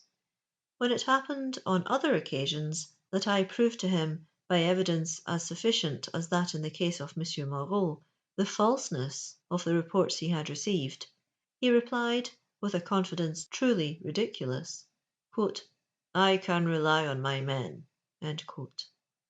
Sieyès had written in his countenance, "Give me money."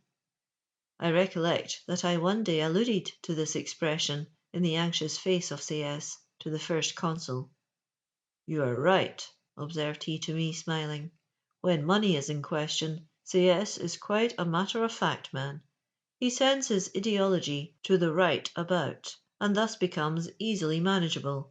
He readily abandons his constitutional dreams for a good round sum, and that is very convenient." Everybody knows, in fact, that Sieyès refused to resign his consular dignities unless he received in exchange a beautiful farm situated in the park of Versailles, and worth about 15,000 livres a year. The good abbé consoled himself for no longer forming a third of the republican sovereignty by making himself at home in the ancient domain of the kings of France. Bourrienne. Bonaparte occupied, at the Little Luxembourg, the apartments on the ground floor which lie to the right on entering from the Rue de Vaugirard. His cabinet was close to a private staircase, which conducted me to the first floor, where Josephine dwelt. My apartment was above. After breakfast, which was served at 10 o'clock, Bonaparte would converse for a few moments with his usual guests, that is to say, his aides de camp, the persons he invited, and myself, who never left him. He was also visited very often by de Ferme, Regnault of the town of Saint Jean d'Angely, Boulet de la Meurthe, Monge, and Berbet, who were, with his brothers Joseph and Lucien, those whom he most delighted to see. He conversed familiarly with them. Cambacérès generally came at midday and stayed some time with him, often a whole hour. Lebrun visited but seldom. Notwithstanding his elevation, his character remained unaltered, and Bonaparte considered him too moderate, because he always opposed his ambitious views and his plans to usurp power. When Bonaparte left the breakfast table, it was seldom that he did not add, after bidding Josephine and her daughter Hortense good day, "Come, Bourrienne, come, let us to work." After the morning audiences, I stayed with Bonaparte all the day, either reading to him or writing to his dictation. 3 or 4 times in the week he would go to the council. On his way to the hall of deliberation, he was obliged to cross the courtyard of the Little Luxembourg and ascend the grand staircase. This always vexed him, and the more so as the weather was very bad at the time. This annoyance continued until the 25th of December, and it was with much satisfaction that he saw himself quit of it. After leaving the council, he used to enter his cabinet singing, and God knows how wretchedly he sung. He examined whatever work he had ordered to be done, signed documents, stretched himself in his armchair, and read the letters of the preceding day and the publications of the morning. When there was no council, he remained in his cabinet, conversed with me, always sang, and cut, according to custom, the arm of his chair, giving himself sometimes quite the air of a great boy. Then, all at once starting up, he would describe a plan for the erection of a monument, or dictate some of those extraordinary productions which astonished and dismayed the world. He often became again the same man who, under the walls of St. Jean d'Arc, had dreamed of an empire worthy his ambition. At 5 o'clock dinner was served up. When that was over, the First Consul went upstairs to Josephine's apartments, where he commonly received the visits of the ministers. He was always pleased to see among the number the Minister of Foreign Affairs, especially since the portfolio of that department had been entrusted to the hands of M. de Talleyrand. At midnight, and often sooner, he gave the signal for retiring, by saying, in a hasty manner, "Allons nous coucher." It was at the Luxembourg, in the salons of which the adorable Josephine so well performed the honours, that the word Madame came again into use. This first return towards the old French politeness was startling to some susceptible republicans. But things were soon carried farther at the Tuileries by the introduction of Votre Altesse on occasions of state ceremony, and Monseigneur in the family circle. If on the one hand Bonaparte did not like the men of the Revolution, on the other he dreaded still more the partisans of the Bourbons. On the mere mention of the name of those princes, he experienced a kind of inward alarm, and he often spoke of the necessity of raising a wall of brass between France and them. To this feeling, no doubt, must be attributed certain nominations, and the spirit of some recommendations contained in the notes with which he was supplied on the characters of candidates, and which, for ready reference, were arranged alphabetically. Some of the notes just mentioned were in the handwriting of Regnault de Saint Jean d'Angely, and some in Lucien Bonaparte's. Footnote: among them was the following, under the title of General Observations: "In choosing among the men who were members of the Constituent Assembly, it is necessary to be on guard against the Orleans party, which is not altogether a chimera, and may one day or other prove dangerous. There is no doubt that the partisans of that family are intriguing secretly, and among many other proofs of this fact, the following is a striking one. The journal called the Aristarque, which undisguisedly supports royalism, is conducted by a man of the name of Voidel, one of the hottest patriots of the Revolution. He was for several months president of the committee of inquiry which caused the Marquis de Favras to be arrested and hanged, and gave so much uneasiness to the court. There was no one in the Constituent Assembly more hateful to the court than Voidel, so much on account of his violence as for his connection with the Duke of Orleans, whose advocate and counsel he was. When the Duke of Orleans was arrested, Voidel, braving the fury of the revolutionary tribunals, had the courage to defend him, and placarded all the walls of Paris with an apology for the Duke and his two sons. This man, writing now in favour of royalism, can have no other object than to advance a member of the Orleans family to the throne." Bourrienne. At the commencement of the First Consul's administration, though he always consulted the notes he had collected, he yet received with attention the recommendations of persons with whom he was well acquainted, but it was not safe for them to recommend a rogue or a fool. The men whom he most disliked were those whom he called babblers, who were continually prating of everything and on everything. He often said, "I want more head and less tongue." What he thought of the regicides will be seen farther on, but at first, the more a man had given a gauge to the Revolution, the more he considered him as offering a guarantee against the return of the former order of things.